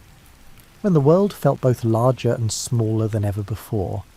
Larger because global travel was expanding horizons, smaller because technology was connecting distant places. This voyage captures something about early 20th century aspirations. The belief that human ingenuity could solve any problem, the confidence that progress was inevitable and positive, the sense that we were building a better world through engineering and industry. You drift towards sleep thinking about Titanic as a cultural artifact, as a symbol, and as a representation of an era and attitudes. She's more than a ship. She's a statement about what humans can achieve, about our ambitions and capabilities, and determination to conquer challenges. The engines throb steadily, carrying you through the night toward New York, toward the end of this experience, toward tomorrow and whatever comes after. But tonight, right now, you're here, part of this moment, experiencing something that will live in memory long after the voyage ends. Sleep comes with the gentle rocking of waves against the hull, with the whisper of water rushing past, and with the distant sound of the Titanic's orchestra playing one last waltz before silence claims the night.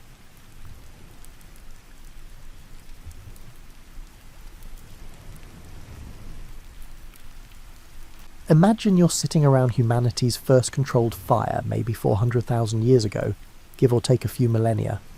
You're not quite a modern human yet. Your brow ridge is more pronounced, your posture slightly different. But your brain is asking the same questions humans still ask today. What is this? How does it work? And most importantly, how can I use this to make my life better? The fire itself was already miraculous enough. Your ancestors had watched lightning strikes for generations and seen the devastating and cleansing power of wildfire. But now they could carry this elemental force in their hands, feed it, control it, and make it dance to human rhythms. The warmth alone would have been revolutionary, transforming caves from cold stone chambers into something approaching homes. But then something unexpected happened. Someone, let's call her the world's first accidental aromatherapist, threw some green wood onto the fire. Maybe it was wet sage or pine boughs, or some resinous branch that hadn't dried properly. The smoke that rose wasn't the usual grey plume. This smoke was thick and aromatic, and when it drifted past someone's face, something changed. You have to understand that these early humans had no context for what we'd call relaxation or stress relief. Life was an endless cycle of hunting, gathering, avoiding predators, and trying not to die from infected wounds or bad weather. The concept of deliberately calming yourself would have seemed as alien as quantum physics. But when that fragrant smoke passed by, muscles that had been tense for days suddenly loosened. Minds that had been vigilantly scanning for danger found themselves drifting into something approaching peace. It probably took generations to connect the dots. Fire plus certain plants equals feeling different. But humans are pattern recognition machines, and eventually someone noticed that burning juniper made the cave smell clean and left people feeling lighter. Burning certain resins made everyone drowsy and content. Burning others seemed to sharpen the mind or lift the spirits. These early experiments weren't written down. Writing wouldn't be invented for hundreds of thousands of years, but they were passed down through demonstration and experience.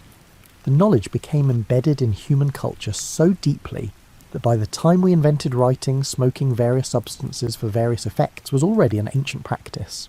The interesting thing is that this discovery was almost certainly made independently in dozens of different locations around the world. Humans in Africa, Asia, Europe, and eventually the Americas all figured out that smoke could be more than just a byproduct of fire.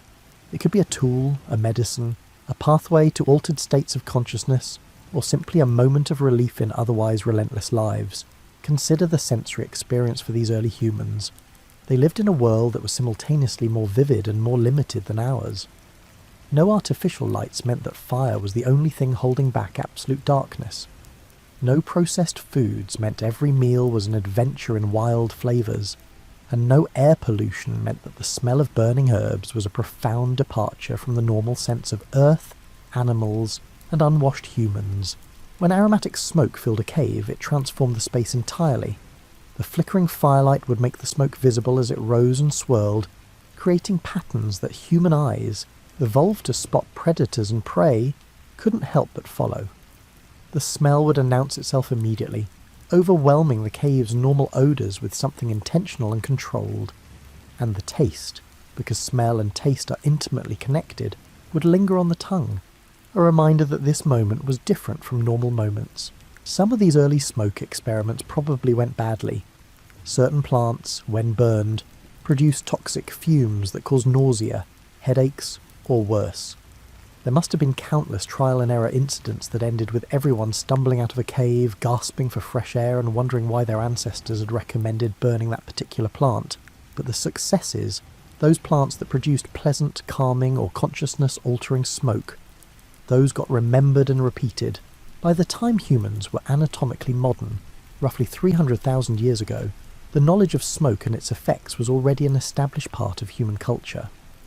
Archaeological evidence shows that even Neanderthals, our close cousins who died out around 40,000 years ago, used aromatic plants deliberately.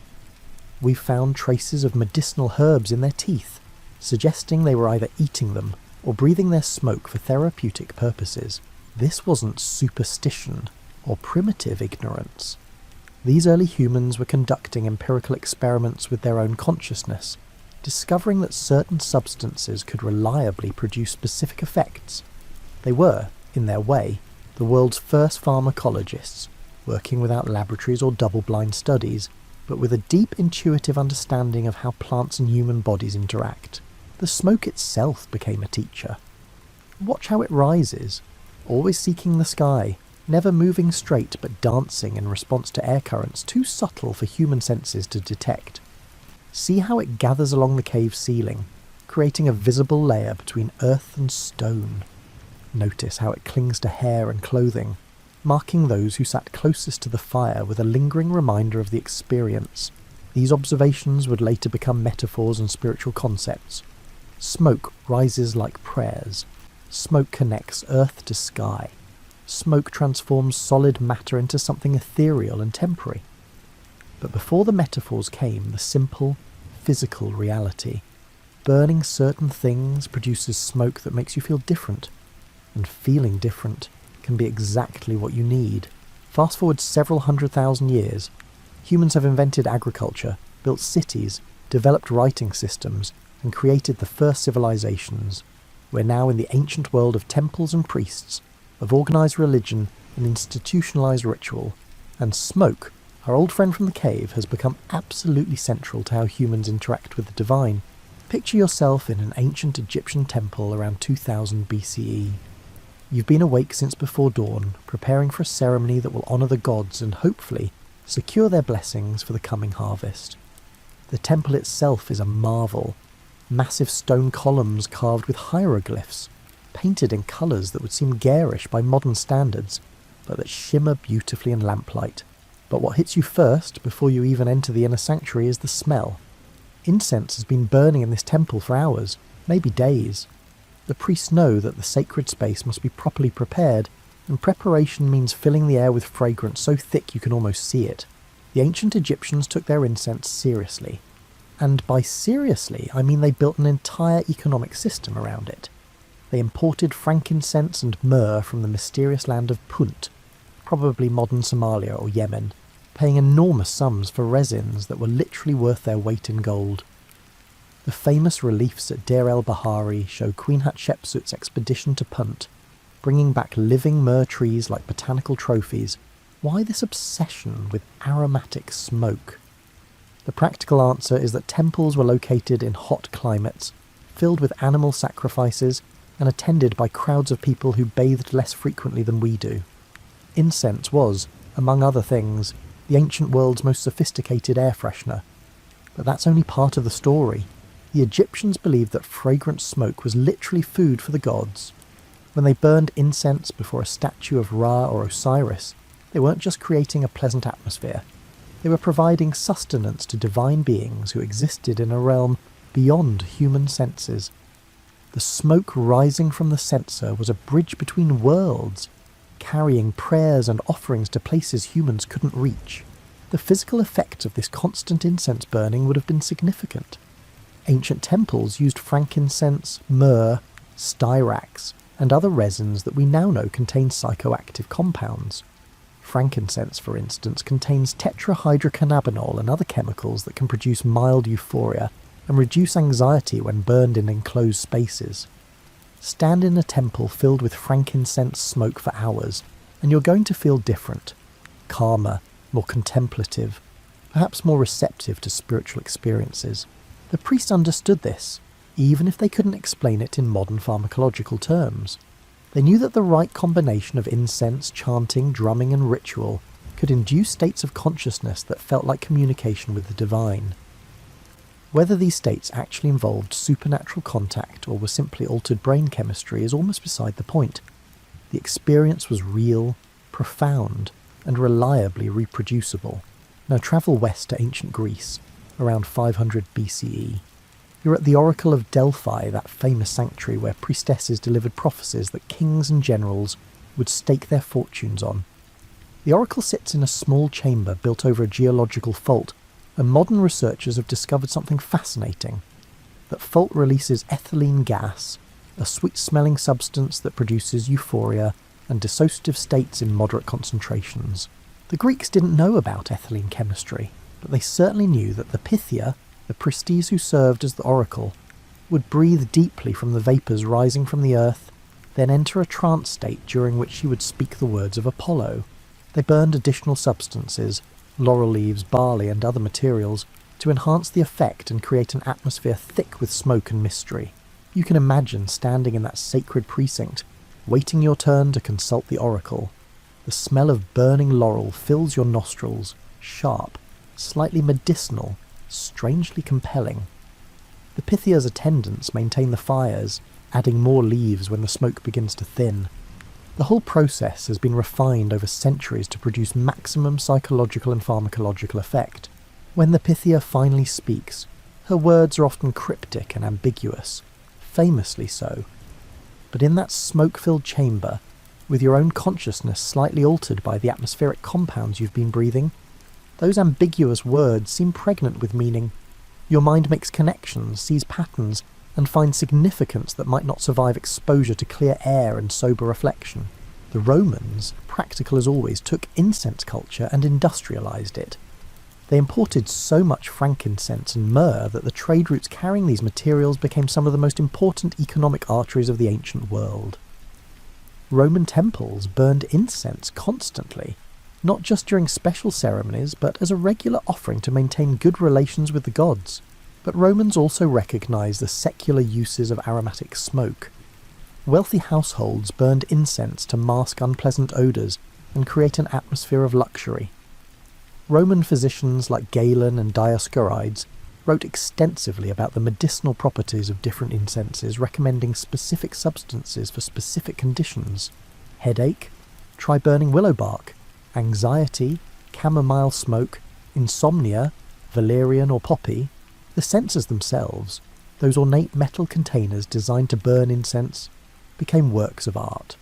Some were simple clay bowls, others were elaborate bronze constructions with chains for carrying, perforated lids to control airflow, and decorative elements that showed exactly how important incense had become to Mediterranean culture. Across the Mediterranean in ancient Judea, incense played a central role in temple worship. The Book of Exodus describes a specific incense recipe: stacte, onycha, galbanum, and frankincense, mixed in precise proportions, that was so sacred that making it for any purpose other than temple worship was punishable by exile. The cloud of incense smoke in the temple's Holy of Holies was thought to veil the very presence of God, making the divine bearable to human eyes. This period, roughly 3000 BCE to 500 CE, represents the high water mark of institutional incense culture in the ancient world. Smoke had evolved from a cave discovery to a cornerstone of religious practice, from an accidental finding to a deliberate technology for altering consciousness and creating sacred space. While priests were burning incense in temples, another group of professionals was discovering that smoke could heal the body as directly as it elevated the spirit. The ancient physicians, those observers of human suffering who combined empirical observation with theoretical frameworks that seem both sophisticated and charmingly wrong by modern standards, developed an entire branch of therapeutics based on inhaling medicinal smoke. Let's visit ancient China around 200 BCE. You're suffering from a persistent cough that's been keeping you awake at night, and your family has finally scraped together enough money to consult a physician. He's a learned man who has studied the classics, understands the flow of qi through the body, and has access to the accumulated medical wisdom of centuries. After examining your tongue, checking your pulse at several points, and asking detailed questions about your diet and daily routine, he nods thoughtfully. The problem, he explains, is an imbalance of energies in your lungs, complicated by excess dampness. The treatment requires a careful combination of approaches: but one element will be therapeutic smoke. The physician produces a small bundle of dried herbs, mahuang, ephedra, some dried mulberry leaf, and other materials you don't recognise. He instructs you to burn these over charcoal and breathe the resulting smoke deeply, 3 times per day, always facing east in the morning and west in the evening. The ritual specification isn't arbitrary. Chinese medicine viewed the body as intimately connected to cosmic patterns, and timing treatments to align with daily cycles was thought to enhance their effectiveness. The herbs he's prescribed actually work, though not for the reasons he believes. Mahuang contains ephedrine, a bronchodilator that opens airways and makes breathing easier. The other herbs have antimicrobial and anti-inflammatory properties that would genuinely help a respiratory infection. The act of deliberately slowing your breathing to inhale the smoke probably helps too, inducing a relaxation response that reduces stress-related coughing. The Chinese weren't alone in developing smoke-based therapeutics. In ancient India, Ayurvedic physicians created elaborate systems of dhumapana, therapeutic smoking. The Sushruta Samhita, a medical text composed around 600 BCE, describes specific herbs to be smoked for specific conditions. Asthma, try a mixture that includes cannabis and datura. Mental disturbances, different combinations of aromatic woods and resins. Even hiccups had their own prescribed smoke treatment. These Ayurvedic physicians understood something important. Different substances produce different effects depending on how they're consumed. Cannabis eaten as food produces one set of effects. The same plant smoked produces different, faster-acting results. This wasn't superstition. It was practical pharmacology based on careful observation. The Greeks and Romans also incorporated therapeutic smoking into their medical practice. Hippocrates, the father of Western medicine, described using smoke inhalation to treat gynecological problems. His reasoning was based on the theory that the uterus could wander through the body, a delightfully wrong idea called the wandering womb, and strong-smelling smoke would drive it back to its proper position. The theory was nonsense, but some of the herbs he recommended had genuine anti-inflammatory or muscle-relaxing properties that probably provided actual relief. Galen, probably the most influential physician of the ancient world, wrote extensively about smoke therapeutics. He distinguished between different types of smoke based on their properties: hot or cold, wet or dry, subtle or thick. A physician needed to match the qualities of the therapeutic smoke to the imbalance in the patient's body. Too much heat in the lungs. Use cooling smoke from cucumber seeds or lettuce. Too much cold. Warming smoke from pepper or mustard. The interesting thing is that many of these ancient smoke remedies actually worked, even if the theoretical explanations were completely wrong. When you burn eucalyptus and breathe its vapour, your congested sinuses do clear, not because you're balancing humours or adjusting your key, but because eucalyptol is a genuine expectorant and decongestant. Ancient physicians didn't need to understand the chemistry to observe that it worked and to incorporate it into their practice. Some ancient smoke therapies were surprisingly sophisticated. Greek and Roman physicians developed fumigation tents where patients with respiratory problems could sit surrounded by therapeutic smoke from carefully chosen herbs. The dosage could be controlled by adjusting ventilation. The duration of treatment was specified precisely, and patients were monitored for adverse reactions. In ancient Persia, physicians at the famous medical school in Gundashapur compiled extensive pharmacopoeias that included detailed descriptions of therapeutic smoking. They categorized hundreds of plants by their effects when burned and inhaled, creating reference works that physicians could consult when treating specific conditions. The sensory experience of these treatments would have been significant in itself. Imagine suffering from some chronic condition, joint pain, respiratory problems, or digestive issues, and being prescribed a treatment that involves sitting in a warm room filled with aromatic smoke while a physician monitors your response. The relaxation induced by the setting, the attention from a respected healer, and the pleasant smell of the burning herbs, all of these factors would work together to produce what modern medicine calls placebo effects, though that term doesn't quite capture the complexity of what's happening. Because here's the thing about placebo effects. They're real. When your brain believes healing is occurring, it triggers physiological processes that promote actual healing. Stress hormones decrease, immune function improves, pain perception changes.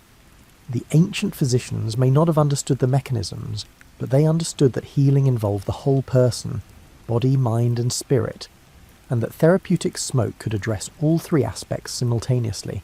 While physicians were refining therapeutic smoke into a medical art and priests were perfecting incense rituals, merchants were creating networks that would carry aromatic substances across continents and oceans. These trade routes, particularly the famous Silk Road and the maritime spice routes, didn't just transport goods. They carried knowledge, practices and entire cultural traditions around smoke and its uses. Picture yourself as a merchant in a caravan travelling the Silk Road around 200 CE.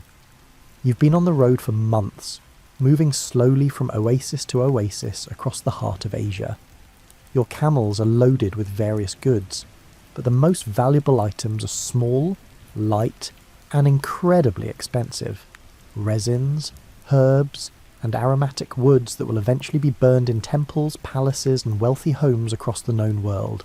The economics of the incense trade were fascinating and sometimes absurd. Frankincense and myrrh, harvested from trees in southern Arabia and the Horn of Africa, could increase in value by a factor of 50 or more by the time they reached Rome or Shangan. Merchants could become wealthy from a single successful caravan, though they could also lose everything to bandits, sandstorms, or simple miscalculations about market demand. But these merchants were carrying more than commodities. At each stop along the route, they shared information about how different cultures used aromatic smoke. A Buddhist technique for burning incense learned in India might be combined with Chinese theories about herbal properties and Persian aesthetic preferences to create something entirely new. The Silk Road was like a massive, slow-motion cultural blender, mixing practices and beliefs about smoke into increasingly complex combinations. Consider sandalwood, that aromatic wood from India that has been prized for thousands of years. In its homeland, sandalwood was primarily a religious substance, burned in Hindu and Buddhist temples to purify space and honour the divine. But as it travelled along trade routes, it acquired new uses and meanings. Chinese Buddhists adopted sandalwood incense but integrated it with Taoist practices and Confucian aesthetics. Japanese culture eventually transformed incense appreciation into kodo, literally the way of incense, a ceremonial art form as refined as tea ceremony. Islamic cultures incorporated sandalwood into their own devotional practices, while developing new combinations with rose, oud and other aromatics. Christian churches began using it as an alternative to frankincense. The same substance, moving through different cultural contexts, became multiple different things while remaining itself. This is one of smoke's interesting properties. It's concrete enough to be a definite substance with specific effects, but ephemeral enough to acquire whatever symbolic meanings humans want to project onto it. The maritime spice routes that connected the Indian Ocean world were equally important for spreading smoke culture. Arab traders sailing from East Africa to India to Southeast Asia carried not just cinnamon, cloves and pepper, but also knowledge about aromatics and their uses. An Indonesian method for processing benzoin resin might be combined with Indian Ayurvedic theories and Arab perfumery techniques to create new products and practices. Some of these aromatic substances travelled astonishing distances. Camphor from Borneo found its way to Chinese temples and European apothecaries. Aloes wood from Southeast Asia became prized in Middle Eastern palaces.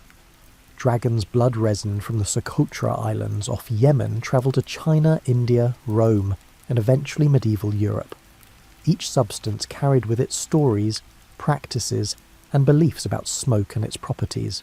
The traders themselves often became experts in aromatic substances. They needed to know not just market prices, but also how to identify genuine materials versus adulterations, how to store and transport delicate resins without losing their aromatic properties, and what different customers in different regions preferred. A successful incense merchant was part chemist, part cultural anthropologist, and part logistics expert. These trade routes also spread technologies for using aromatic smoke. The sensor designs we discussed earlier, those specialised containers for burning incense, evolved through contact between different cultures. Chinese designs influenced Persian metalwork. Indian temple practices inspired Southeast Asian Buddhist rituals. Arab innovations in perfumery influenced European approaches to aromatic substances. By the medieval period, you could track cultural influence by following incense practices. When you see a particular way of blending aromatics or a specific ritual use of smoke appearing in a new region, you're usually seeing evidence of trade contact and cultural exchange. Smoke became a marker of cultural connection, a visible sign that ideas and practices were flowing between regions. The economic importance of the incense trade also shaped political relationships. Control over frankincense and myrrh-producing regions was contested by various powers throughout ancient history. The Romans even launched military expeditions into Arabia, partly to try to control incense supplies and reduce the enormous costs they were paying to Arabian merchants. The expeditions failed. Desert warfare is hard, but the attempt shows just how valuable these aromatic substances had become. What's remarkable is that this vast, complex trade system existed primarily to serve human desires for pleasant smells and altered consciousness. Yes, some aromatic substances had important medicinal uses, and yes, incense played crucial roles in religious practices. But at its core, the incense trade existed because humans across cultures agreed that filling the air with fragrant smoke was worth enormous effort and expense. This tells us something about human priorities. We're not purely practical creatures focused only on immediate survival needs. We're also aesthetic beings who value beauty, pleasure, and experiences that transport us beyond ordinary consciousness. The ancient incense trade served these deeper human needs, and merchants became wealthy because they understood something essential about what humans want from life. By now, several thousand years into humanity's relationship with aromatic smoke, something interesting had happened. Smoke hadn't just become a tool or commodity, it had become a language, a system of symbols through which humans expressed ideas about the sacred, the mysterious, and the boundaries between different realms of existence. Let's explore how different cultures turn this physical phenomenon into metaphor, and how those metaphors shaped human understanding of consciousness, divinity, and the structure of reality itself. Start in ancient Mesopotamia, that cradle of civilization between the Tigris and Euphrates rivers. The Babylonians and Assyrians burned incense in their temples, but they also carefully observed the patterns smoke made as it rose. Specialized priests, Baru they were called, practiced divination by smoke, reading messages from the gods in how incense smoke curled, drifted, or suddenly changed direction. This wasn't as arbitrary as it might sound. Smoke is exquisitely sensitive to air currents, temperature gradients, and subtle environmental factors that human senses can't directly detect. The Baru were essentially using smoke as a visualization tool for invisible atmospheric conditions, then interpreting these patterns according to complex symbolic systems that had been refined over generations. They were wrong about the god sending messages, but right that smoke reveals information about the environment that would otherwise be hidden. The symbolism was clear. Smoke connects the visible and invisible, the known and unknown. It emerges from the solid matter of incense or herbs, transforms into something ethereal, and disappears into air, travelling perhaps to realms beyond human perception. This made smoke a perfect metaphor for the soul's journey after death, for prayers seeking divine attention, and for any movement between material and spiritual realms. In ancient China, smoke took on different but related meanings. Taoist philosophers watched incense smoke rising in temples and saw lessons about the nature of reality. The smoke follows its nature, they noted. It doesn't try to be anything other than what it is, doesn't resist its own transformation from visible to invisible, and doesn't cling to any particular form or place. This made smoke a teaching tool about wu wei, effortless action, and about accepting change rather than fighting it. Chinese poets wrote extensively about incense smoke, using it as a metaphor for everything from romantic longing to political frustration to the transience of life itself. Li Bai, one of China's greatest poets, wrote about smoke from his incense burner twisting like dragon shapes, connecting his writing desk to the realm of immortals. The smoke wasn't just decoration. It was a visual representation of the connection between mundane reality and transcendent experience that poetry sought to capture. In India, smoke symbolism became deeply embedded in both Hindu and Buddhist practice. The Sanskrit word dhuma, smoke, appears in countless religious texts, usually associated with transformation, purification, and the transition between states. When a Hindu cremation releases smoke into the sky, that smoke represents the deceased's essence beginning its journey to whatever comes next. When Buddhist monks burn incense, the rising smoke visualizes the rise of merit from good actions, the dispersion of negative karma, and the movement of consciousness toward enlightenment. The Buddha himself apparently used smoke as a teaching metaphor. In various sutras, he compared clinging to impermanent things to trying to grasp smoke. The harder you squeeze, the faster it escapes, and you're left with nothing but perhaps a lingering smell on your hands.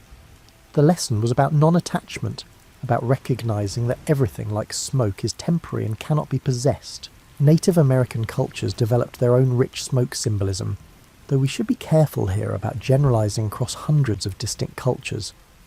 Many groups use smoke from sacred plants, tobacco, sage, sweetgrass, in ways that combined practical purposes with deep symbolic meaning. Smoke might purify a space, carry prayers to the spirit world, mark the boundaries of sacred ground, or seal agreements between peoples. The peace pipe, sage, and/or ceremonial pipe. Traditions found in many North American cultures treated smoke as a covenant mediator. When former enemies shared smoke from the same pipe, they were creating a physical and symbolic bond. The smoke they exhaled had been inside their bodies, mingling with their breath and blood. Sharing that smoke meant sharing something essential. Breaking an agreement made over the pipe wasn't just political betrayal, it was spiritual violation. In Islamic cultures, smoke acquired meanings related to both beauty and transcendence. Persian poetry frequently mentioned incense smoke as a symbol of devotion, longing, and the attempt to reach beyond material limitations. Sufi mystics sometimes used aromatic smoke as part of their practices, seeing in its rising movement an image of the soul's aspiration toward God. The best smoke, pure, fragrant, rising straight and true, represented the ideal spiritual state. Medieval European Christianity inherited its smoke symbolism partly from Jewish temple traditions and partly from broader Mediterranean cultures. The smoke of incense in a cathedral represented prayers rising to heaven, but it also had more practical symbolic functions. It marked sacred space as distinct from ordinary space, created an atmosphere for experiences of the numinous, and literally illustrated theological concepts about mediation between human and divine realms. The writers of medieval mystical texts often used smoke as a metaphor for spiritual experiences that couldn't be captured in ordinary language. How do you describe a vision of God? It's like seeing through smoke. You perceive something. You know something is there, but you can't make out clear details and the experience is inherently transitory. Smoke became the language for describing encounters with the ineffable. What's interesting across all these traditions is how smoke's physical properties, its visibility combined with intangibility, its upward movement, and its gradual dissolution, made it almost universally available as a metaphor for similar concepts. Different cultures didn't arrive at identical smoke symbolism, but there are striking parallels in how humans have interpreted this phenomenon. The colour of smoke also acquired symbolic meanings. White smoke was generally positive, pure, clean, auspicious. Black smoke suggested something wrong, dangerous, or malevolent. Grey smoke was ambiguous, neither clearly good nor bad. These colour associations weren't arbitrary. They related to what actually produces different coloured smoke. White smoke comes from clean burning aromatics, and black smoke from incomplete combustion or impure materials. Humans turned these practical observations into symbolic systems. Even the smell of smoke carried symbolic weight. Sweet smoke suggested divine presence, spiritual purity, or successful ritual. Acrid smoke indicated something gone wrong, either in the physical preparation of materials or, metaphorically, in the spiritual state of the people involved.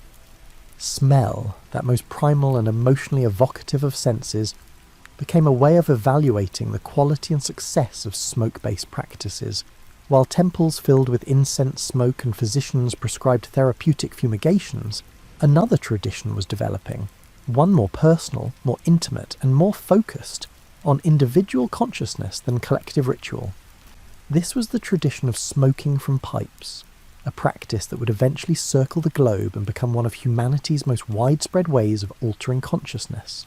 The earliest pipes we know about come from various places, and probably represent independent invention rather than diffusion from a single source. Ancient peoples in Africa, Asia, and the Americas all developed pipe technologies, though they used them for different substances and invested them with different meanings. Let's start in the Americas, where tobacco was first domesticated and smoking first became a complex cultural practice. Long before Europeans arrived, indigenous peoples throughout North and South America were cultivating tobacco and developing elaborate technologies and rituals around smoking it. But here's something that often gets misunderstood. These weren't casual recreational practices. When a Mayan priest smoked tobacco through a long reed tube, or when a Cherokee elder filled a ceremonial pipe with sacred tobacco mixed with other herbs, they were engaging in religious practice as serious as any temple ceremony. The smoke from these pipes was medicine, sacrament, and diplomatic tool all rolled into one. The physical experience of smoking tobacco through a pipe would have been intense, far more so than modern cigarettes. Ancient tobacco varieties were significantly stronger than modern breeds, and pipe smoking delivers nicotine more efficiently than modern smoking methods. The immediate effects, mild euphoria, slight nausea, dizziness, altered perception, would have reinforced the sense that something spiritually significant was occurring. Native American pipe traditions often treated the pipe itself as sacred. Materials were chosen carefully, certain woods, specific stones, and decorations that carried symbolic meaning. The process of filling, lighting, and smoking the pipe followed prescribed patterns. Smoke might be offered to the four directions, to the earth and sky, or to ancestors or spirits.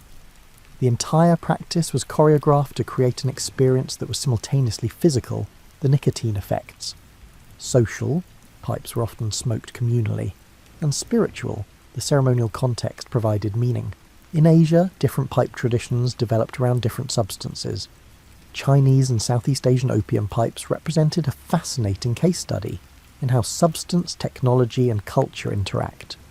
Opium smoking, which became widespread in China during the 17th and 18th centuries, required specialized equipment and technique. The pipes were often works of art, bamboo stems with ceramic bowls, sometimes decorated with intricate carvings or inlays. The opium smoking ritual was elaborate. The opium had to be prepared, cooked, cleaned, formed into pills. The pipe had to be held at the correct angle over a lamp. The smoker had to know exactly how to heat the opium pill and when to inhale. Done correctly, the process produced a distinctive sweet smell and a wave of relaxation that opium users described as like floating on a warm sea.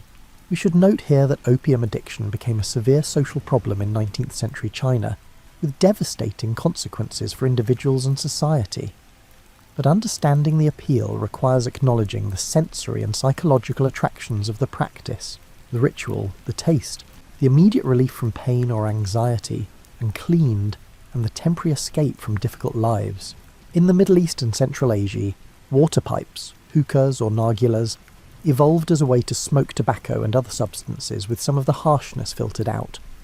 The hookah represents sophisticated engineering. Smoke is drawn through water, which cools it and removes some irritants, then through a long tube to the smoker's mouth. Multiple people can smoke from the same hookah simultaneously, making it a social technology as much as a drug delivery system.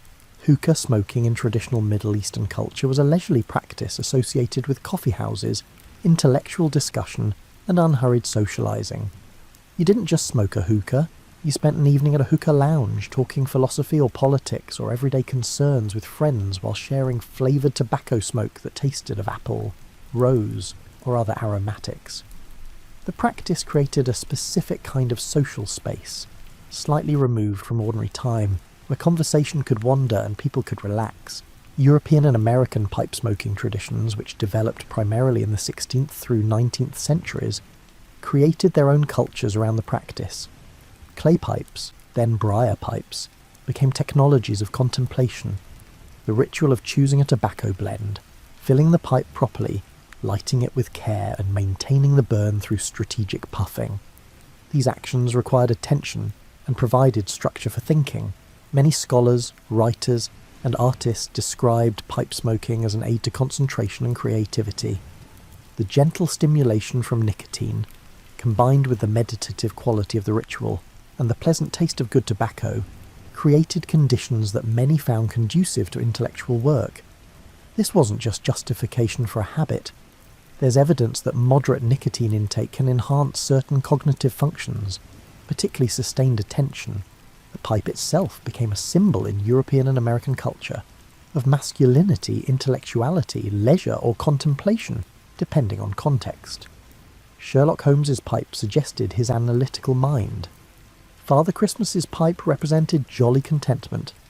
The pipe-smoking professor became such a cultural archetype that even people who never smoked recognized the stereotype.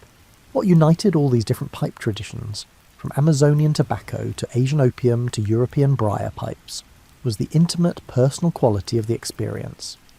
Unlike temple incense that filled a large space for many people, unlike physicians' fumigations administered as treatment, pipe smoking was about individual consciousness, personal ritual, and chosen moments of altered awareness.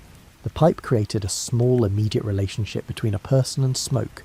You controlled every aspect: what you smoked, when you smoked, and how much you smoked. The smoke filled your mouth, touched your tongue, and entered your lungs, or in some traditions was only taken into the mouth. It was yours in a way that communal smoke wasn't.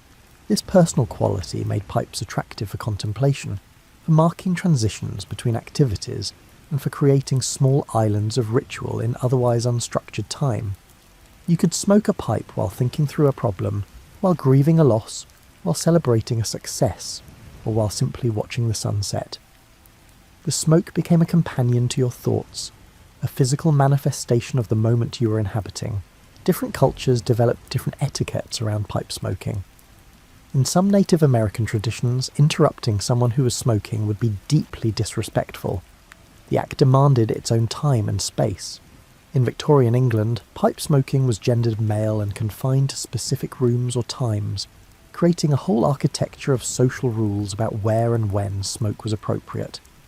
In Middle Eastern coffee houses, hookah smoking was communal and conversational. The pipe passed between friends as freely as words. The sensory experience of pipe smoking varied enormously, depending on what was being smoked and how. Tobacco could be sweet or harsh, smooth or biting, aromatic or plain. Opium produced a distinctive smell that became associated with relaxation and escape. Cannabis, which has been smoked in various forms for thousands of years, offered yet another sensory profile, earthier and more pungent than tobacco, with quite different effects on consciousness. What's interesting is how quickly pipe smoking spread once global trade networks emerged in the 16th and 17th centuries. Tobacco, which was completely unknown outside the Americas before 1492, had reached every inhabited continent within a century of European contact with the New World. Pipes appeared in Africa, Asia, Europe and Oceania with remarkable speed, suggesting that the practice answered some widespread human need or desire. This rapid spread wasn't just about nicotine addiction, though that certainly played a role. It was also about the appeal of a personal ritual that could create moments of calm in increasingly complex, connected and demanding societies. As the world modernized, as traditional rhythms of agricultural life gave way to urban industrial time, the pipe offered a portable, personal technology for creating small moments of peace. Now we approach more recent history, that period from roughly 1700 to 1900, when the practices we've been discussing underwent significant transformation. The scientific revolution was changing how educated people understood smoke and its effects. Industrialization was changing how aromatic substances were produced and distributed. Colonialism was disrupting traditional practices while spreading them to new contexts. Let's consider how European expansion affected incense traditions worldwide. When Portuguese traders reached India and Southeast Asia, when Spanish conquistadors encountered American civilizations, and when Dutch merchants established themselves in Indonesia, they found elaborate, sophisticated traditions around aromatic smoke. Some of these traditions they adopted, others they disrupted, and still others they tried to suppress. Christian missionaries, for instance, often viewed indigenous smoking practices with deep suspicion. Shamanic tobacco use in the Americas looked disturbingly like religious ritual, which of course it was, and missionaries worked to suppress it as paganism. But they had no problem with incense in their own churches, which was also a religious smoke ritual, but properly Christian and therefore acceptable. This selective acceptance and rejection created interesting hybrid practices. In Latin America, indigenous smoking traditions mixed with Catholic incense used to create something new. In India, Hindu incense practices continued but also influenced British colonial culture. By the Victorian era, wealthy British homes routinely burned Indian incense, though usually stripped of their original religious meanings and appreciated primarily for their exotic fragrance. The scientific study of smoke and its effects began in earnest during this period. Chemists started analysing the compounds in various aromatic substances, identifying specific molecules responsible for particular smells or effects. Physicians began conducting something resembling clinical trials, testing whether therapeutic smoking actually worked for the conditions it was prescribed to treat. Some traditional smoke remedies held up reasonably well under scientific scrutiny. Yes, eucalyptus smoke does help respiratory problems. We can now explain exactly why in terms of chemical constituents and their interactions with human respiratory tissues. Other traditional practices didn't fare as well. No, smoke from burnt goat hair will not cure epilepsy, regardless of what ancient physicians believed. But this scientific understanding also stripped smoke of much of its mystery and symbolic power. When aromatic smoke becomes merely a delivery mechanism for specific chemical compounds, it loses something of its capacity to carry meanings beyond the physical. The rationalization of smoke knowledge made practices more effective in some ways, while making them less meaningful in others. Industrialization changed the incense trade dramatically. Instead of rare resins carried across continents by caravan, aromatic substances could be synthesized in factories, or at least mass-produced from plantation-grown materials. This made incense much cheaper and more widely available, which was good for access, but not so good for the sense of precious rarity that had surrounded aromatics for thousands of years. The 19th century also saw increasing concerns about smoking's health effects. Physicians who had once prescribed therapeutic smoking began noticing that heavy smokers seemed to develop distinctive health problems. The connection between tobacco and various diseases was beginning to be recognised, though it would take until the mid-20th century before the full scope of smoking's health impacts became clear. This created an interesting divergence. Temple incense and aromatic smoke for atmosphere remained relatively uncontroversial. People recognised you weren't inhaling enough smoke in these contexts to cause health problems. But pipe smoking, and especially cigarette smoking, came under increasing scrutiny as evidence mounted that regular smoke inhalation damaged lungs and contributed to various diseases. The cigarette, which became dominant in the 20th century, represented a departure from older smoking traditions in important ways. Cigarettes were industrial products, uniform, mass-produced, and designed for quick consumption rather than contemplative ritual. The cigarette break replaced the pipe smoking session. Same basic activity but compressed, hurried, and stripped of most ceremonial elements. Where pipe smoking had required some skill and attention, you had to pack the pipe properly, keep it lit, and manage the ash. Cigarette smoking was nearly effortless. Strike a match, inhale, exhale, repeat. This ease of use contributed to much higher consumption rates and consequently much worse health outcomes. The cigarette was smoke practice optimised for nicotine delivery, rather than for ritual, contemplation, or social bonding. Yet even cigarettes acquired their own rituals and meanings. The sharing of cigarettes between soldiers created bonds. The offered cigarette became a social gesture. The lighting of someone else's cigarette had its own etiquette, and even romantic connotations. Humans, it seems, will create ritual around any repeated practice, even industrial ones. Meanwhile, incense traditions continue to evolve in various directions. In Japan, kodo, the way of incense, became increasingly refined as an aesthetic practice, separate from religious contexts.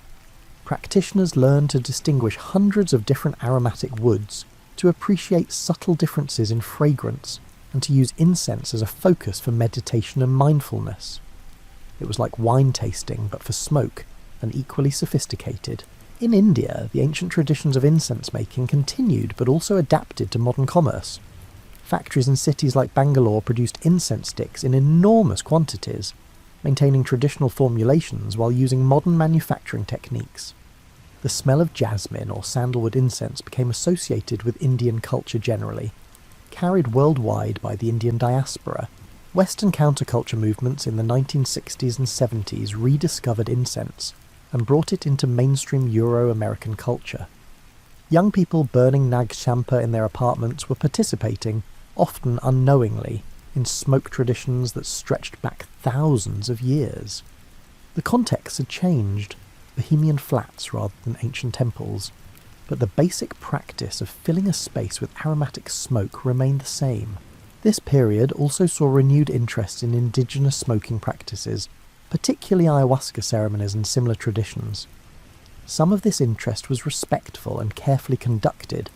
Some of it amounted to cultural appropriation, with sacred practices stripped from their original context and treated as recreational drug use. The distinction matters. There's a difference between participating meaningfully in a tradition and simply consuming exotic experiences. As you nestle deeper into your blankets and perhaps notice how your own breathing has slowed while reading this story, let's turn to what modern science has discovered about why smoke-based practices affect us the way they do.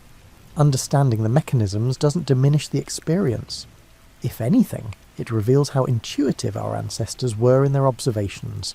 The human olfactory system, your sense of smell, is directly connected to the limbic system, those ancient structures deep in your brain that process emotion and memory. This is why certain smells can instantly transport you to childhood, evoke powerful emotional responses, or create immediate feelings of calm or anxiety. When you smell incense or aromatic smoke, the molecules trigger not just sensory perception, but emotional and memory responses that bypass conscious reasoning. Ancient peoples didn't know about the limbic system, but they certainly knew that certain smells made them feel certain ways. They were working with the same neurological architecture we have today, conducting empirical experiments and altering their own consciousness and carefully noting which plants produced which effects. Modern chemistry has identified the specific compounds responsible for many traditional incense effects. Frankincense contains boswellic acids and other molecules that have genuine anti-inflammatory and anxiolytic, anxiety-reducing properties. When burned, frankincense releases these compounds in a form that can be absorbed through the respiratory system, producing measurable effects on brain chemistry and emotional state. Lavender smoke contains linalool and linaloyl acetate, compounds that have been shown in laboratory studies to reduce stress hormones and promote relaxation. The Greeks and Romans, who burned lavender to promote calmness, weren't just engaging in superstition. They were using a substance that genuinely affects human neurobiology in ways that reduce anxiety. Similarly, the therapeutic smoking practices of ancient physicians often prescribed genuinely effective substances. When Chinese doctors recommended smoking mahuang for respiratory problems, they were unknowingly prescribing ephedrine, a powerful bronchodilator. When Indian Ayurvedic physicians prescribed cannabis smoke for various conditions, they were using a substance with documented effects on pain, nausea, and several other symptoms. Modern neuroscience has also helped explain why ritual and setting matter so much for smoke-based practices. The brain doesn't just respond to chemical compounds, it responds to expectations, context, and meaning. When you burn incense in a context you've learned to associate with relaxation or spiritual experience, your brain begins producing the associated response before you've even inhaled any smoke. This isn't just psychological, by the way. The expectation of relaxation triggers real, measurable changes in brain chemistry, increased serotonin and dopamine, and decreased cortisol and adrenaline. The chemical compounds in the smoke then enhance and extend these changes, creating a synergistic effect that's more powerful than either context or chemistry alone. Breathing patterns matter too, and this is something ancient practitioners understood intuitively. When you deliberately slow and deepen your breathing to inhale aromatic smoke, you're activating your parasympathetic nervous system, the rest and digest mode that counteracts stress responses. The compounds in the smoke enhance this effect, but the breathing pattern itself is doing significant work. This explains why similar practices emerged in different cultures. Humans everywhere have the same basic neurobiology, the same limbic system responses to aromatic compounds, and the same parasympathetic relaxation response to slow breathing. Ancient peoples in China, India, Rome, and the Americas independently discovered that burning certain plants and breathing the smoke deeply produced specific desirable effects because they were all working with the same human hardware. Modern research has also revealed some unexpected benefits of certain aromatic compounds. Rosemary smoke, for instance, contains molecules that appear to enhance memory and cognitive function. Studies have shown that people performing memory tasks in rooms scented with rosemary perform better than control groups. Ancient peoples who burned rosemary while studying or before important meetings may have been unwittingly using a genuine cognitive enhancer. Interestingly, the communal aspects of smoke practices also have measurable effects. When people participate in shared rituals, whether religious incense ceremonies or communal pipe smoking, their stress hormones decrease, their sense of social connection increases, and various measures of well-being improve. The smoke is part of this, but so is the ritual itself, the shared experience, and the sense of participating in something larger than yourself. The placebo effects we mentioned earlier turn out to be far more complex and interesting than once thought. Modern research shows that placebo responses involve genuine changes in neurotransmitter levels, immune function, and even gene expression. When ancient healers conducted elaborate smoke rituals for sick patients, they were triggering healing responses that were as real as any pharmaceutical effect, even if the mechanisms were completely different from what the healers believed. There are also risks, and modern science has made these clearer than ever. Regular smoke inhalation, regardless of the substance, damages respiratory tissues and increases risks of various cancers and lung diseases. The difference between occasional ceremonial incense exposure and daily tobacco smoking is enormous in terms of health outcomes. But even aromatic smoke in high concentrations can be problematic for people with respiratory conditions. This creates an interesting tension. The practices we've been discussing do have genuine effects, psychological, neurological, and social. But they also carry risks that increase with frequency and intensity of use. Ancient peoples generally used these practices more sparingly than modern recreational smokers, which likely limited health impacts while preserving the ritual and psychological benefits. The modern scientific understanding of smoke and its effects suggests that our ancestors were remarkably sophisticated observers of human consciousness and the substances that alter it.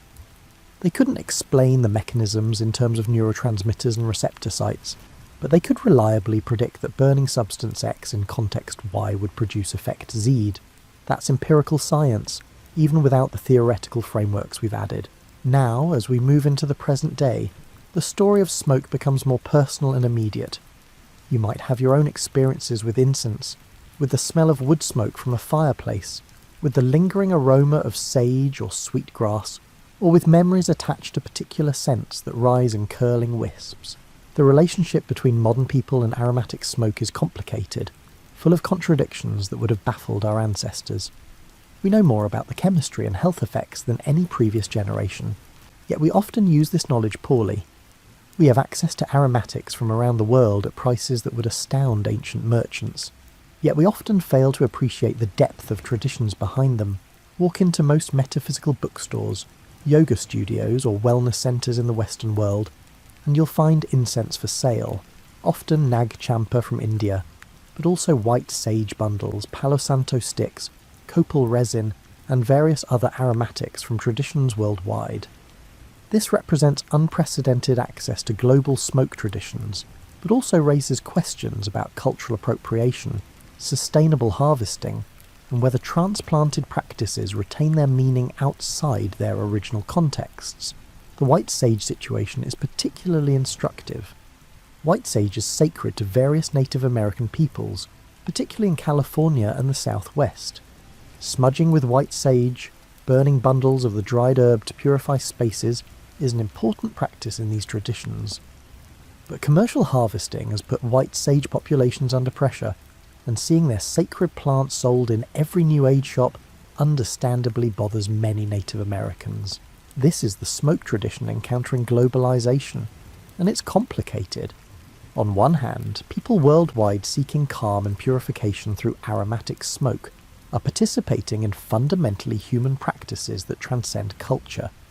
On the other hand, there's something troubling about sacred traditions being commodified and stripped of their contexts. The smoke remains the same, but the meanings change in translation. Meanwhile, incense traditions in their homelands continue to evolve. Visit a Buddhist temple in Taiwan, Thailand, or Japan, and you'll find practices that combine ancient formulations with modern sensibilities. The incense might be made using traditional recipes, but manufactured in climate-controlled facilities, with quality testing that ensures consistent products. The rituals continue, but in buildings that have electric lights, air conditioning, and live stream services for distant devotees. In India, the incense industry has become a significant economic sector, employing thousands of people in traditional craft manufacturing that's been modernised without being completely industrialised. Families that have made incense for generations now export their products globally, while maintaining recipes and techniques passed down through the centuries. It's tradition adapting to modernity, finding ways to continue that don't require rejecting change entirely. The medical use of aromatic smoke has largely disappeared in developed countries, replaced by more reliable pharmaceutical approaches. Your doctor isn't going to prescribe therapeutic fumigation for your respiratory infection. They'll give you antibiotics or antivirals. But aromatherapy, the use of essential oils and aromatic compounds for psychological and mild physical benefits, has found a niche as complementary medicine. Essential oil diffusers represent an interesting evolution of smoke practice. Instead of burning aromatic substances, these devices vaporize essential oils in water, creating a fragrant mist that disperses through a room.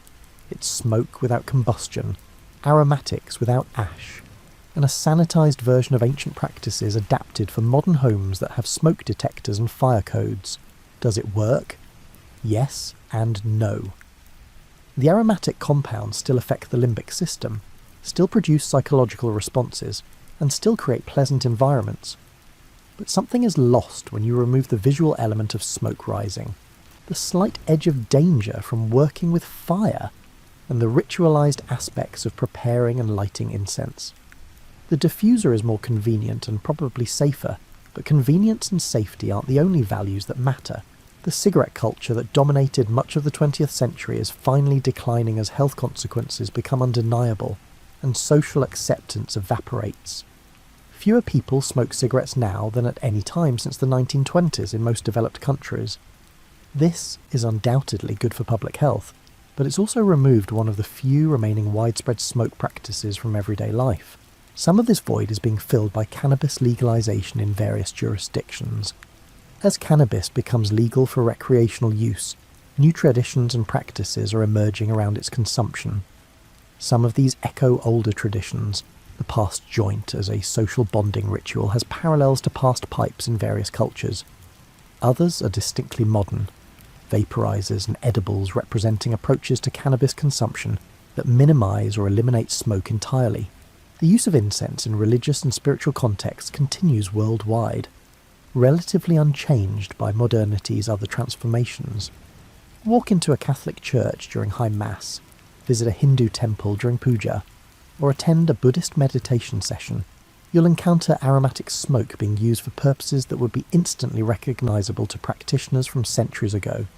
This continuity is remarkable given how much else has changed. Interestingly, there's been a modern revival of interest in contemplative practices generally, and incense has followed along.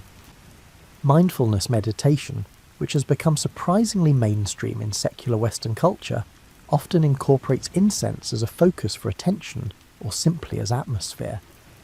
The practice has been stripped of religious associations, but retains the basic insight that aromatic smoke can help create mental states conducive to calm awareness.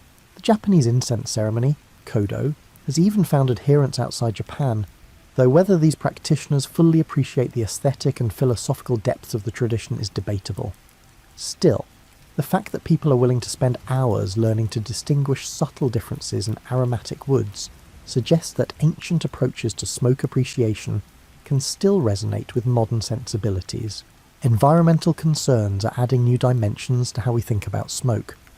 Burning incense or anything else releases particulate matter and various chemicals into the air. Indoor air quality has become a recognised health concern, and burning substances indoors regularly isn't great for it. This creates another tension. The practices that brought calm to countless generations now face questions about whether they're worth the environmental and health costs. There's also the simple fact that many modern people don't know how to safely work with fire. We've outsourced flame to gas stoves, furnaces and pilot lights, controlled, automatic, requiring no attention. The idea of deliberately lighting something on fire and managing it while it burns is foreign to people who've grown up with smoke detectors that sound at the first hint of combustion. Ancient practices assume a comfort level with fire that many modern people simply lack, yet the fundamental human responses to aromatic smoke haven't changed. When you smell sandalwood or frankincense, your brain processes it using the same neural pathways that lit up in an ancient Egyptian's brain. When you watch smoke curl and rise, you're seeing the same patterns that fascinated Mesopotamian diviners. When you associate certain smells with calm or contemplation, you're participating in conditioning processes that humans have been using for millennia. As we approach the end of our journey through smoke's history, it's worth pausing to reflect on why this matters, why the story of humanity's relationship with aromatic smoke deserves telling, and what it reveals about who we are as a species. At the most basic level, the story of smoke is a story about human curiosity and experimentation. Our ancestors didn't have to figure out that burning certain plants produced pleasant or interesting effects. They could have just burned whatever wood was convenient and been content with warmth and light. But humans don't work that way. We experiment, observe, remember, and refine. We notice patterns and explore possibilities. We turn accidental discoveries into deliberate practices. The fact that humans in wildly different cultures independently discovered similar uses for aromatic smoke tells us something about universal human needs. Across every continent, in climates from Arctic to tropical, people sought ways to alter consciousness, create sacred space, mark important moments, find relief from pain or anxiety, and connect with something beyond everyday reality. Smoke became one tool among many for meeting these needs. This suggests that the desire for altered consciousness isn't a pathology or a weakness, but a fundamental aspect of human psychology. We're not meant to exist in one constant state. We need variety in our experiences, access to different modes of consciousness, and ways to step outside ordinary perception and see from different angles. Aromatic smoke provided this for most of human history, which is why its practices spread so widely and persisted so long. The story of smoke is also a story about the tension between material and meaning. Smoke is a physical phenomenon, combustion, producing particulate matter suspended in air. But humans have never been content to treat it as merely physical. We've invested smoke with meanings, used it as a language for concepts that can't be expressed in words alone, and made it carry our hopes and prayers to realms we can't directly perceive. This capacity to see beyond the purely physical, to find meaning in natural phenomena, to create symbol systems that let us think about abstract concepts, this is distinctly human. Other animals might enjoy pleasant smells, but only humans burn aromatics in specific contexts to deliberately alter their mental states, while simultaneously expressing spiritual beliefs through the act itself. The global spread of smoke traditions through trade routes tells us something about human connectivity. We tend to think of ancient peoples as isolated in their own cultures, but the fact that frankincense from southern Arabia ended up in Chinese temples, that tobacco from the Americas reached Asia within decades, and that incense formulas spread across continents. All this reveals networks of human connection that were surprisingly robust and far-reaching. These trade networks weren't just about economics. They were about shared human experiences, about the recognition that people in distant lands were seeking similar things: calm, transcendence, healing, and connection to the divine. The merchant who carried frankincense from Arabia to Rome was carrying more than a commodity. They were carrying one culture's approach to these universal needs and introducing it to people who would adapt it to their own purposes.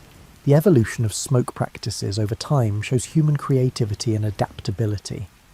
The same basic principle, burning aromatic substances and breathing or being present with the smoke, has been endlessly varied and refined.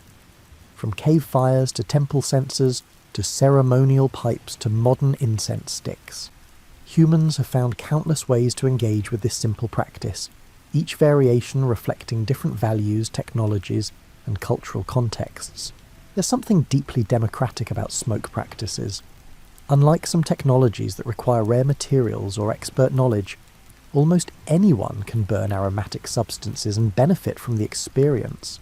Yes, there are elaborate traditions that require years to master, but the basic practice is accessible to everyone.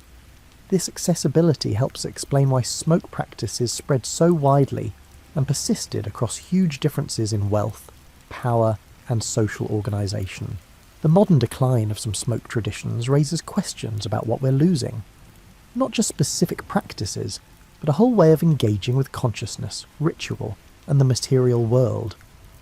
When we replace incense with room deodorizers, when we substitute essential oil diffusers for sensors, when we eliminate smoke practices entirely due to health concerns, what are we giving up along with what we gain? This isn't a call to reject modernity or ignore legitimate health concerns. But it is worth recognising that our ancestors' smoke practices emerged from and spoke to genuine human needs that don't disappear just because we've developed new technologies. The need for ritual, for moments of deliberate calm, for sensory experiences that anchor us in the present, these persist whether we acknowledge them or not. Perhaps what's most remarkable is how such a simple thing, aromatic smoke, could carry so much weight across so many cultures and so many centuries.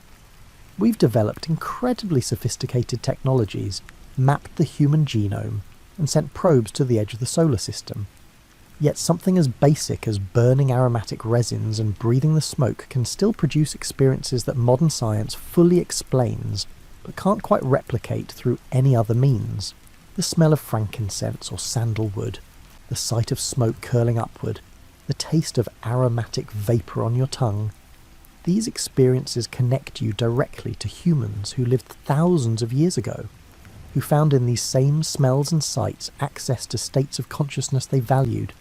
It's a form of time travel, not through technology, but through shared experience across the centuries. As you finish this story and prepare for sleep, you might be more aware of the air you're breathing, the way scents linger in your room, and the quality of stillness that can settle over a space in the evening. These awarenesses are part of what smoke practices cultivated. Attention to subtle sensory experiences, recognition that the invisible can be as important as the visible, and understanding that consciousness is not fixed but fluid.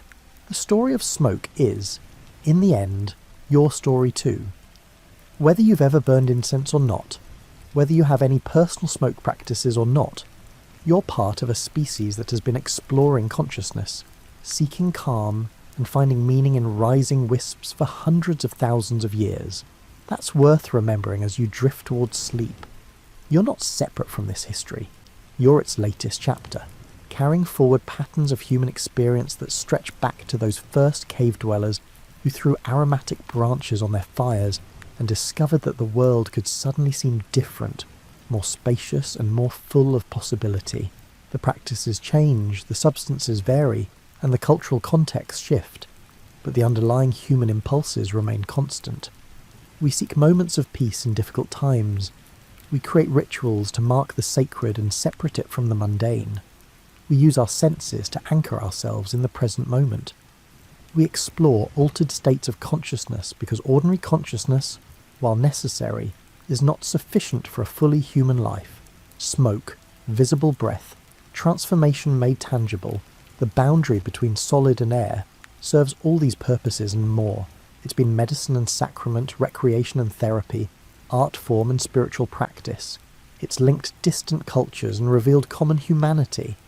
It's been studied by scientists and mystics, sought by kings and available to peasants. Tomorrow you might smell wood smoke from a neighbour's fireplace, or incense from a nearby temple, or simply the lingering aroma of your evening tea. When you do, you might remember this story and recognise that you're experiencing something humans have found meaningful for longer than we've had written language. You might notice how the smell affects your mood, how your breathing changes, and how the moment feels slightly different from moments without that aromatic presence. Or you might not.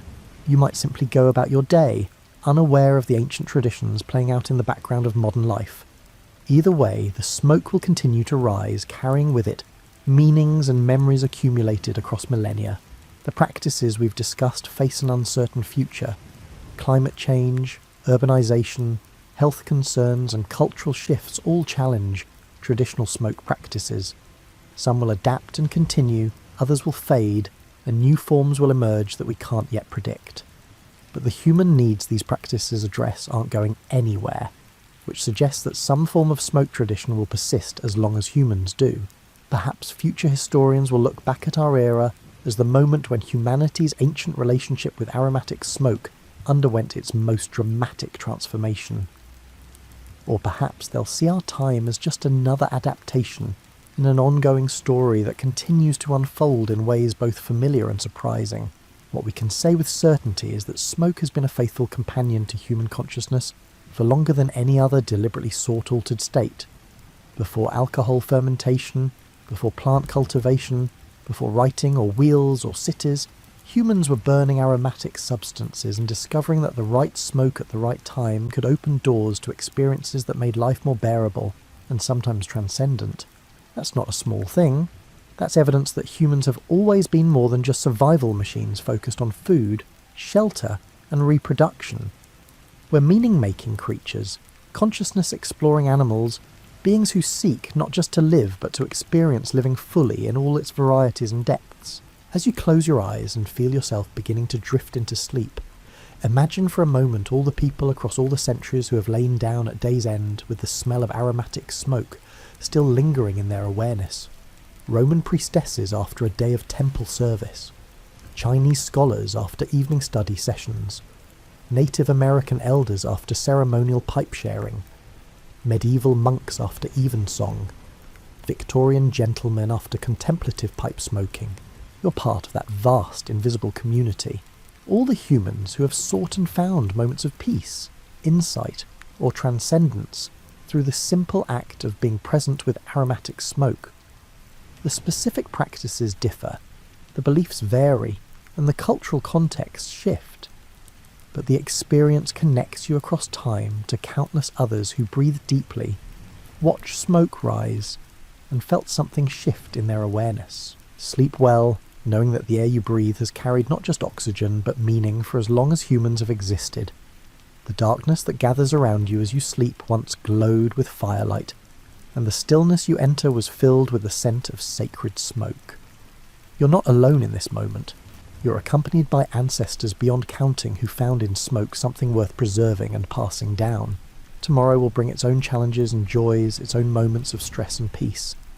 But you'll carry with you now this story, this awareness that calm has always been available, that humans have always found ways to create space for reflection and renewal, and that something as simple as aromatic smoke has served as a bridge to better states of mind for longer than we can fully comprehend. And if you choose to light incense or simply notice the scent of wood smoke drifting past your window, you'll do so with deeper understanding of what you're participating in. Not just a personal preference or a pleasant smell, but a practice that connects you to the oldest, most persistent human traditions. The last ember glows, fades, and finally goes dark. The smoke rises one last time, thinning as it climbs, becoming invisible as it joins the air. The story continues, even as this telling ends. Rest now.